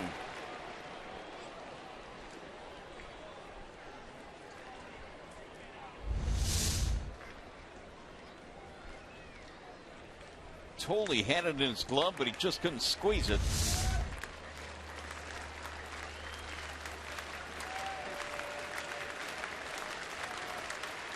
Now Victor again waiting on a 2-2. Tigers had a pretty good scoring chance in the 11th, a one-out double, but failed to get him in. Way high to Martinez. 3 balls, 2 strikes.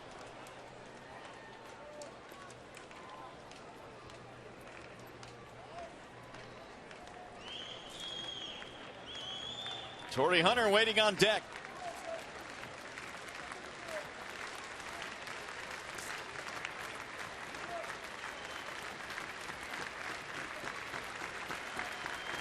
Now McGowan's 3-2. Ball 4. The Tigers get a 2-out runner.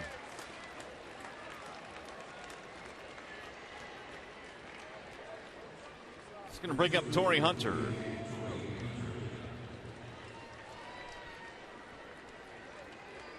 Couple of singles for Torrey in this game.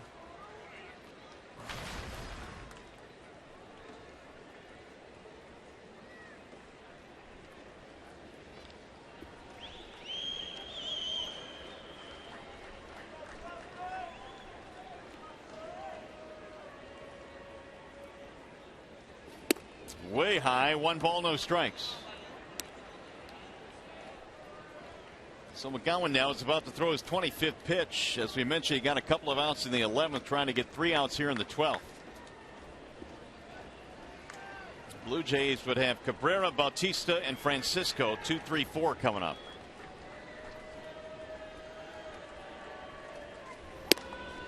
Two and 0.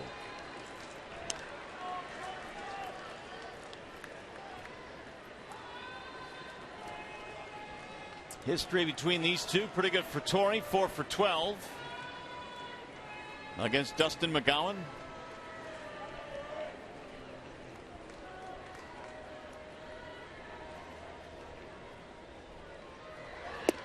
That's in there, strike 2 and 1. Pretty good pitch there by McGowan.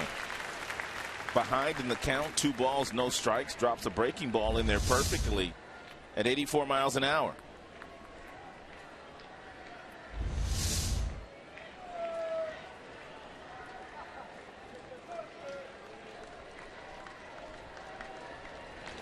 Swing and a miss. 2-2 on Torrey Hunter.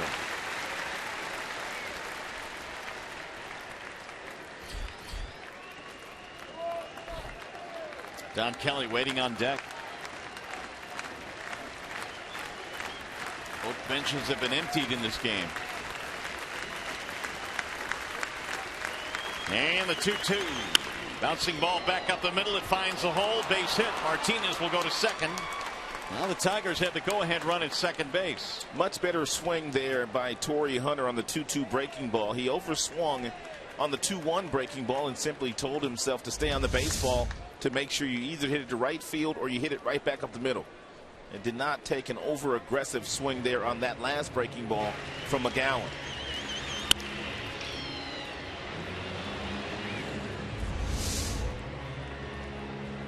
Jack Gibbons coming out. He'll make a pitching change. Will be it for McGowan.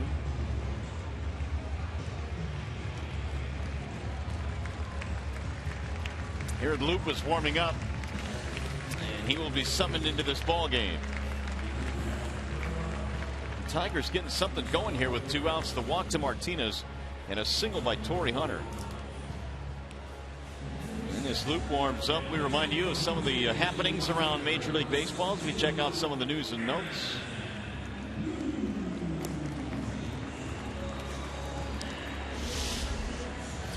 Caleb Joseph, 5th consecutive game with a home run. How about Matt Wieters went on the disabled list, but Caleb Joseph has been really, really good as their catcher. Meanwhile, did you see what happened in Anaheim last night? No, I did not see it. They went 19 innings. Wow. 19. Albert Pujols with a walk-off home run. That game took 6 hours, 31 minutes. You're not saying we're going 19. No. I want us to get a couple of runs here and just go home. Kansas City has won 6 straight, and we're winning today. It's not a final score yet, but they could go 7 straight wins, so they're 14-3. The best in Major League Baseball since July the 22nd. Didn't really do anything at the trade deadline. Dayton Moore felt like they had enough.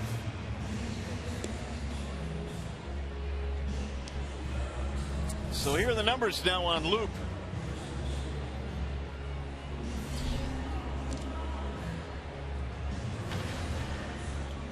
Not bad. ERA is just a shade over 3. 52 1/3 innings already logged this year by Loop in 54 games. Quite a few strikeouts for the left-hander. And he's been tough on lefties. They are 1 for their last 22 against Loop. And the lefty is Don Kelly standing in. He looks at a ball low. Kelly hits here with 2 on. And 2 outs. Tigers have Victor at second base. They've got Hunter at first. Ball low. 2-0 on Kelly.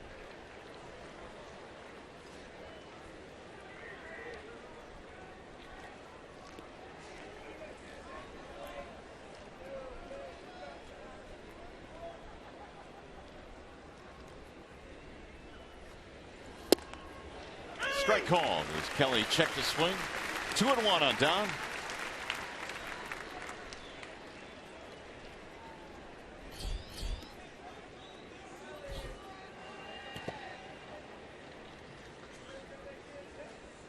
Luke trying to strand a couple of runners here.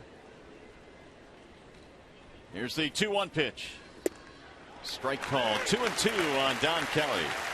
Luke has that arm slot that he drops down to, which makes it very difficult for left-handed batters to pick up his fastball. It's at 93 miles an hour. He also stands on the first base side of the rubber. Tough on left-handers, as you mentioned.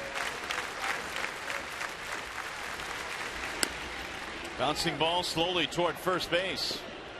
And the tag will be made by Bautista. Kelly is out and the side retired. No runs. Hit a walk, 2 left.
12th inning here at Rogers Center in Toronto. As we wrap up this series, the Tigers and the Jays all knotted up.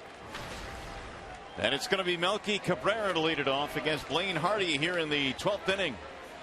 First pitch is in for a strike right at the knees, 0-1. 5 runs, 14 hits for the Tigers. 5 runs, 10 hits for Toronto. Cabrera takes another strike and now quickly 0-2. Melky walked in his last at bat, singled in a run in the 7th. The 0-2 is hammered to left. That's a base hit. How about that? Couple of real good breaking balls thrown by Hardy, and then he throws him a fastball at 89 miles an hour, and Melky Cabrera sitting there waiting for it. Jeff Jones told me a couple days ago that Melky Cabrera can just flat out hit.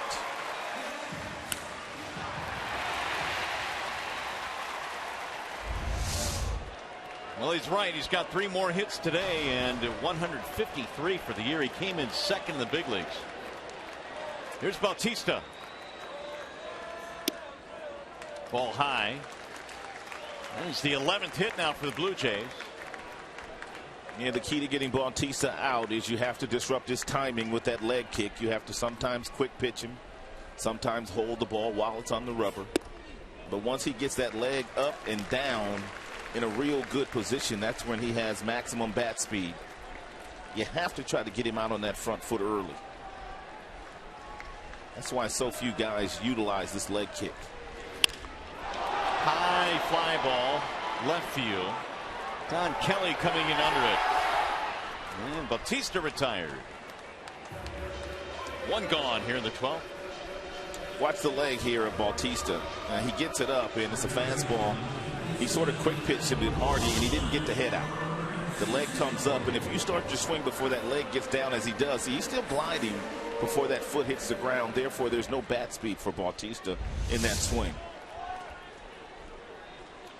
Tiger bullpen now has gone 5 1/3. They've given up 1 run and 8 strikeouts. Who would have thunk that on a day where David Price was taking the hill at the start of the game?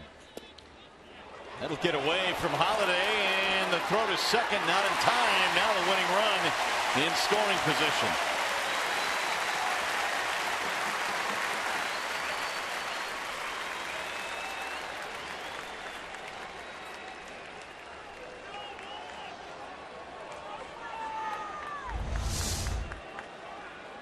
It's a breaking ball down. Looked like Holiday thought he could catch that ball and not get over to block it, and may have misread it. Therefore, it trickled away from him, and good base running by Melky, getting down in the scoring position.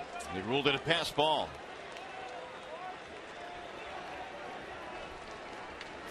Swing and a bit miss, and a big swing there by Francisco. No need in really throwing Francisco a strike. He'll still swing at it.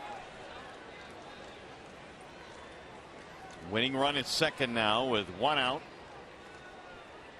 Francisco's had 2 at-bats since coming into this game. He has struck out twice. Up and in. 2-1. Struck out as a pinch hitter in the 8th and struck out with the bases loaded in the 9th. Josh Thole waiting on deck. Here's the 2-1. Way high, 3-1.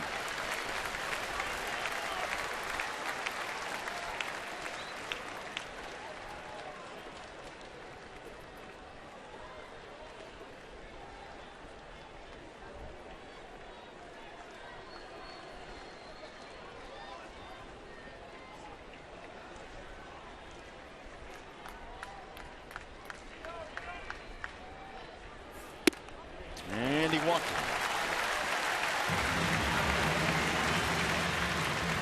No harm, no foul there with first base open. Ground ball from Thole here to get you out of the inning. Now Jeff Jones coming out.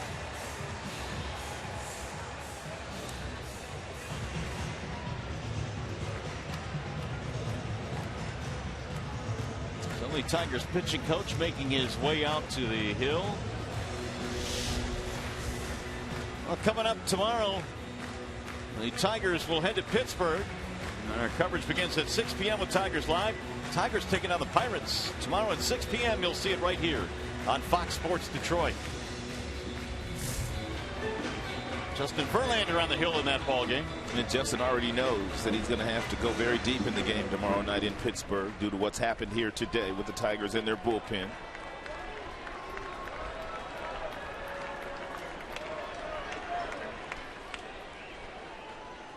Here is Josh Thole, 2 on, 1 out. Strike called on Thole.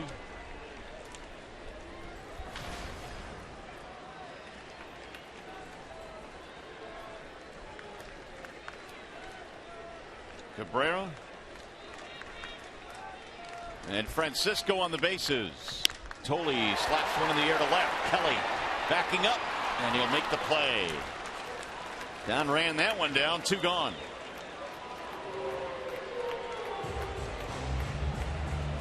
And bring up Reimold.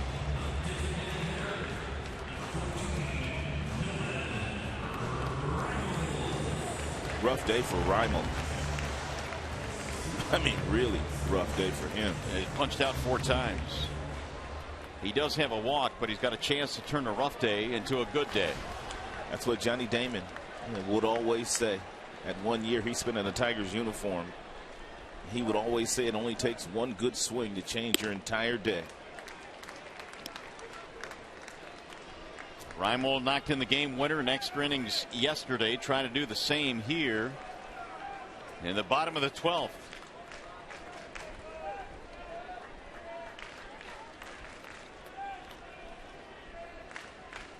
Here's the 1-0. 1 ball, 1 strike on Nolan Reimold. This has been a tie game since the bottom of the 9th, when Reyes singled to score the 5th run of the game, tying the ball game at 5.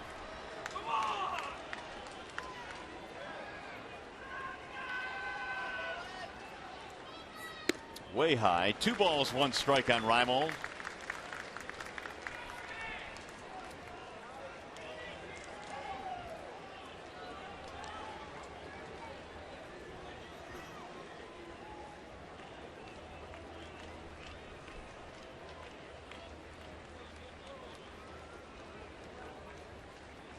Swing and a miss. Fastball out letter high. Yeah, Reimold is up there thinking way too much. He got himself in a 2-1 count, and he's a good fastball hitter, but Hardy was able to throw that fastball right by him at 89 miles an hour. Hardy's previous high this year was 30 pitches. He's at 43 right now. He's blown by that.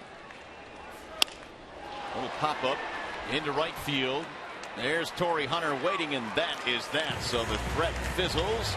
We go to the 13th.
Tigers baseball on Fox Sports Detroit is brought to you by Comerica Bank, a part of Detroit and the community since 1849.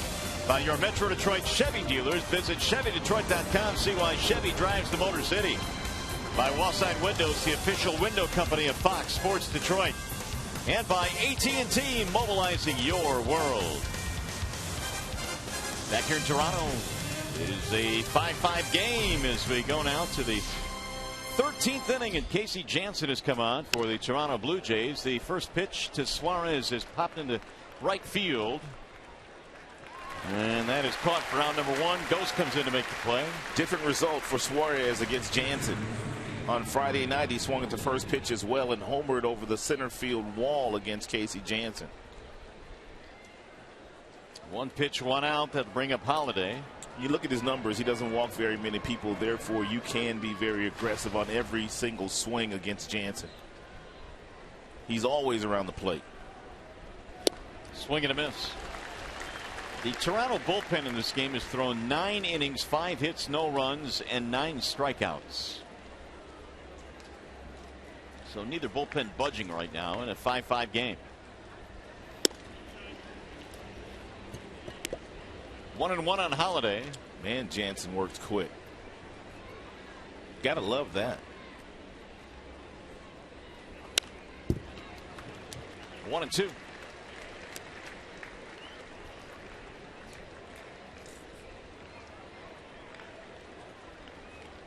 Well, the final piece remaining aside from Joe Nathan of the Tigers bullpen is McCoy, and he is warming up. Looked like Hardy started to tire a little bit there in the last half inning. Several of his pitches were up in the strike zone. Jansen thought he had strike 3 right there. He was getting ready to walk around the mound.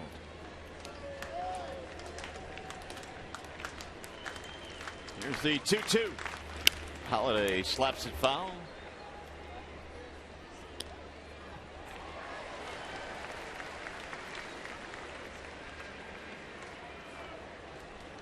Ryan came on as a pinch runner for Avila, who doubled with 1 out in the 11th, but they could not get him in. 3-2. Baseball day here in Canada today.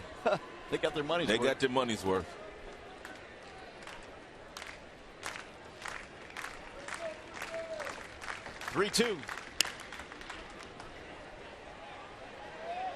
And heading back toward the seats out of play.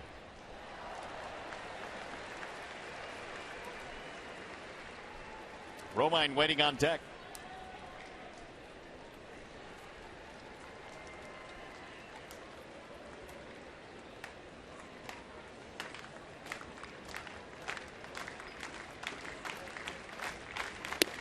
Checked it, ball 4 high, and the Tigers get a 1-out walk. Holiday is on. We'll bring him Romine.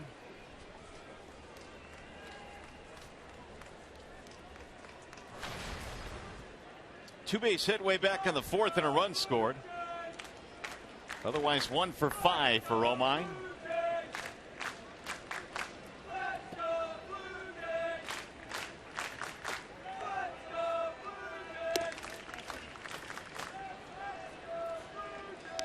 Jansen replacing Loop.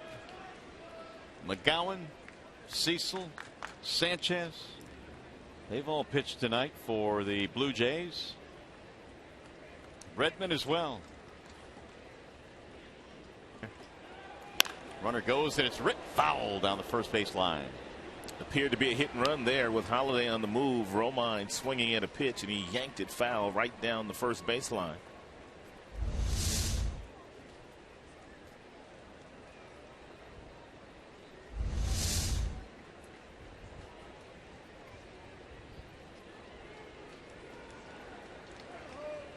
One ball, one strike on Andrew Romine. 5-5 game.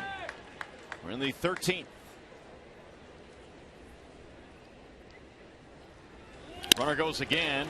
Lofted in the air to left field. That ball is going to drop. Base hit. Almost bounced over the head of Cabrera. Holiday will come to third and stop there. And now Romine in a rundown. Romine heading back towards second. He should have kept going. Oh, He's going to get there. Yes, he's safe. Oh, my goodness. Way to go, Andrew. How did he wiggle out of that? I have no idea. Oh, the Tigers get a big break there, but here comes John Gibbons.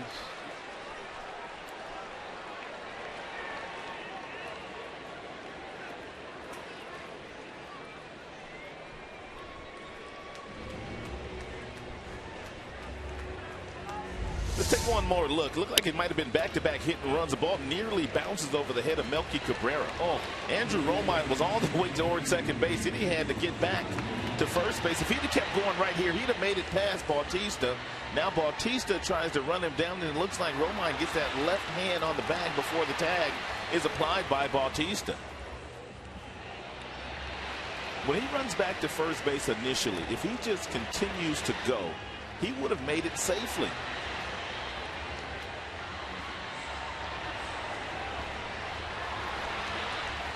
What a wacky play that was. The Tigers right now have runners at second and third. They tag him.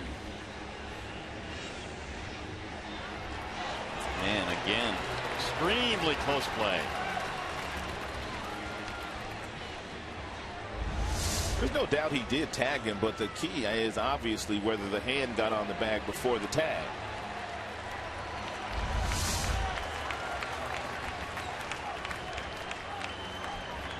It looked like as Bautista was reaching for Romine to tag him on the left leg, Romine just kind of took the left leg and kind of pulled it away from the glove. Well, this will be a huge call here. We'll see which way it goes. That thing came within inches of bouncing over Cabrera's head, and that would have scored a run.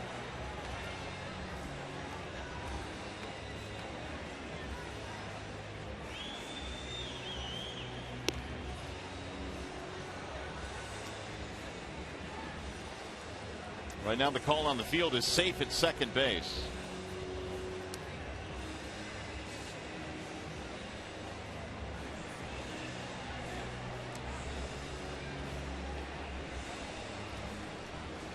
And what's the call?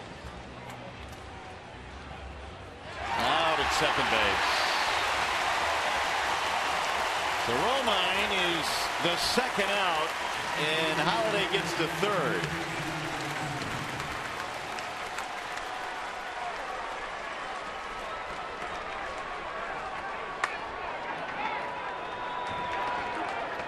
Two gone. Davis now will try and knock in the go-ahead run.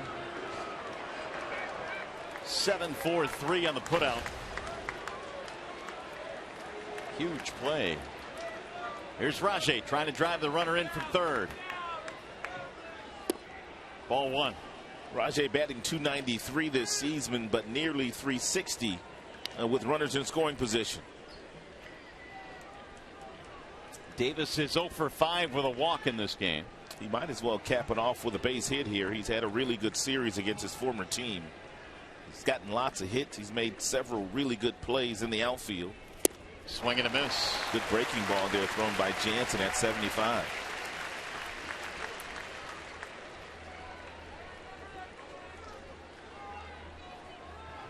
Holiday at third base. 2 outs in the 13th inning. Strike called, and it's 1-2 now on Rajay.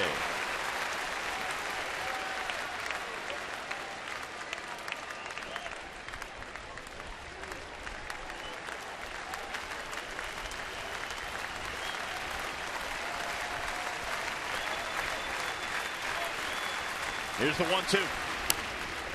Little squibbler hit to first, bottled by Bautista, and he'll get to first base for the out. And the threat is over. The Tigers get a runner to third. To the bottom of the 13th we go.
The tie ball game, bottom half of the 13th inning. Let's revisit that base hit off the bat of Romine into a left center field. Melky Cabrera did a nice job of making sure that ball did not get over his head, which it nearly did. He had to jump. And Romine ran all the way to second base and saw the shortstop there, so he had to retreat to get back to first. And there was Bautista, and Bautista eventually was able to get the out.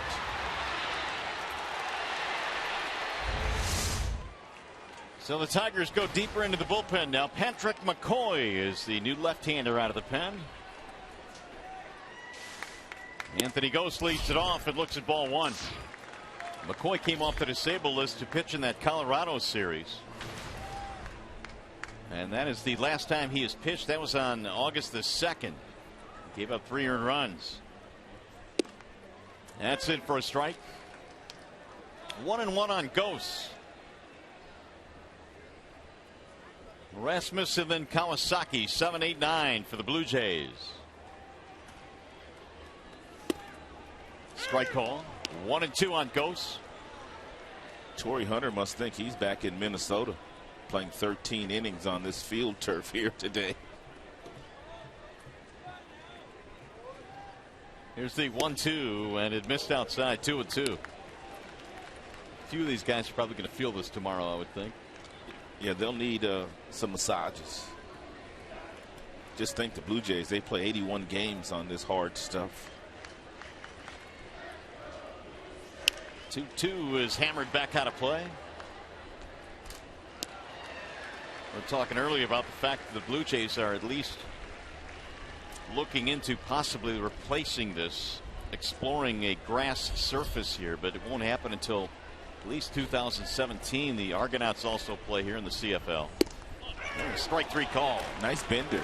They're thrown by McCoy to freeze Anthony Gose.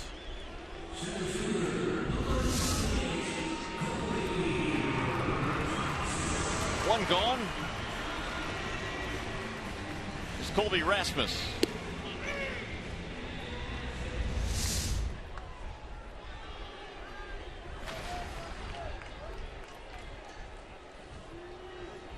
Only one hit for Rasmus, a single back in the 7th. Strike 1.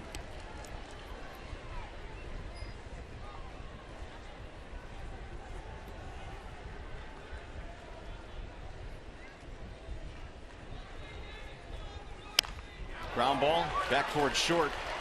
Changed directions a little bit, and Rasmus out.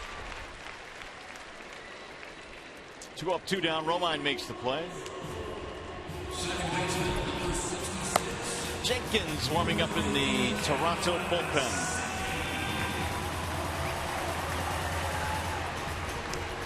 Everybody plays today. Here's Kawasaki.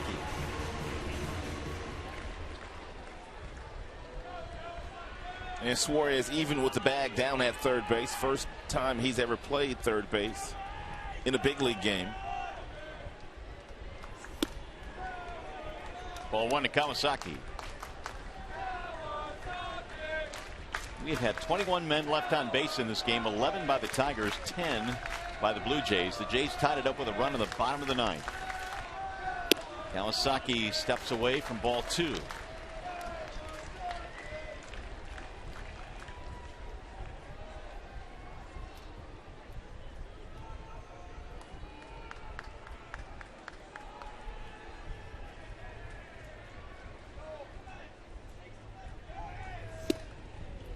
Two and 1.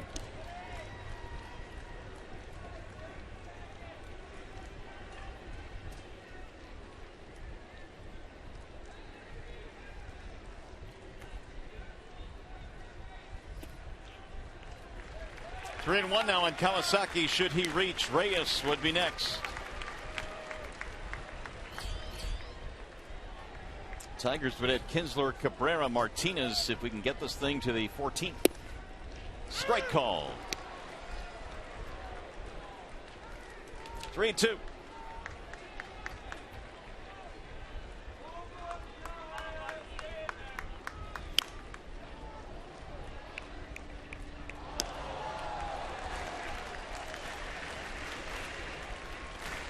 Closing in on the 5-hour mark on this game.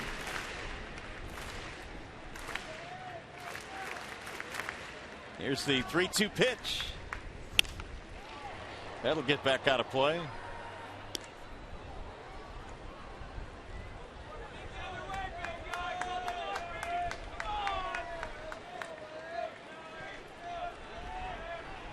McCoy following Hardy. Lane threw 3 out of the bullpen, 3 innings. And again the 3-2. Walked him. So Kawasaki, the winning run, is on now with 2 outs.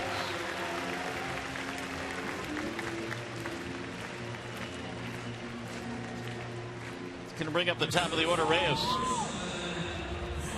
Brad Ausmus has had to watch the majority of this game from the comforts of the locker room. He was ejected early in the contest. Gene Lamont running the show right now. Now Reyes has had a couple of clutch singles late in this game, one in the 7th, and of course the game tire in the 9th.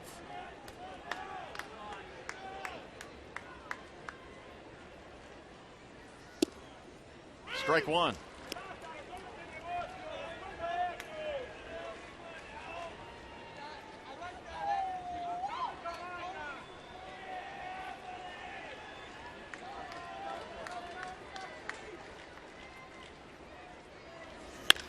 Slice to right field, base hit. Kawasaki hits the bag at second. He's going to third. And he's in there sliding safely. Reyes with his 3rd hit. And now the winning run is at third base.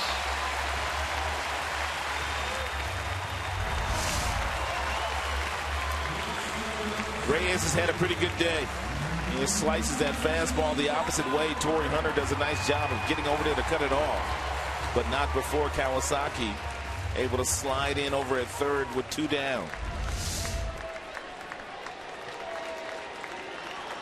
5-5 game in the 13th inning. And Melky Cabrera will stand in with the winning run at third base. It'll get the crowd back into it now.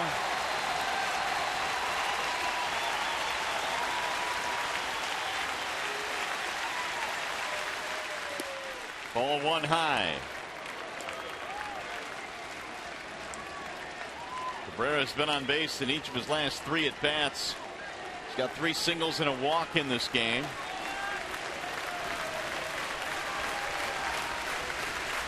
The 1-0. 2-0 on Cabrera.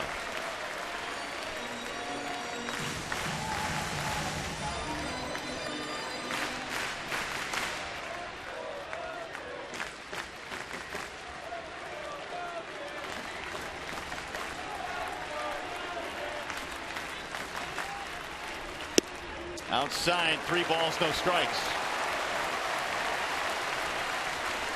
Bautista waiting on deck. And his .382 batting average against left-handers. Here's the 3-0 pitch coming. He walked him on 4 straight. Gonna load the bases. And now Jeff Jones coming out. This started with a 2-out walk to Kawasaki.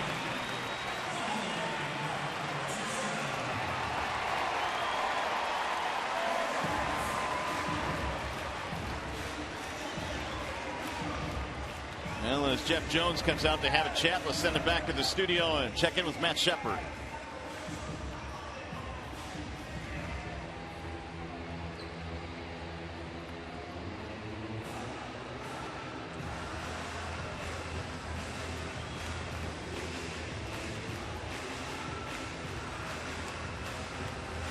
Thanks, Shep. Yeah, 1-game spread right now, and if the Jays win this one, all of a sudden it's a half-game spread. Both Kansas City and the Tigers have 63 victories. Here is Bautista with the bases loaded.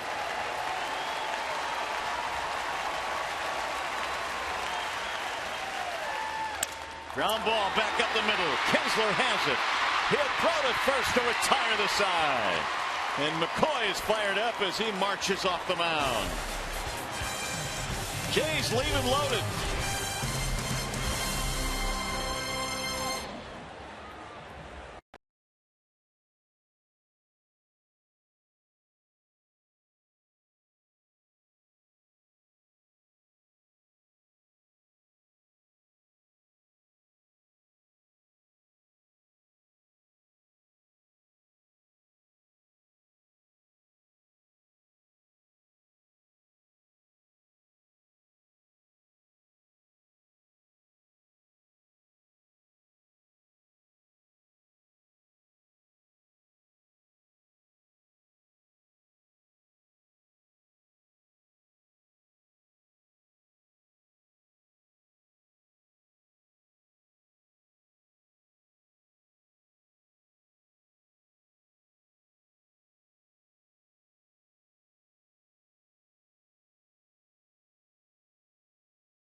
For the Tigers, his second start with his new team, and man, did he have a good fastball today.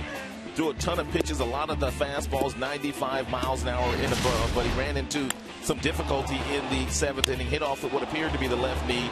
The next pitch he threw was a fastball up in the zone to his former catcher, Diana Navarro of the Rays, and shortly after that he departed this game. Well, here are the numbers on the starters who have long since departed. Price and Burley. Burley lasted just 3 1/3, while Price was able to go 6. It looked like the Tigers were going to have a laugher here this afternoon with Price on the mound and a 5-0 lead early in the game.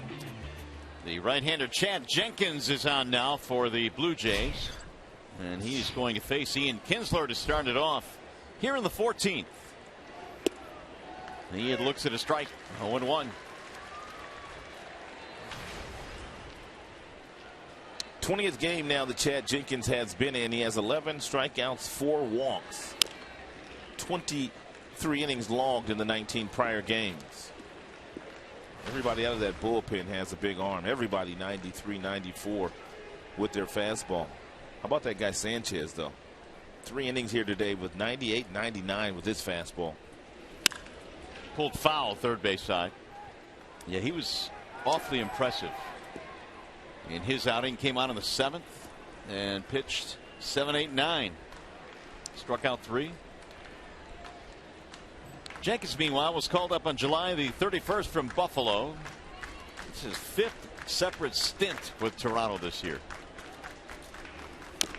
Kinsler banks it foul. I spent 1 season playing in Buffalo, but we played at the old rock pile, and it was one of the funnest summers I'd ever had in the minor leagues. Just everything about that park. They had a lot of stuff going on in between the innings. I mean, it was just very entertaining.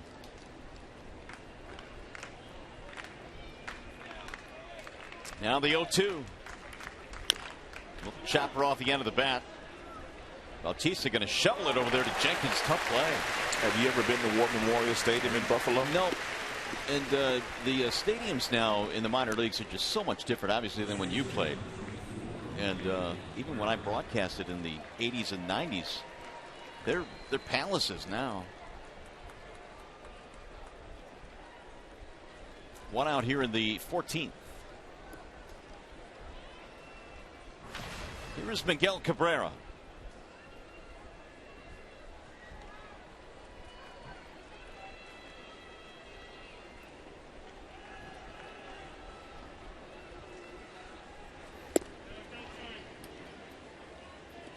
Well, Miggy in this ball game started with a bang. He had a couple of singles in his first 2 at-bats, a couple of runs scored as well. And he struck out twice. He has flied out twice. And he pulls that one to third off the glove of Francisco into left. Hard hit ball hit him in the glove. Well, the Tigers have a man on. And Francisco guarding that line down at third, only had to take a couple of steps and didn't reach down far enough to make the play.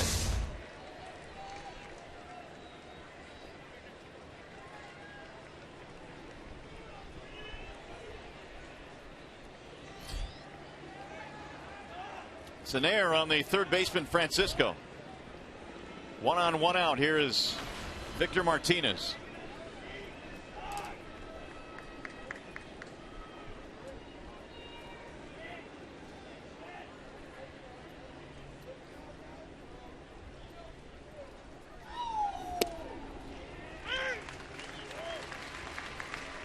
Victor had a walk back in the 12th. Otherwise, a single early in the game, reaching on an error as well, and he was walked intentionally way back in the 4th. As a matter of fact, that year that I spent playing in Buffalo, Dave Clark, third base coach of the Tigers, also on that Buffalo team. The 0-1. Who were the affiliates with back then? Was that Cleveland? That was Cleveland. Steve Swisher was our manager, Nick's dad.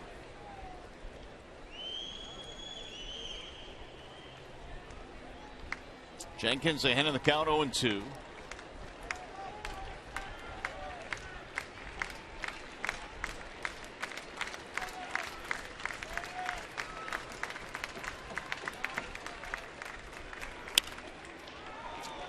The question is, why do they call it the rock pile? I'm not sure why they called it the rock pile, to be perfectly honest with you. It wasn't the nicest place in the world. This is what I was probably trying to get at there. Victor with 2 strikes, a .312 hitter. And remains the toughest hitter to strike out in the American League. 5-5 is our score. We're in the 14th. And the 0-2. Popped up. Third base side, Francisco. 2 gone.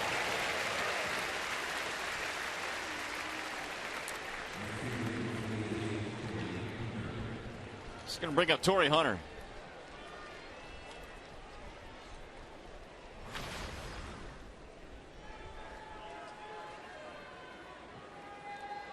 Been a pretty good day for Torrey. He's had singles in each of his last 2 at-bats, 3 for 6.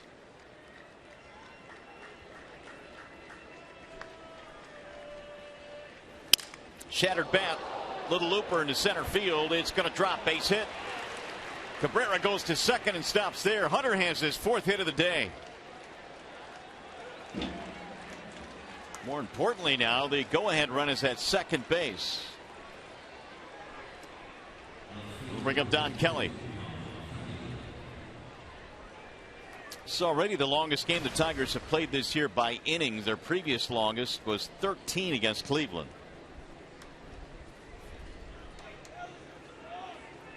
But we've passed the 5-hour mark in terms of time.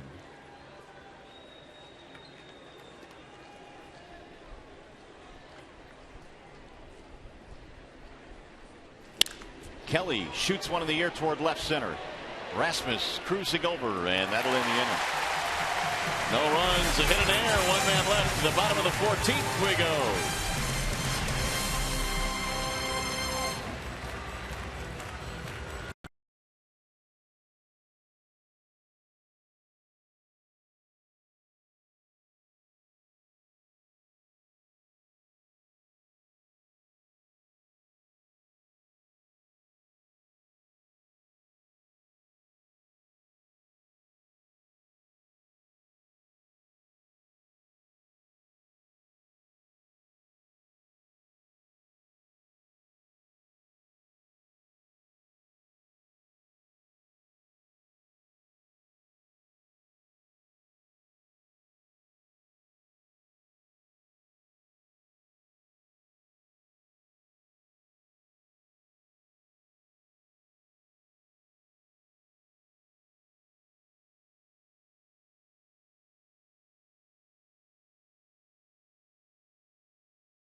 Before Navarro connected for a 2-run shot. This is where the game kind of gets crazy. This Blue Jays team, they just refuse to quit here today. They eventually tied the score in the 9th inning. Both teams have also had an opportunity to do more damage here in extra innings, but Romine base hit into left field. The ball jumped up high to Cabrera, their left fielder. He thought he could get to second base, eventually tagged down by the first baseman, Bautista, and then Bautista comes up last half inning with the bases juiced. Weak ground ball to Ian Kinsler. We're sitting at 5. And so we go to the bottom of the 14th, and Francisco leads it off. Followed by Tolley. He's got one thing on his mind, and that's to hit the ball out of the ballpark, which is pretty much what he has on his mind every day. I was about to say, was there any different than every day, every swing? Any other at bat? Here's the 1-1 pitch. Swing and a miss. They've got him played to pull here. The defenders now are swung around to the right side. 1-2 the count on Juan Francisco. That's Suarez playing over in shallow right field. It was a while ago when Suarez came in to play third base. Everybody has been used on each bench. McCoy ready with the 1-2. Another big hack there by Francisco.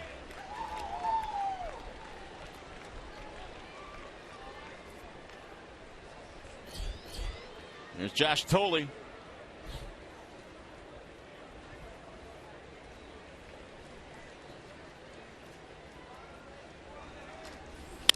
Bouncing ball right side. Kinsler backs up.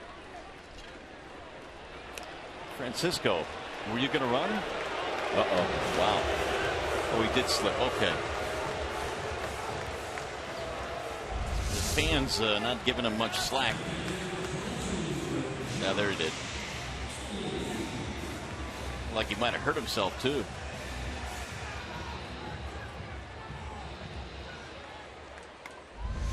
So one gone. Here's Thole.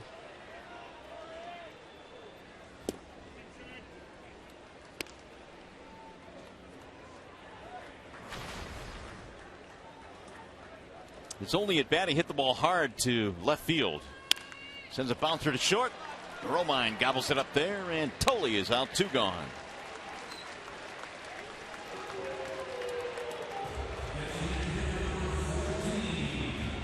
He's going to bring up Reimold.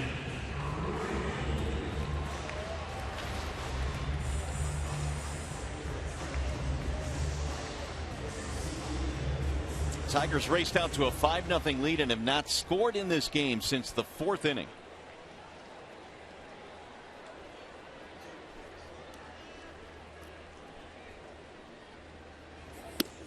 Ball 1 missing outside to Reimold. Both teams travel after today when this game is over, but the Tigers, they don't have to go as far as the Toronto Blue Jays do. They have to fly all the way to the Pacific Northwest to look at the Seattle Mariners and King Felix Hernandez tomorrow night. It's about a 5-hour flight. At least. I'm liking ours a lot better. The 2-0. 2-1 on Reimold.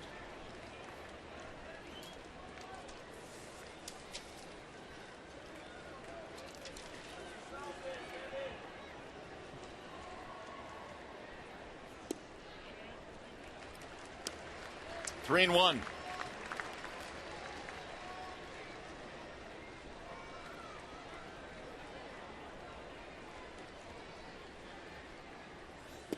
And he lost it. Ball 4. This is how the Blue Jays got a rally going in the 13th inning. 2-out walk. They eventually left the bases loaded. Going to bring up Anthony Gose.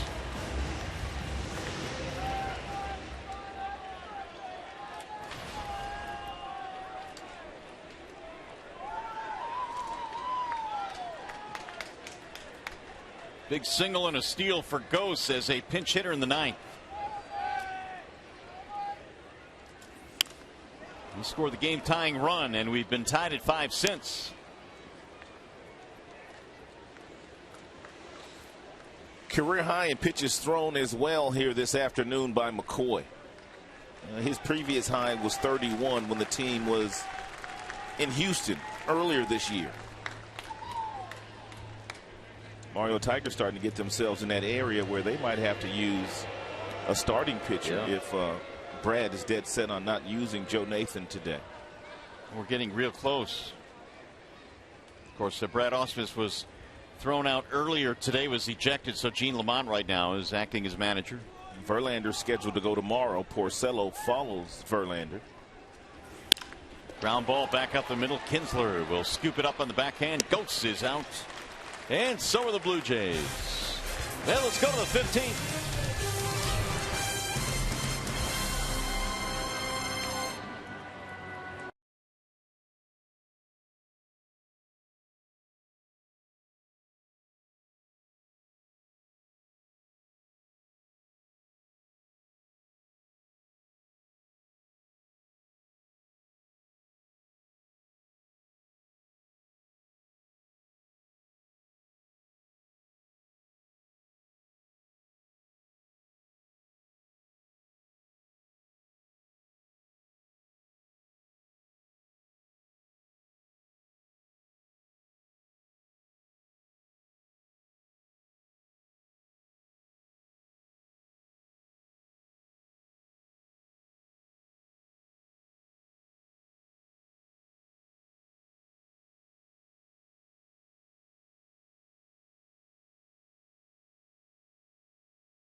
bullpen. Let's take a peek back at the 7th inning. Albuquerque came on to get 1 out in that inning. He also went out in the 8th inning, and he retired all 4 batters that he had seen in the game, all on strikeouts, 3 on sliders, 1 on a fastball.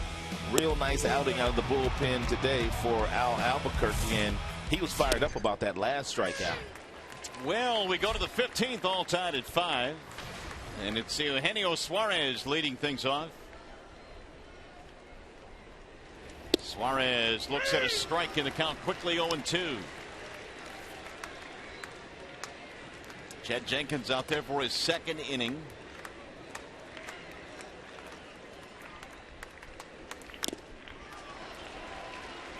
Suarez stays alive. Call it the comparison of the bullpens. Let's see, 143 total for the Tigers, 179 in the pitch count for the Blue Jays pen.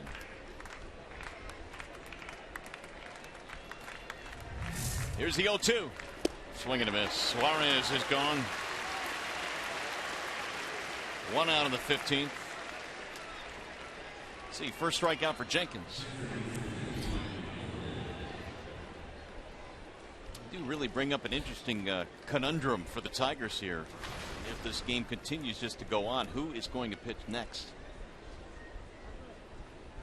And if Nathan can't go today, then it's going to have to be one of the starters. Unless you want to run down there, Rod. I don't think I'd make it in time. No.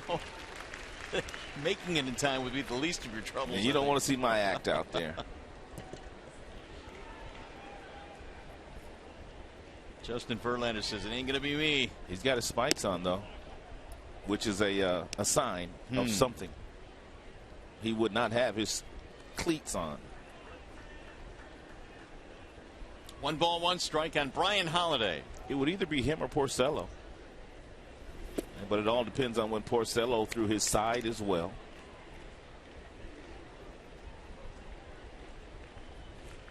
Here's Rick watching the proceedings. Here's the 2-1 pitch. But someone told Justin to put his spikes on, or either he just went to go put them on himself, knowing what might happen here today if this game doesn't end shortly.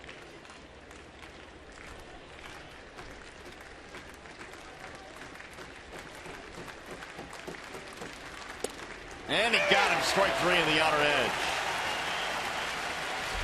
Well, Holiday has a couple of words for Bill Miller.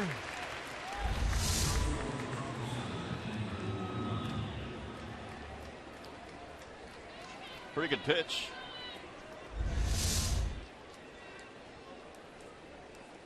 Tigers' last game of 15 or more was in 2009 against the Twins, where they went 16 innings.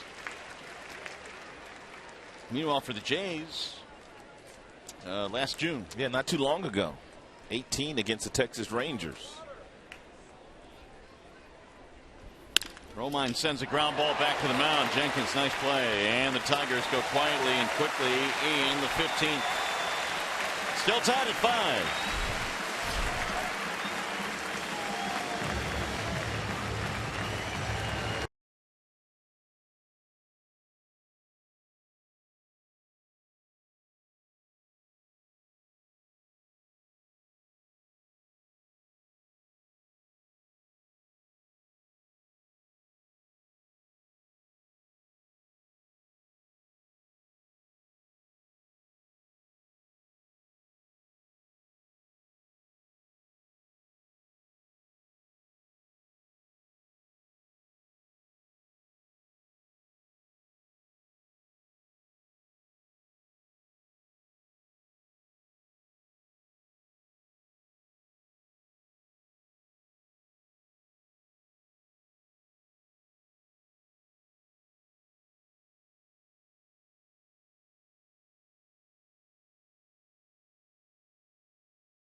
ball tomorrow night in Pittsburgh when we finally get there. Only gave up 2 earned runs against the Yankees 5 days ago in the Bronx. It's a pretty good game. Had a really nice curveball. His changeup was fading down and away from the left-handers as well, and his fastball was pretty firm. Rasmus sends one high in the air, deep into right field, way back. That ball is off the wall. Rasmus on his way to second, and he will pull in with a leadoff double in the bottom of the 15. He is a dangerous hitter. He is not necessarily a consistent hitter, but every now and then Rasmus's power will show up. And he almost ended the game. It's a breaking ball. He's apparently looking for that breaking ball down. He thought he got it. Probably should have been standing on third base had he not watched it.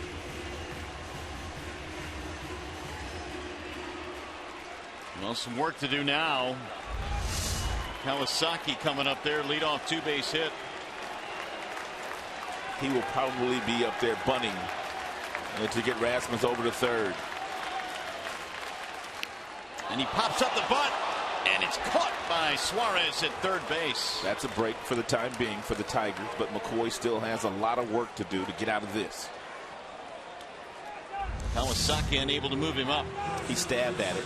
I mean, when you bunt, if you stab at it and pull the bat back, that's exactly what's going to happen. You're going to pop up the majority of the time.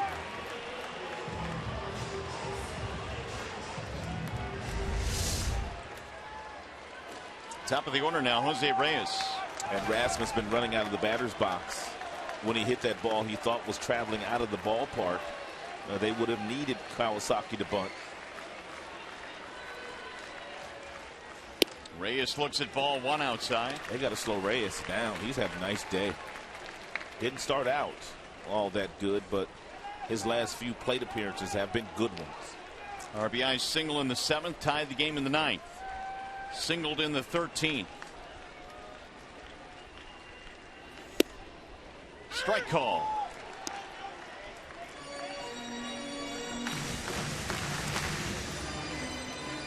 Five game. We're in the bottom of the 15th inning. Leadoff double by Rasmus. He's there now with 1 out.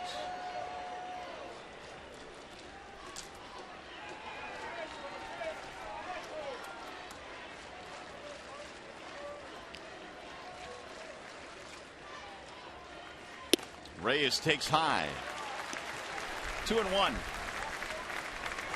Got a total of 27 men left on base between the two squads. Melky Cabrera waiting on deck.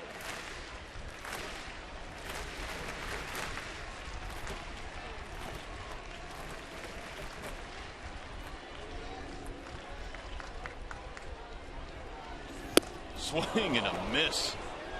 Reyes almost screwed himself into the ground. McCoy reached back to get a little extra with that fastball. 92 upstairs. 2-2. Previous high in pitches thrown for McCoy, 31. He's about to throw his 45th here today. Ground ball stopped at third by Suarez. Nice play.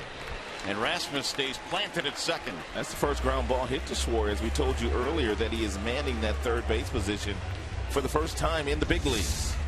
It's a rocket. Nice reflex. Looks the runner back. Melky Cabrera.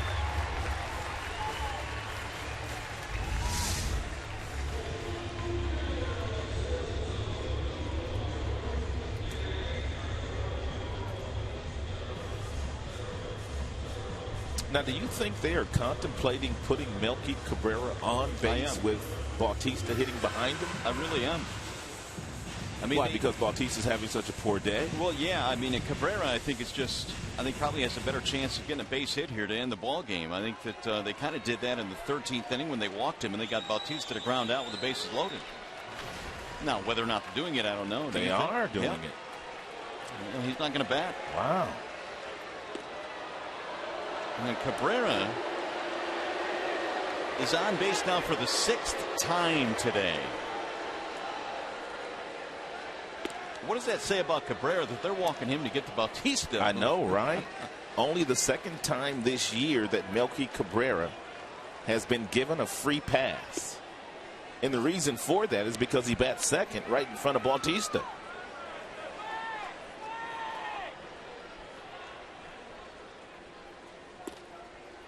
So Cabrera is given the intentional walk. Well, if you're the Tigers, what you're hoping that Bautista does here is he takes it personal, which most hitters do. But you're hoping that he takes it personal enough to where that he's over aggressive and chases something out of the strike zone. He hit with the bases loaded in the They're not going to let him hit either, buddy. 13th inning, and he's not going to hit here. Wow.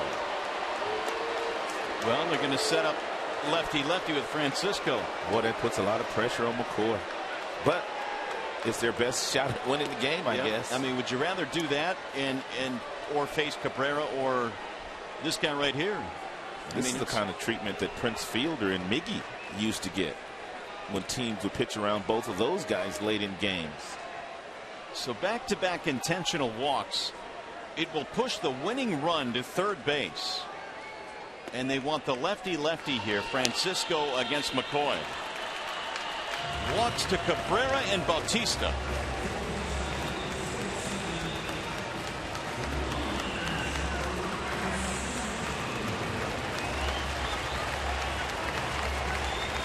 And you always wonder about a pitcher out on the mound that's been told to not only lob 4 pitches up there out of the strike zone, but to lob 8 pitches up there out of the strike zone. Whether they can recapture that arm slot, which would allow them to throw a consistent strike here in a pressured situation. Game on the line. Here is Francisco. Ball 1.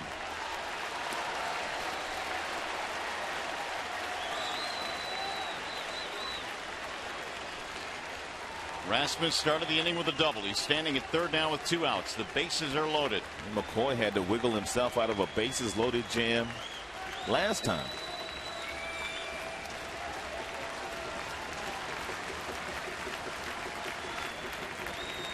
Bouncing ball slowly towards second. Kinsler has it there.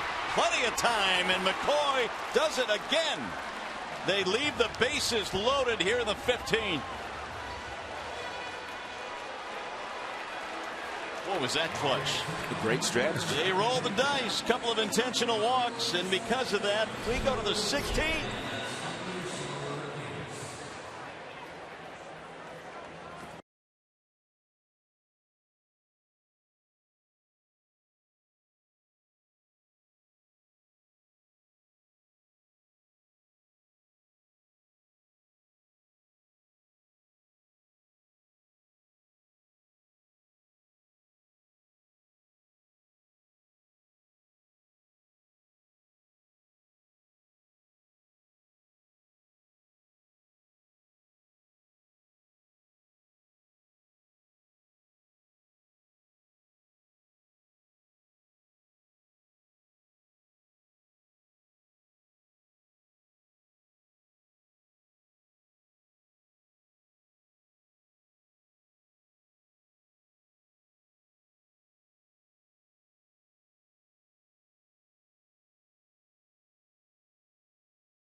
Well, we go to the top of the 16th, and it is a 5-5 game. The Tigers and the Blue Jays wrapping up this series. A bunch of bonus baseball here today. The Tigers will have Rajai Davis leading it off. And Jenkins is still out there, and it's a ground ball hit to short in the very first pitch. Reyes will throw him out. Well, look who's warming up. Joe Nathan is tuning up. Yeah, I saw that.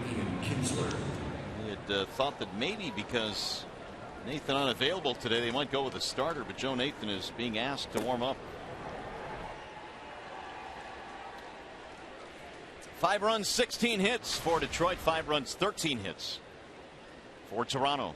Here's Ian Kinsler.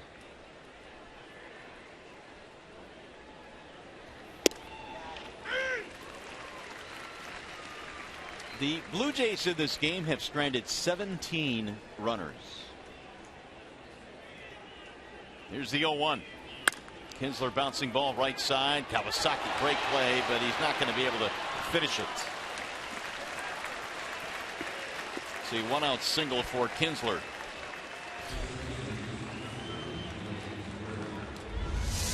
It's a nice effort here by Kawasaki, who was shading Kinsler up the middle. Able to get there and able to smother it, but no clean exchange, and he wouldn't have thrown Ian Kinsler out anyway.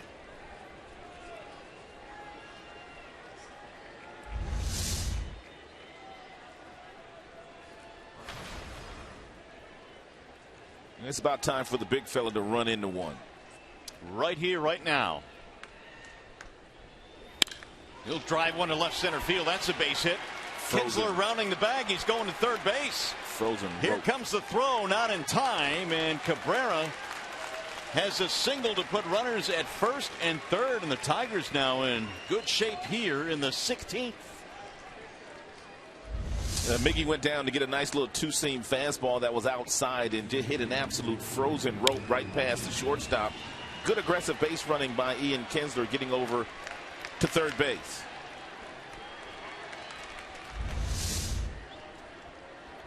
He's going to break up Victor Martinez. Well, they'll walk Victor, I'm thinking.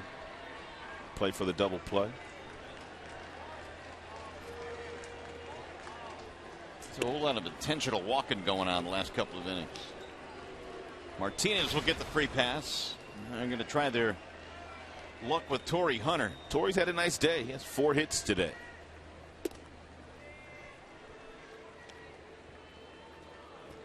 "18 Tigers hits who have now put their rally caps on. Scherzer and JD. Whatever it takes.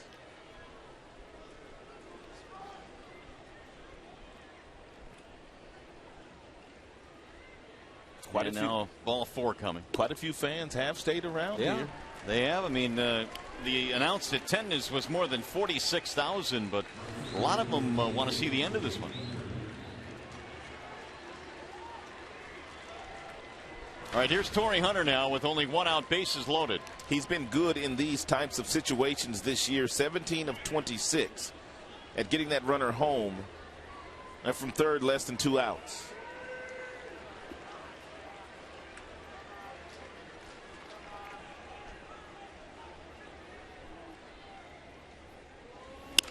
Grounded foul right by Dave Clark. Jenkins has got that natural sink on his fastball from that low 3/4 arm slot that he throws from. So if you're Torrey Hunter, you really have to guard against that. You have to be thinking about hitting something deep enough to right field that would score the run. That way you stay on the baseball. You don't want to roll over it toward the left side of the infield. Line foul, and the count is 0-2. Hunter's had hits in each of his last 3 at bats. 4 hits total today. Don Kelly waiting on deck. 35th pitch coming up for Jenkins.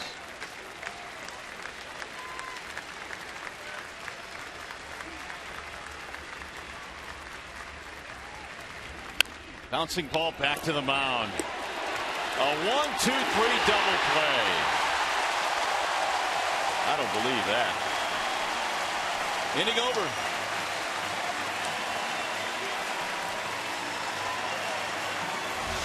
We go to the bottom of the 16th inning.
Joe Nathan coming on here in the bottom of the 16th inning. And Joe Nathan has pitched in both games of this series, a total of 54 pitches. Brad Ausmus wanted to stay away from him today, but everybody else has been used, so Joe Nathan also pressed into duty. Josh Tolle leads it off. The Tigers had the bases loaded, one out, and got a 1-2-3 double play to end the inning. Off the bat of Torrey Hunter, and now the Jays bat in the bottom of the inning. There's a strike on the outer edge. 1 ball and 1 strike on Josh Tolle. Total of 54 pitches in the last 2 days thrown by the Tigers closer, Joe Nathan. Fouled straight back. 1 ball, 2 strikes.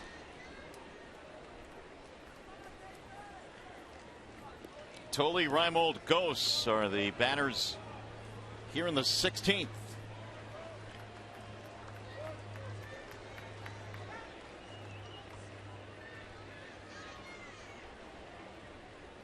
And the 1-2 inside, almost hit him. Well, there's Porcello. There's your answer. He was scheduled to pitch Tuesday in Pittsburgh. Robbie Ray, who was scheduled to pitch on Wednesday against the Pirates, last pitched on August 4th. So he would be good to go on Tuesday if Porcello's used in this game here today. And Tolle's going to roll out 4-3. We saw Verlander with his cleats on earlier, but I thought that it would be Porcello all along, not Justin Verlander, if they needed one of their starters. JV finding himself back on the bench right now.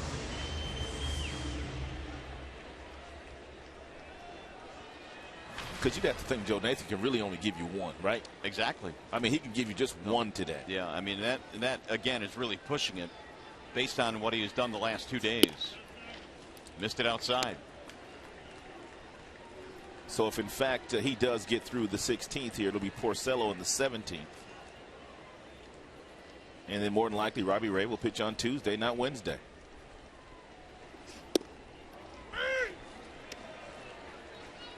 Nolan Reimold 0 for 5 in this game. Got a couple of walks.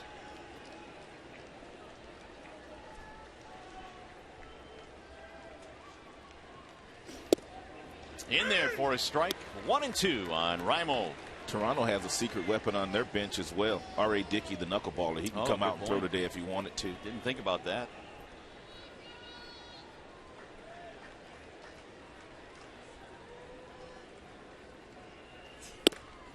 High, 2 balls, 2 strikes.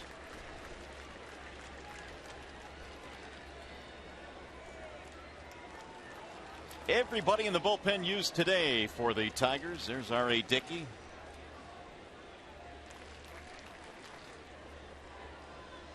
Now the 2-2. Swing and a miss. Nice breaking ball there thrown by Joe Nathan at 82 miles an hour. And that is the 5th time that Nolan Reimold has struck out here today. Boy, it's a rough day. He's going to bring up Anthony Gose. 17 stranded in this game for Toronto, 15 for the Tigers. 5-5 game, bottom of the 16th.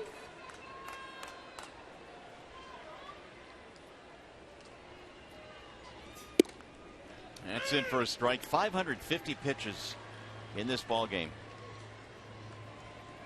and we've not decided anything yet.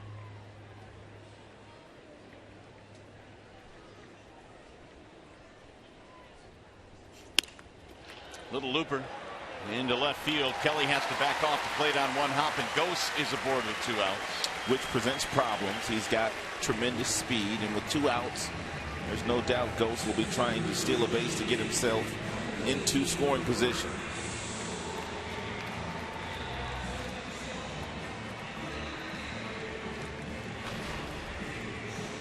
Colby Rasmus is 2 for 7 with a single and a double. And it was Rasmus that started things off last half inning with a 2-base hit. But they didn't score him.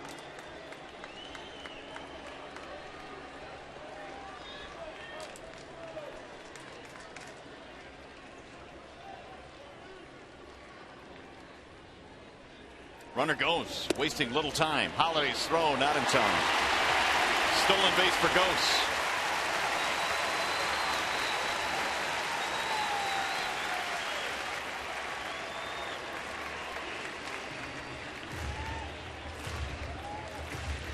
And Tigers knew he was going to steal. Joe Nathan knew he was going to steal, but he paid no attention to Ghost. That was just a courtesy throw down to second base by Brian Holiday.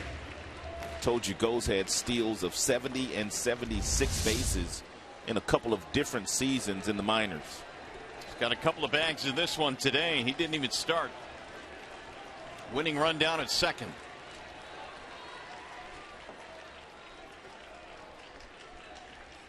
Rasmus takes outside, 2-0.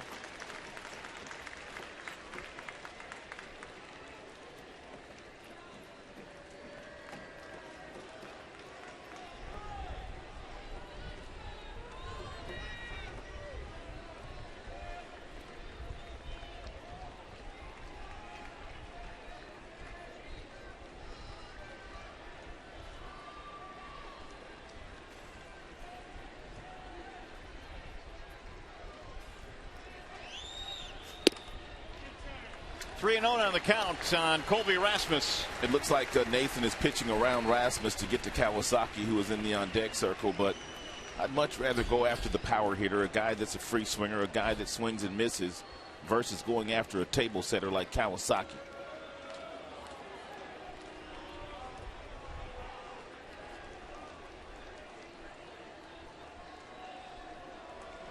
Now let's just finish off the walk here. So Rasmus is put on.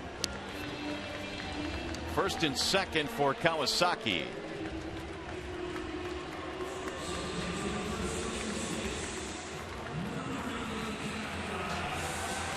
Again, the Tigers have not scored a run since getting one in the fourth inning. They led 5-0.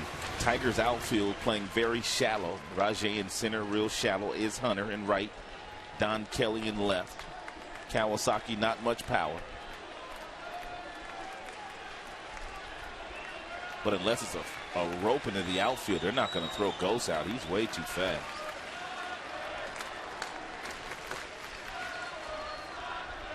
Kawasaki shoots one in the air to center. Rajay Davis. Oh, he had a little trouble with it, but made the play.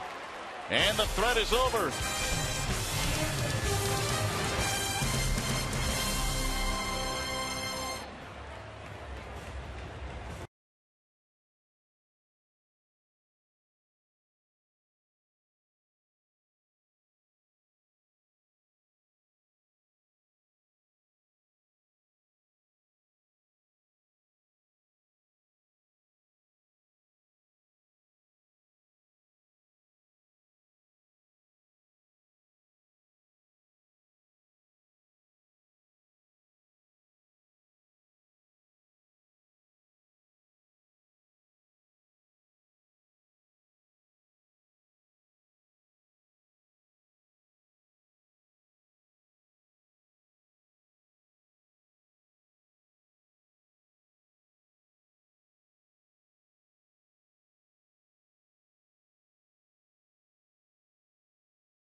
Well, a bunch of bonus baseball here this afternoon in Toronto. The Tigers and the Toronto Blue Jays. And this one is going to the 17th inning. And Don Kelly starts it off and looks at a strike. Kelly, Suarez, Holiday.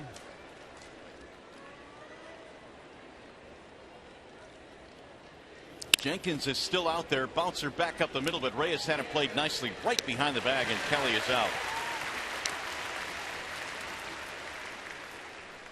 One gone. Here is Suarez.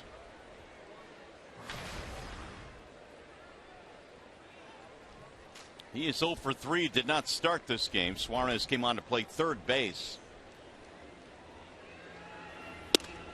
And he takes a strike, 0-1.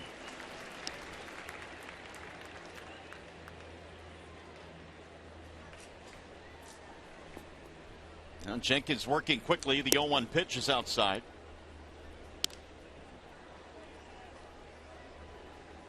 This will be the 40th pitch coming up for Jenkins, who came out of the bullpen.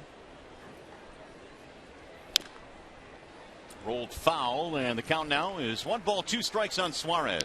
Jenkins got a nice sinker. And velocity 91 to 94. And low 3/4 arm slot. Nice little breaking ball as well.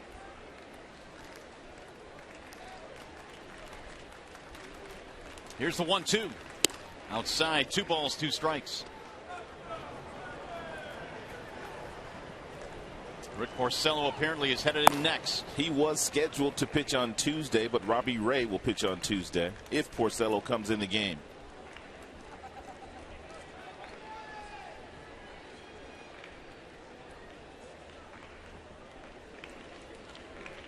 The entire bullpen has been exhausted for the Tigers. They've used everyone. It's down the right field line and back out of play. And Suarez had one of the biggest hits in this series. It was on Friday night. It was Castellanos that preceded him. He hit a 2-run home run to the left, and then Suarez did one better. He hit one over the 400-foot sign straight away center field. Tigers went on to win that game by 1 run.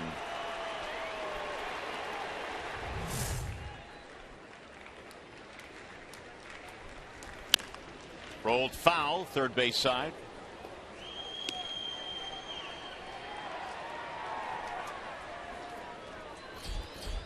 Ryan Holiday waiting on deck. 13 innings, the previous longest game of the year for the Tigers back on May 21st at Cleveland. We've gone well beyond that. We're in the 17th. Bouncing ball, third base side. Francisco has it there, and he throws him out.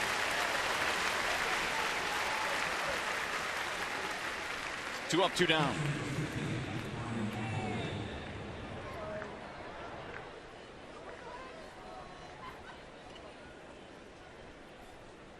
Here's Brian Holiday.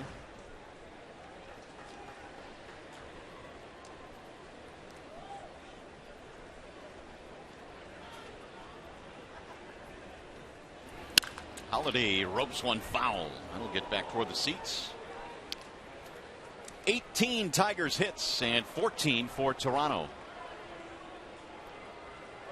Blue Jays have stranded 19. Tigers have left 15 in this game. A lot of chances late for both sides in this ball game. Here's the bouncer to third. It's going to get by. Francisco into left.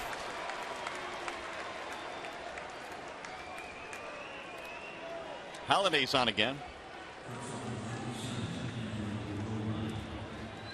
Now Andrew Romine.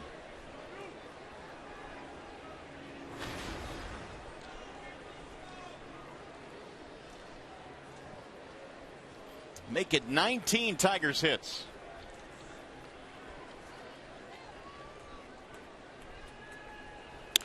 Bouncing ball to second. Gobbled up there by Kawasaki, and the Tigers are turned away. So we go to the bottom of the 17th inning.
Had a lot of opportunities to win the game in extra innings. The Tigers back in the 13th, they had a chance.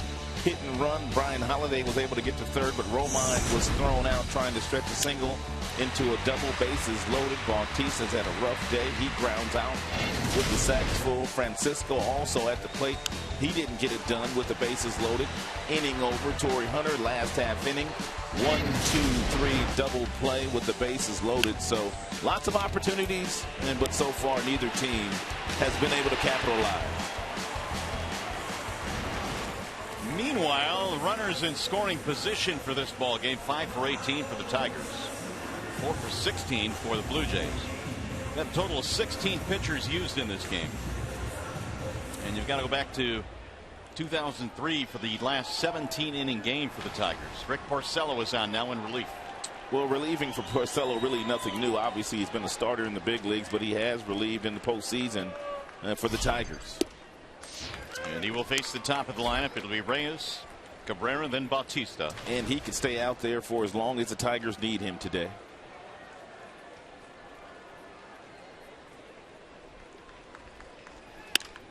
There's a line drive to left, base hit. Reyes is aboard to lead things off in the bottom of the 17th. And very important for Porcello to do exactly as he does when he's out there starting. If he gives up a base hit, he makes sure that runner does not steal second, and he keeps his double play in order. See, last regular season relief appearance when he pitched in that last series in Miami just to get some work. Now Melky Cabrera, 3 for 5 in this game. Was walked intentionally in his last at bat. Ball 1.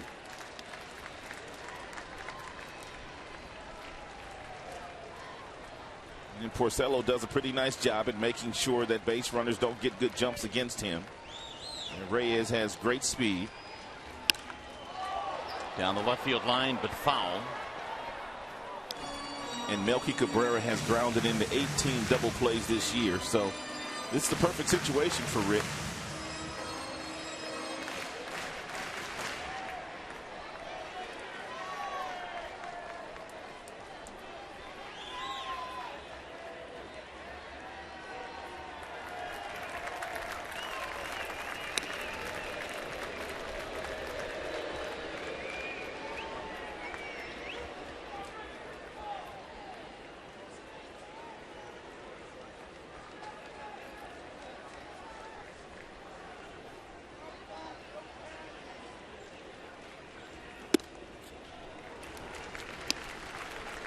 So Cabrera ahead in the count now. 2 balls, 1 strike. Melky had an RBI single in the 7th.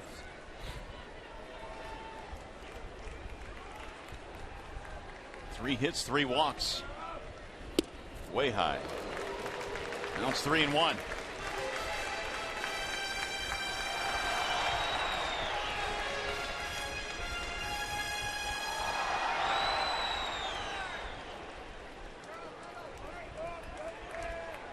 Well, this now by time has become the longest game in Blue Jays history. And there's ball 4. It's going to put 2 aboard now with nobody out.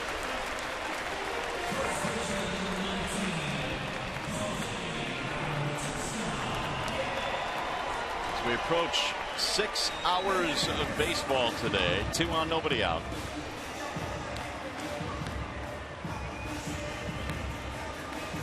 Sheen Lamont now coming out to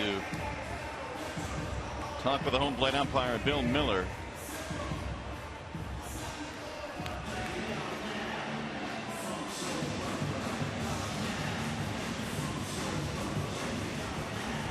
Something wrong with the mound, I guess. Yeah.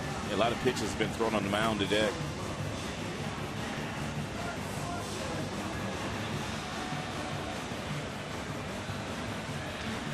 Got a member of the staff here running out to the mound to see what's going on. The home plate umpire Bill Miller will have the grounds crew come out now.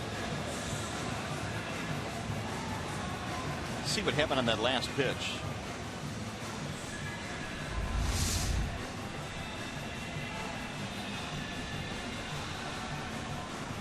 Yeah, it did look like he sort of slipped with that front foot. There's been a lot of different landing spots for all the different pitchers in the game today. And as you could imagine, everybody doesn't stride the same. Right. So some guys might land in an area where they're just not comfortable. And it looked like Porcello on that last delivery, that left foot kind of slid.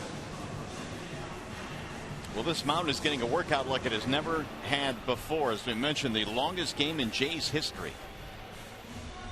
So as they work on the mound, we'll step aside. We'll be back in a 5-5 tie.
Center. It's a 5-5 game in the bottom of the 17th inning. Check out what's going on around the farm, and some guys that are really swinging the bats pretty well in the minor leagues. And Rod, you know all about Stephen Moya. This guy, about 28 home runs this year. He's a big fella too. He stands about 6 feet 7 inches, about 235 pounds. He reminds a lot of people of a young Dave Winfield. Meanwhile, James McCann, who is catching at Toledo right now, having a fine season, and also having a fine season defensively, throwing out base runners. We saw him in spring training, McCann. He's a big boy. And down to Connecticut, Joey Pancake. It's your favorite name. It's my favorite name indeed, batting .325. So some of the guys doing well in the minor leagues. I could use a pancake about right now. Or two. Well, Porcello now trying to dig out of a jam here in the 17th. Here's Bautista. And he takes strike one. 7 for 15 career against Porcello. They've got Cabrera and Reyes. Reyes at second base. Here's the 0-1. Popped him up. Shallow right field. Here comes Hunter. And Torney makes the catch right in front of Rajay Davis. 1 out, runners hold. They have handled Bautista really well today. Yeah, rough day for Bautista, 0 for 7. Now, if you're Porcello, you just have to pay a little bit of attention to Reyes out at second base. Typically, guys won't try to steal third with a left-hander in the batter's box, but since Bautista did not get him over to third base, he might be entertaining the thought of doing so. So if you're Romine, you have to play very close to him. Swing and a miss.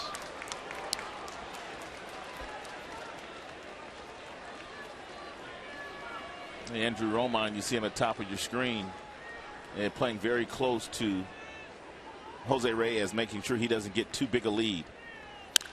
Ground ball foul outside of the bag at first, and the count is 0-2. Reyes led it off with a single. Cabrera then walked.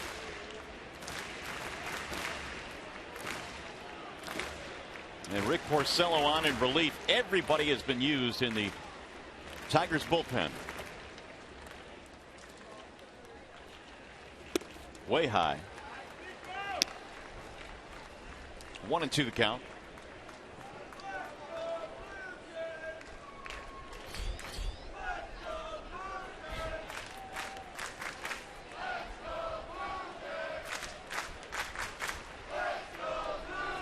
Here's the 1-2. Ooh, he tried to hook it around the corner, couldn't do it. Tigers alone have thrown over 300 pitches today. Porcello has thrown a couple of breaking balls here today, but both of them have stayed up in the strike zone. Drilled to right field on the line. Torre short hops it. Here comes the throw to second. They get the out there. Nice play by Torre. He came up firing, and they'll get the force at second base.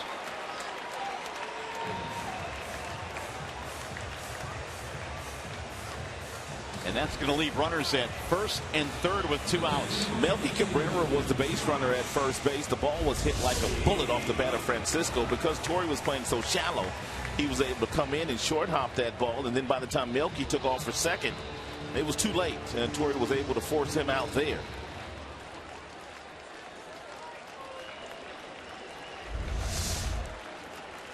So now the winning run at third base. Here is Josh Thole with 2 outs. Ball 1 inside. Good fastball at 93. Stood Thole straight up.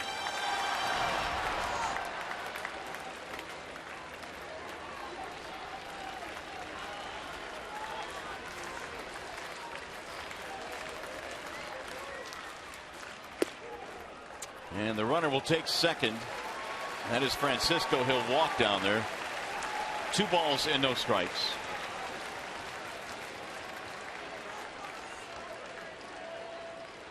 He'll take the force out of play. 2 for 5 against Porcello in his career.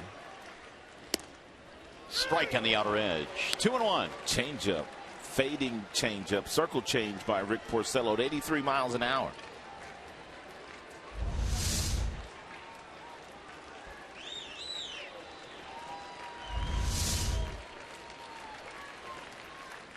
Swing and a miss. 2-2. It's a perfect example of having a 10-mile-per-hour differential in between your changeup and your fastball. Fastball at 93, changeup at 83, but the same arm slot and the same arm speed. Very difficult for hitters to pick up the changeup. We fought that one off. Emergency hack there, and he got a piece of it. He dialed 911. Fortunately, someone answered for him.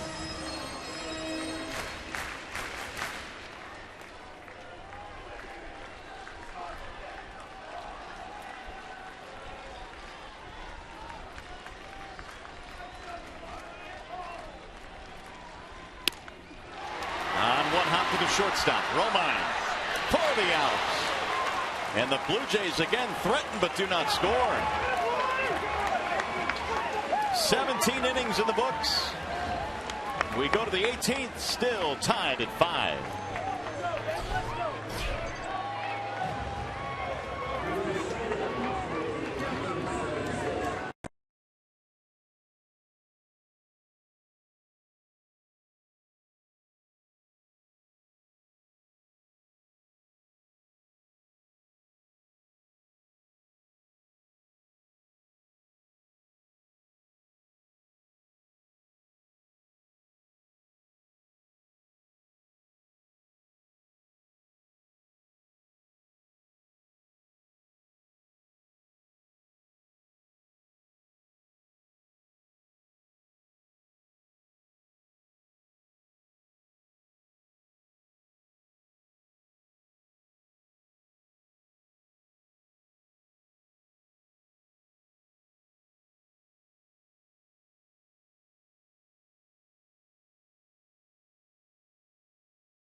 We're doing that, Shep. There's no doubt about it. These teams have had plenty of chances late as Davis tries to bunt his way on. 0-1. Rajai leading it off here in the top of the 18th inning. How about the Blue Jays now? They've left 21 men on base. They haven't gotten it done with runners in scoring position. Tigers haven't gotten it done either. No, both teams with really good chances late in this game. There's a hard ground ball to short, gobbled up there by Reyes, and one gone. A lot of easy outs being made in this game. Obviously, when you get into the 16th and the 17th and the 18th inning, guys are up there, and they all want to end it with one swing of the bat. Therefore, several of the guys have not had good plate appearances here the last couple of innings. Kinsler is 2 for 8 with a double and a single.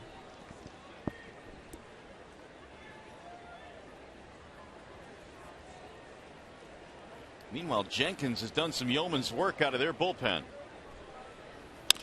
Ground ball left side. That's going to find a whole base hit.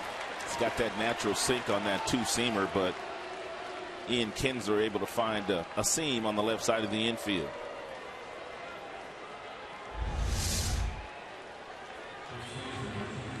Man, he's got a good sinker.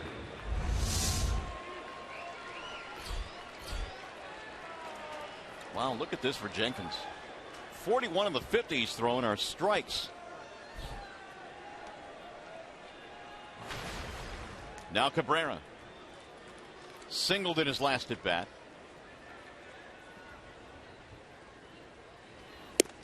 Ball one. Yeah, Miggy his last time up took one of those Jenkins sinkers away from him and hit a seed right back up through the middle.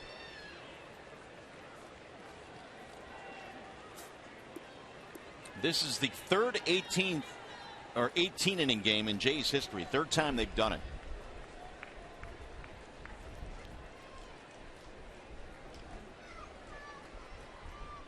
Here's the 1-0. Outside, 2 balls, no strikes.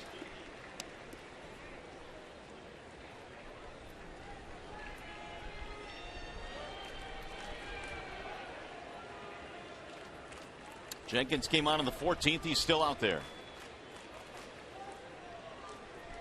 Tigers have had to go to a starter. Rick Porcello. High towering fly ball deep into center field. Rasmus going back. Track wall. He makes the catch in right center field. Miggy gave it a ride right to the wall in right center.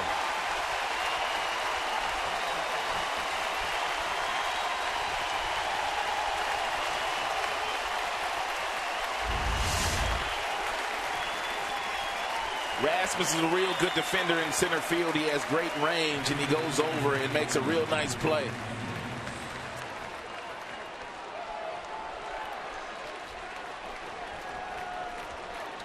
And Cabrera fell just a little bit short.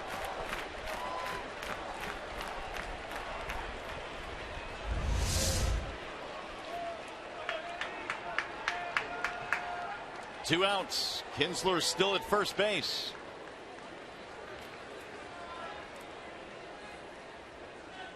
Victor Martinez, the batter.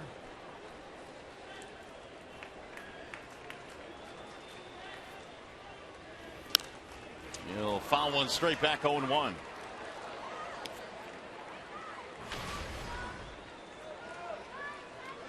Martinez batting .320 on the year, 1 for 5 in this game.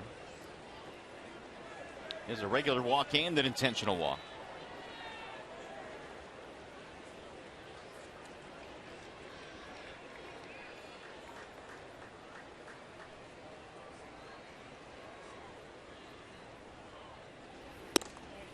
Ball high and outside. 1 ball, 1 strike.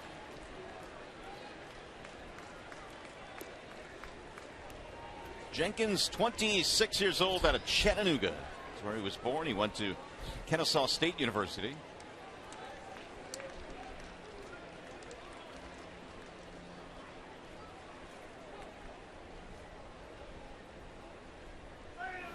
Swing and a miss. Victor had a rip there. 1-2.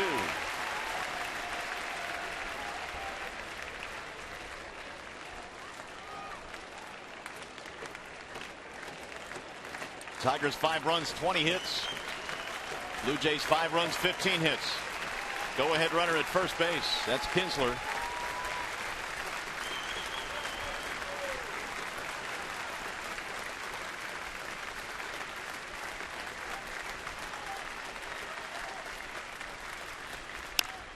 Pulled foul.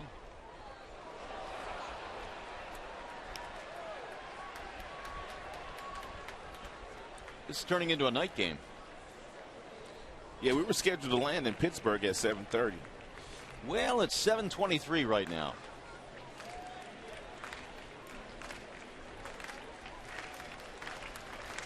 More than 6 hours of baseball here in Toronto. Still tied at 5 as we play in the 18th.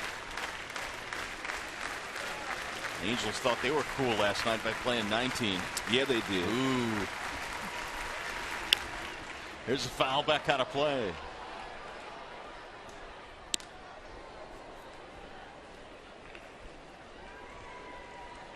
So Jenkins now has thrown 58 pitches. He got himself into a big jam in the 16th when the Tigers loaded him up. Then got a 1-2-3 double play ball.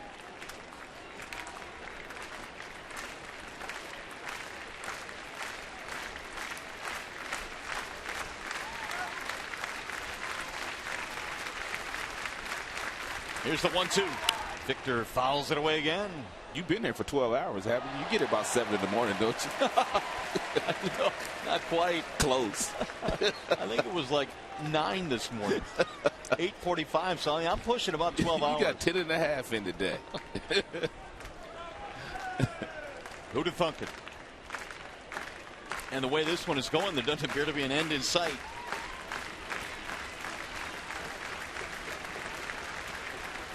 So Jenkins continues to throw strike after strike.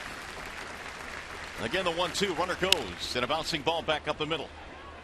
Reyes going a long way. Kawasaki has no play, and everybody is safe. Infield hit puts 2 on. You don't see Victor get a whole lot of infield singles, but playing on this artificial surface, we told you on Friday when we gave you a scouting report on this field turf, it's very bouncy.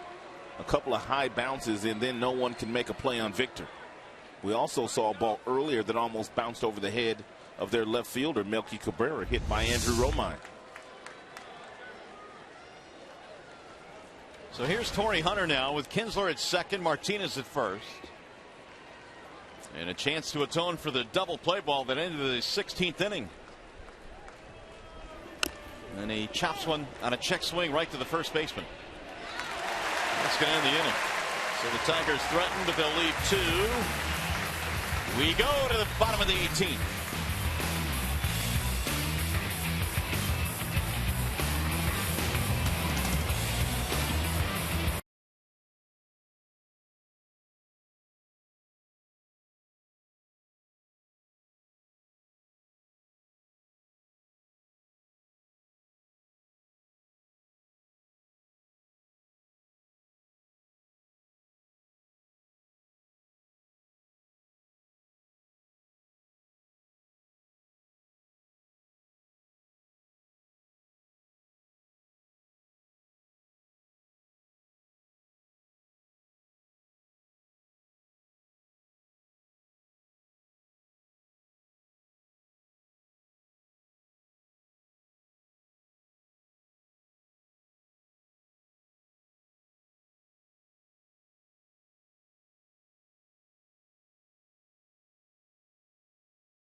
Here in Toronto, 5-5 ball game. The fans that have remained are still having some fun here. Oh, they partying down there now. And so we'll see what the Blue Jays can do now in the bottom of the 18th inning. Rick Porcello goes out for his second inning of work in relief. Tigers have gone through everybody in their bullpen. Nolan Reimold is 0 for 6 with a couple of walks.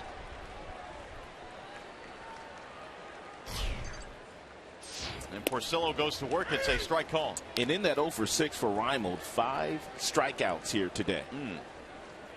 Well, he struck out in his last at bat. Here's the 0-1.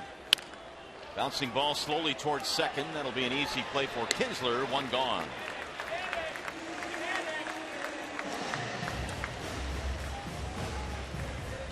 Here's Anthony Gose.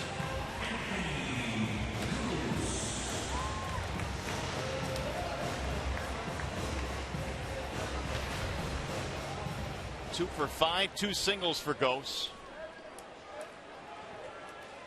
And he scored the run in the 9th inning that tied the game. We've been tied since. Drops a bunt. Kinsler will charge it. Nice play by Ian.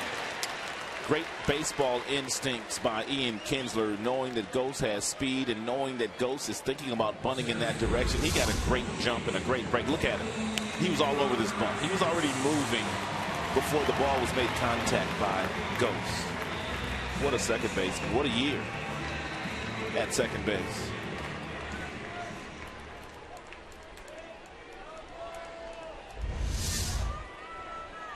Only 3 errors this year for Kinsler. Here is Colby Rasmus.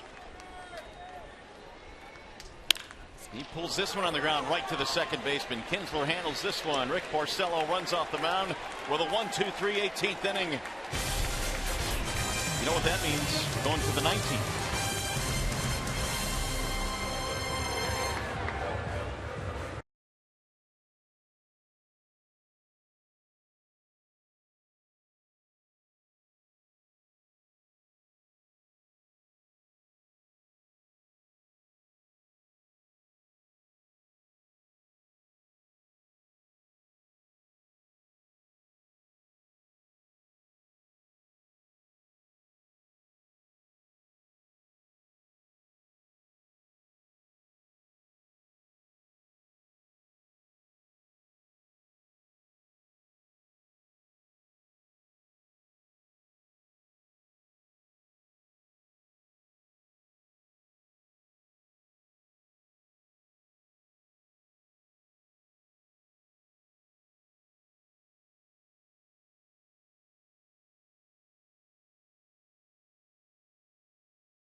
Trio of guys in West Michigan have done some really good work. Buck Farmer is 11-5 this year.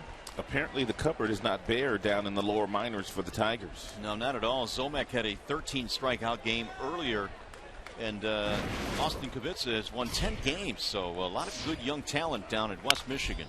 There's a ground ball, base hit into right field off the bats of Don Kelly. That's the way to start her off here in the 19th. Leadoff single.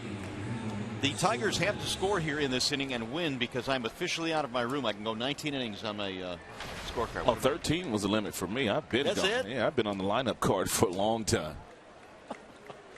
Here's Suarez. Well, Suarez will be up there bunting, and because of the sinker that Jenkins has, you don't want to run yourself into a double play here by swinging the bat. But we'll see what Gene Lamont wants to do here. Brad Ausmus, if you are just joining us or if you have not heard, he was ejected from this game really early. I guess if you're going to get thrown out of one, this is the one you want to get thrown out of. Kind of relaxed back in the dugout. Yeah, feet all kicked up in his chair back in his office. Beverage or two. for sure. Sandwich or two. Gene Lamont, acting manager here today. Suarez trying to get that runner up to second base. And sacrifice bunting for Suarez really has not been an issue when they ask him to do so. He'll let that one go by, and it's a strike call. Ugh. Well, now it's 0-2. Very unlikely that they keep the bunt on with 2 strikes.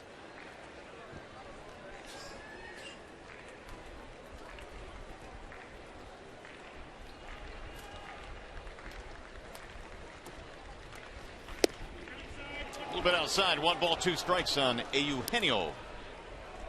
Jenkins has officially pitched longer in this game than the starter Burley, who was knocked out in the 4th.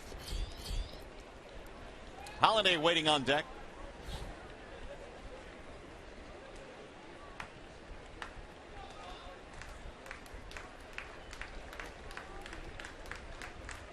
Suarez fouls it off.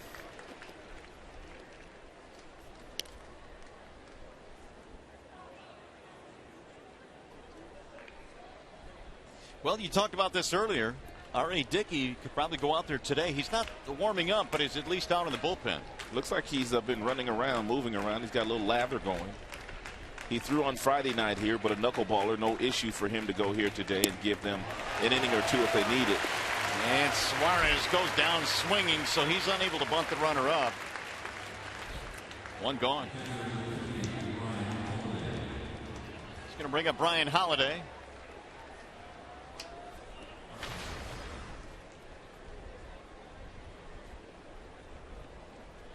Francisco down at third base, probably giving Brian Holiday a little bit too much room in that direction. Brian Holiday has been known to bunt down in that direction. I don't know if that's what he's thinking, but he's got plenty enough room to do so. Drop one down there, Brian.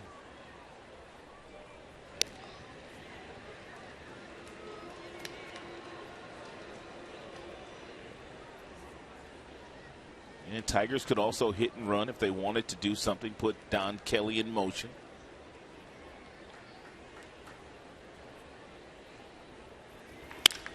Driven to center field. That ball is going to be caught on a dive by Rasmus. We've seen some really nice plays in the series in the outfield by both teams. That's a nice play right there, and Jenkins says thank you. The only way that you make a play like this is at the back of the bat, you get a really good jump and you stay low, and that's exactly what Rasmus did.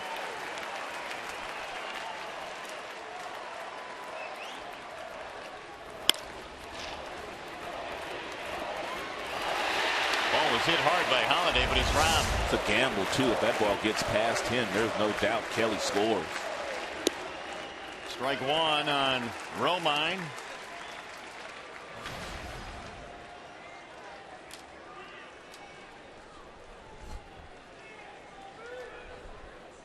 We're in the top of the 19th inning here in Toronto. 5-5. There goes the runner. No throw. Stolen base.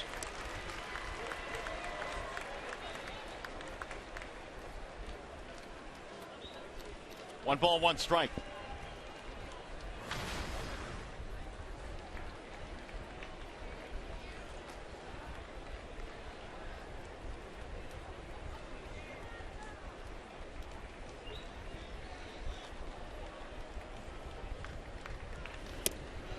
Romine takes it inside. Run the count to 2-1.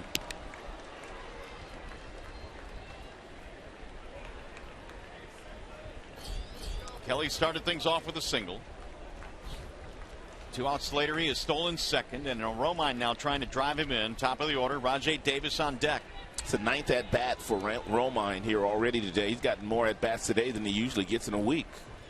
Ooh, strike call. Romine didn't like it. Thought it was high.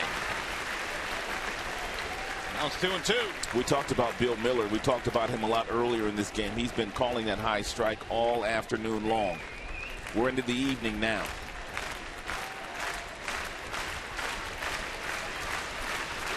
He's got to be gassed too, right? No doubt. Nobody thinks about the umpire. That look on his face, that shot we just took, kind of said it all, though.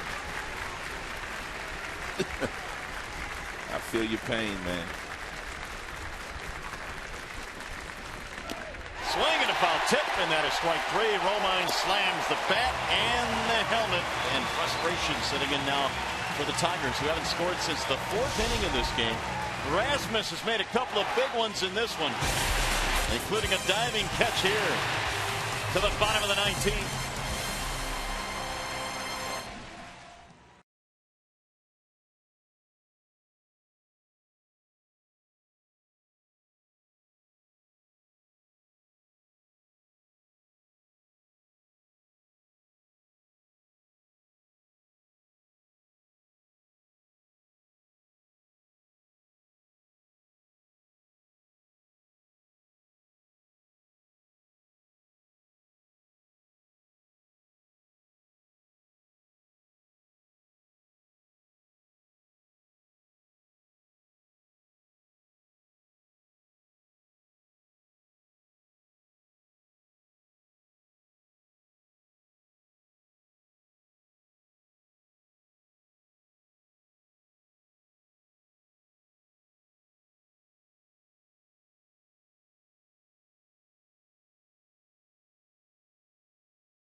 Rick Porcello back to the hill, and he is facing Kawasaki to start things off here in the bottom of the 19th.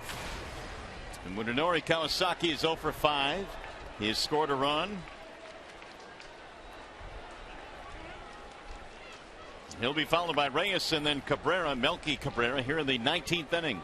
Both Suarez and Miguel Cabrera guarding the lines at their respective positions. And Kawasaki looks at a strike. 0-2 on the Jays' first hitter here in the bottom of the 19th inning. And Porcello has thrown 26 pitches since coming in, 18 of those strikes. That's nothing new for Porcello. Outstanding command. 1-2 the count. We're in the 19th inning, Mario. Yes, we are. There's a soft liner to left. That's going to drop. Base hit. Leadoff single. The Tigers, Rod, have not scored since the 4th inning. Long time.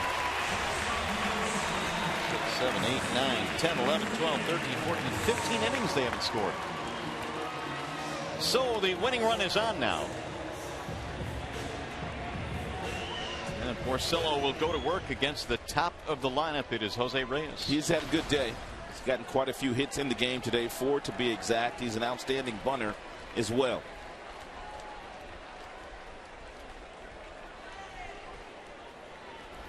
And he lays one down. Porcello comes over. Somebody better go over to cover. Nobody covers. It gets away from Kinsler. Kawasaki to third, and he'll stop there. Not real. Got anticipation there by the Tigers on the defensive end. Knowing that the bunt was in order, Ian Kinsler was very late getting over to over to first base. And then he tried to catch it with his bare hand. And Porcello more than likely will be given an error.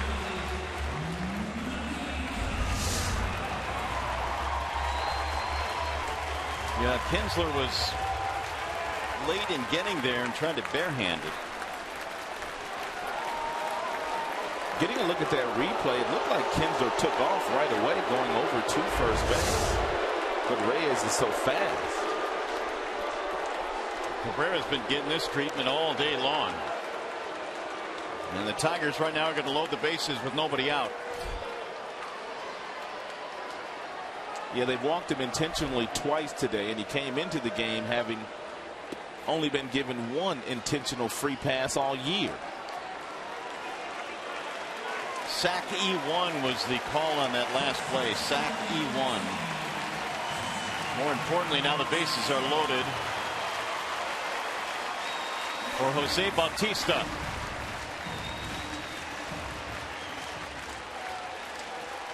Infield is in for the Tigers. Bautista trying to end it. He's had several opportunities.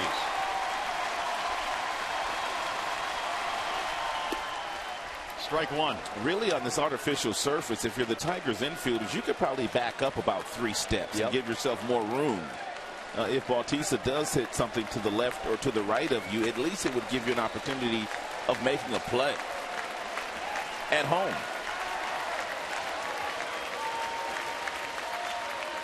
Oh, look out, he almost hit him. And that would have ended the game. 1 ball, 1 strike.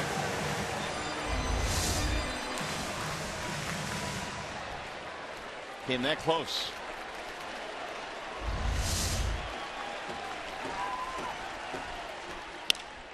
Fly ball, right field, gonna do it.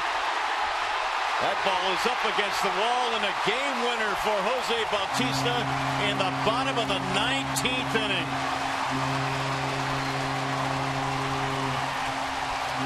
And the Blue Jays come spilling onto the field.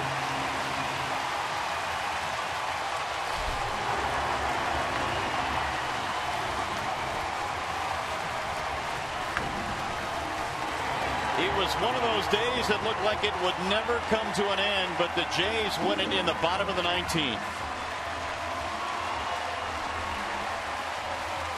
And Bautista gets the game-winning hit. The Jays win this game 6-5. We'll be back.